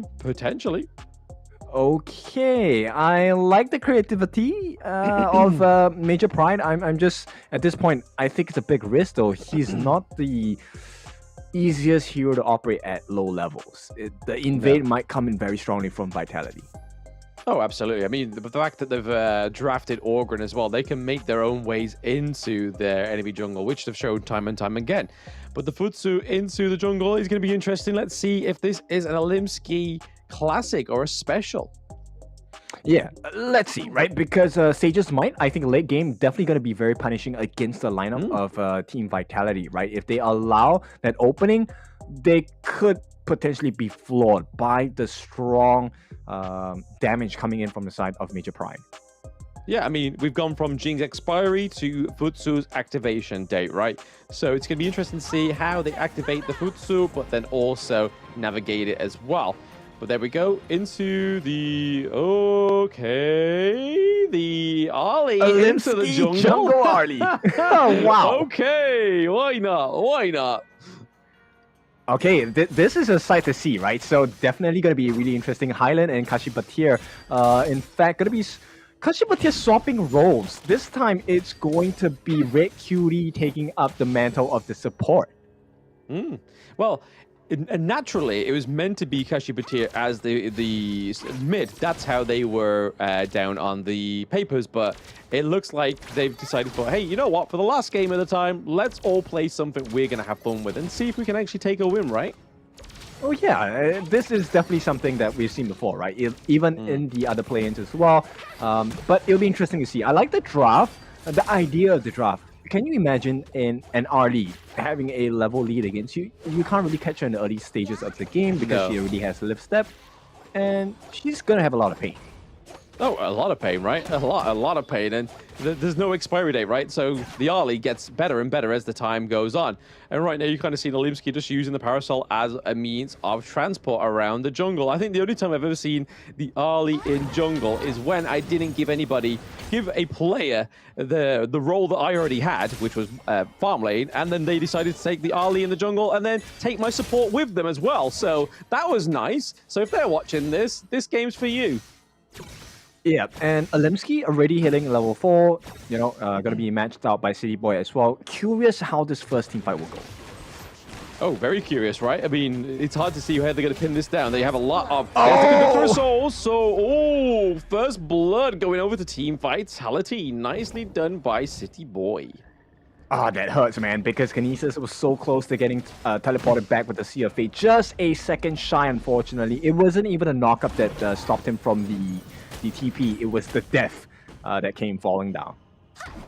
Yes, unfortunately for the side of Major Pride, they did meet their demise a little bit too early there. Shizuki, a 90, helping himself to the enemy jungle there, just as he does, tries to get that level lead, that gold lead. Oh, kicking him about a bit. Just a bit of a slapdash, a bit of a tickle. There's a knockup from Shizuki. He's going to get the 1v1 here. Oh, back flick away. They do get the HP regen for the Mayim, but he's now on the run. And I think it's good time that Shizuki just gets out of there because City Boy was just around the corner.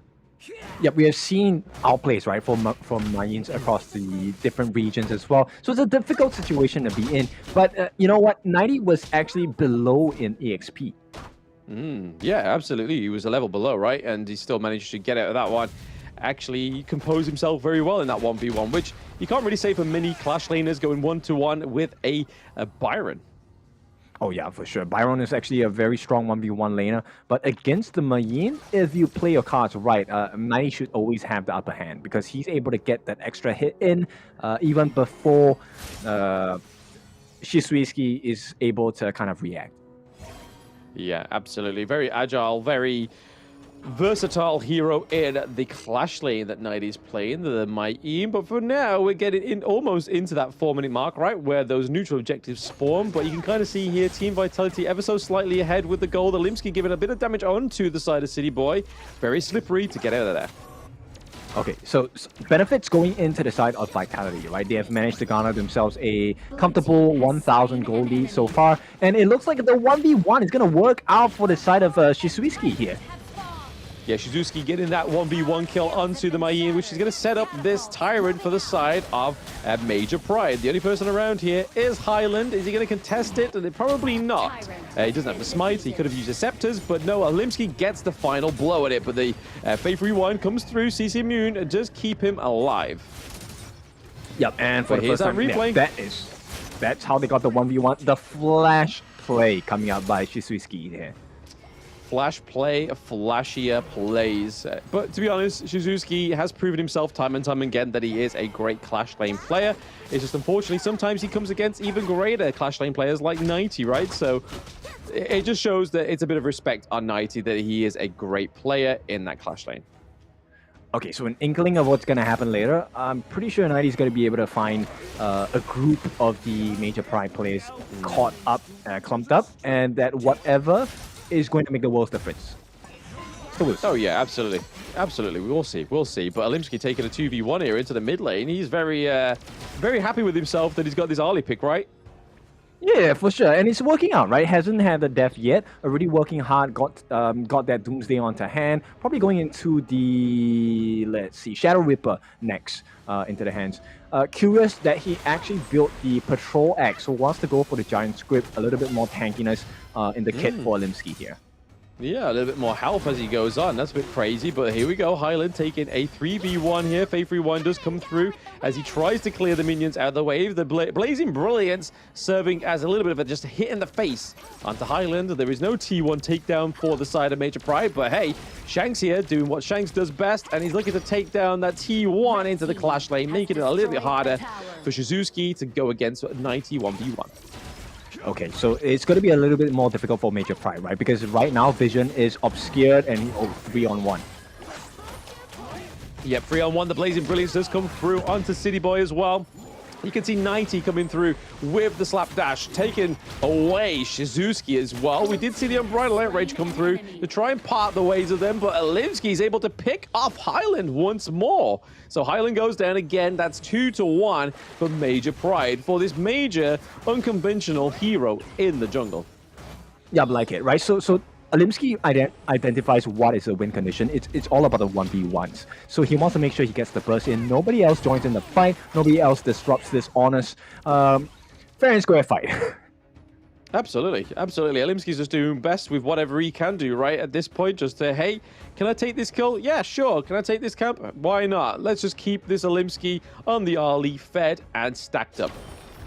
Yep, solo kill king. I would assume that is the best way to describe Alimsky, right? In a 1v1, I don't think Alimsky loses to pretty much anyone thus far, at least in this competition. But it is a team game after all. So if Vitality hit the mark in terms of the synergy and combinations, it's going to be a hard one for Alimsky to survive out of. Yeah, when the Zhongfei and the Orgrin is very nearby, the Conductor of Souls, the Unbridled Outburst as well is going to be pretty hard to try and escape and maneuver around, right? The CC coming through, but that T2 does fall down into the clash lane for Major Pride. Yep, it's great if you get the kills, but if you don't play the map, it's not gonna be worth it at all. And once again, Vitality just better at making the trades across the map that T3 on the top fully exposed at this moment. Yeah, I think they haven't played from the back foot this time around, haven't they? They've kind of just had always the lead in the game. Not necessarily in terms of the kills, but hey, kills don't always win you the matches within Honor of Kings. We do see Alimsky going in a little bit too deep here. He does actually manage to back out. That was a nice little bait there by Alimsky. Okay, so still some consolation prizes across the map, but right now they're trading by 3,000 gold. And it really falls down here to Alimsky because he's been getting majority of the farms. He needs to convert that into kills. Yes, he definitely does need to convert them into kills, right? Just to get them much as possible out of that kit. We are seeing Shizuki getting teleported back here, thanks to the Chao is able to take up that T1 into the farm lane as well, just as we see Team Vitality cleaning up the Shadow Tyrant very quickly. Yeah, they don't really care about it, right? Because easily tradable. Look at that. Shanks is going to just work hard on this T1 on the bot as well. Instantly traded out. And Highland, once again, already understands, hey, we don't make the trades on the T2. Let's just push them away. Yeah, just keep that Futsu from that T2 in the clash lane. City Boy taking a lot of damage here as well. We do see Winter comes through with the save on the Unbridled Outburst. Okay, Alimsky finally goes down as well. So 90 finally getting the kill, locking down the Ali. Yep, and once again gets a double kill. Same formula, the sneak up with the whatever, gets the knock and the kickback. Gets a kill as well, and this is going to be a very disastrous result for the side of Major Prime because now mid lane T1 fully open. Fully open, they've got the Chao there to try and just keep them away from that T1 into the mid lane, but it's not going to be enough. Shanks is able to get that final blow onto the T1 there. Now we're seeing a little bit of a rotation onto Shizuki into the farm lane, right? So they're looking to try and take this T2. They have the minion. It is City Boy getting the T2 into the farm lane. Pretty much map domination for the side of Team Vitality. Yep, that's so many turrets in one fell swoop, and this is what Vitality do the best, right? They have this absolute monstrous control of the map, and it's hard to kind of fight against them. You don't see a lot of kills in this game, simply because Vitality don't open up the opportunity for fights. Yeah, absolutely not. I mean, 90 there taking a 2v1, but he does meet his maker by Kinesis there as well. Kinesis taking a lot of damage from Shanks. Not even the ultimate shell connecting, but that was still a lot of damage going on to Shanks there. I mean, Kinesis, sorry. But right now, you can kind of see that there is a huge fissure just kind of parting between these two teams, right? The gold lead is currently at around about 5k difference, and the pressure on the map is definitely in favor of Team Vitality. Yep, even as a jungler, Shanks is out farming Alimsky. He's at about 8,000 plus gold. Alimsky bordering around 8,000. And right now, Shanks is dealing about 1,005 per hit auto attacks. Yeah, it's hard hitting, right? Especially when they're going into team fights. That's why you can kind of see from the side of Major Pride that they don't want to force these team fights. That definitely won't go in their favor, right? They'll always get caught out. 90s always has proven that he can catch out Alimsky. That was a nice dive in from Winter, though, trying to steal the jungle objective, but doesn't have the smite, has the heal instead. We do see the Whirlpool come through as well, trying to save one of the side of Major Pride, but already we see Shizuki go down. Red is gone down as well, so no more Whirlpools for the side of Major Pride. And right now, they do try and take down this T2 into the mid lane as well, and that is going to be Vitality opening up the crystal as Alimsky tries to get out of there. City Boy tries to get the Path of Passing, but nothing connects just yet. Blazing Brilliance trying to keep those minions away, but it is going to be that higher ground turret for Major Pride going down. Yeah, Major Pride take the Overlord, but Vitality take the opening of the base. That is one way ticket to a win for the side of Team Vitality. Yeah, not just one high ground turret, but two, right? That's a huge opening up for the side of Major Pride, which they can't really do anything about because they're now kind of forced very close to their base. They have to play very much their cards close to their heart. They're going in Sage's Might. Sage's Might with the either Whirlpool. They do take down 90, so that is already a 1-0 trade for the side of Major Pride, but that's straight away nullified by the side of Team Vitality, getting the kill on Takashi Batir. They're trying to keep him away from the callback. Alimsky just gets out by the skin of his teeth. Ali was almost pulled down by her tail. That was so close. The pounce by the side of Winter just didn't really hit the timings necessary for it, right? But Alimsky walks away scot-free, but the base is not looking healthy at all. Yeah, no, there is barely any lifelines left at Major Pride's base. They are at a high ground turret still remaining into the farm lane, which isn't the most healthiest as we've seen in these best of threes. But right now, you can kind of see Vitality are just so far ahead of the gold, right? Almost that 9k gold difference, which is huge when you think of that gold difference going over to the side of Lady Sun. So Shanks up by 11.2k to the Kinesis is not very good. Goal lead as well. Almost hit quiet. Does get a phase check. Okay, Team Vitality on the run to Kinesis. Looking to catch him down is 90. Nice kill. 90 Knight by 90. We see City Boy looking for a bit of a charge into the enemy lines. Yeah, that was unfortunate. He was so close to getting out. Shut down. Yes, the Blazing Brilliance do shut down City Boy, though, so they are down still. It's a 4v4 at the end of the day for both of these teams, but Shanks is running down that high ground turret into the farm lane as well. It does get taken down. We're still seeing a little bit of a try here for Ireland. The Fate Recall does come through. Blazing Brilliance does not quite connect the way it normally does. The minions are at the crystal for Team Vitality, taking this 2-0 from Major Pride. Major Pride just having a bit of fun at that last game, but hey, didn't catch Team Vitality off guard. Yeah, that's right. So Team Vitality, what a performance today as they secure their position into the Honor of Kings Championship happening at the end of the year here. And they are one of the heavy hitters that will appear in Indonesia.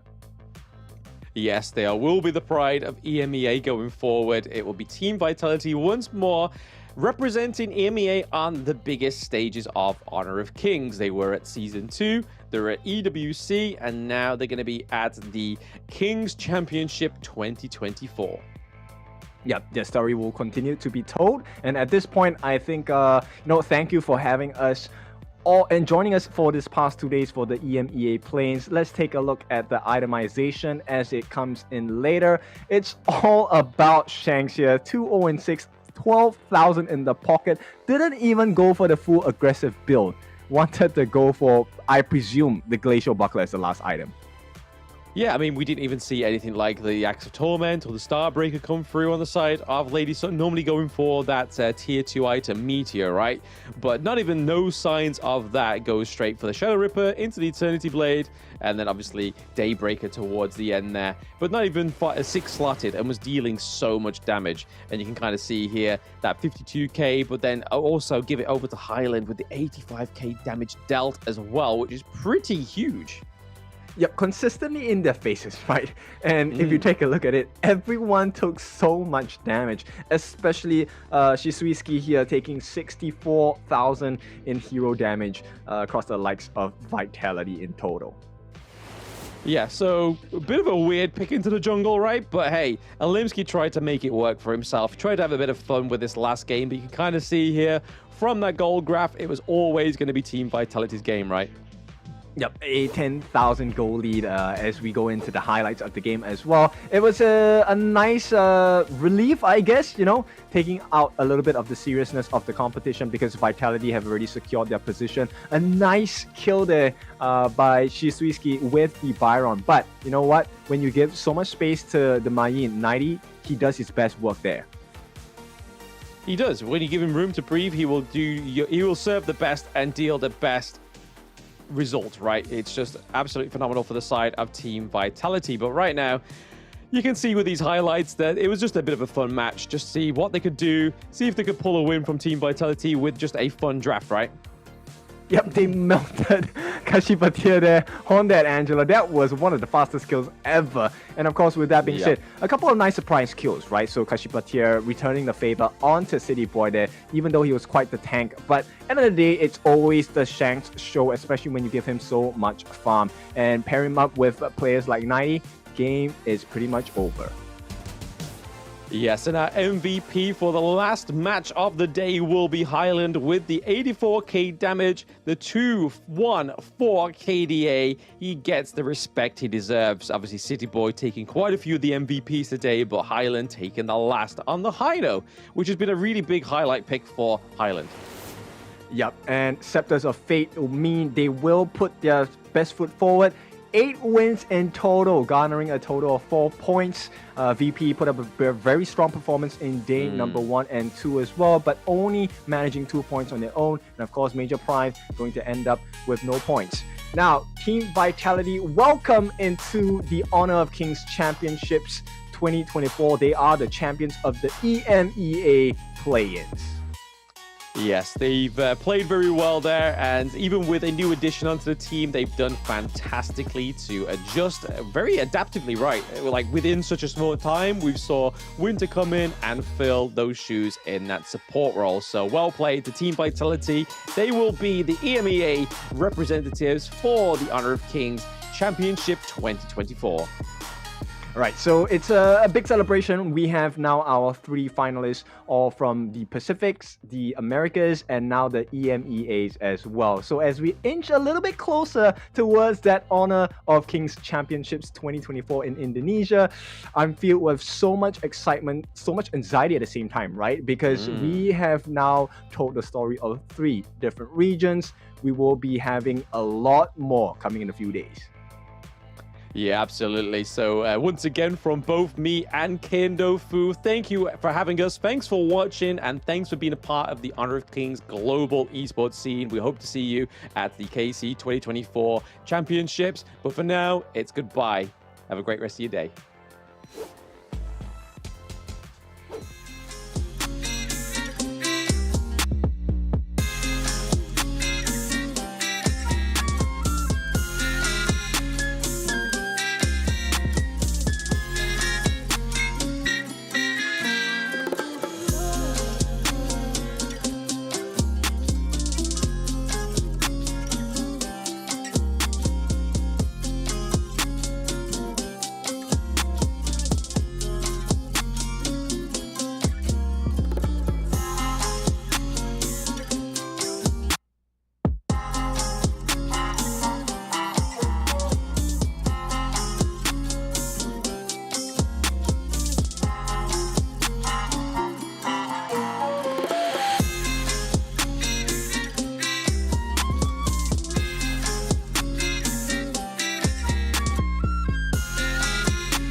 tell you what you can't do. Don't change your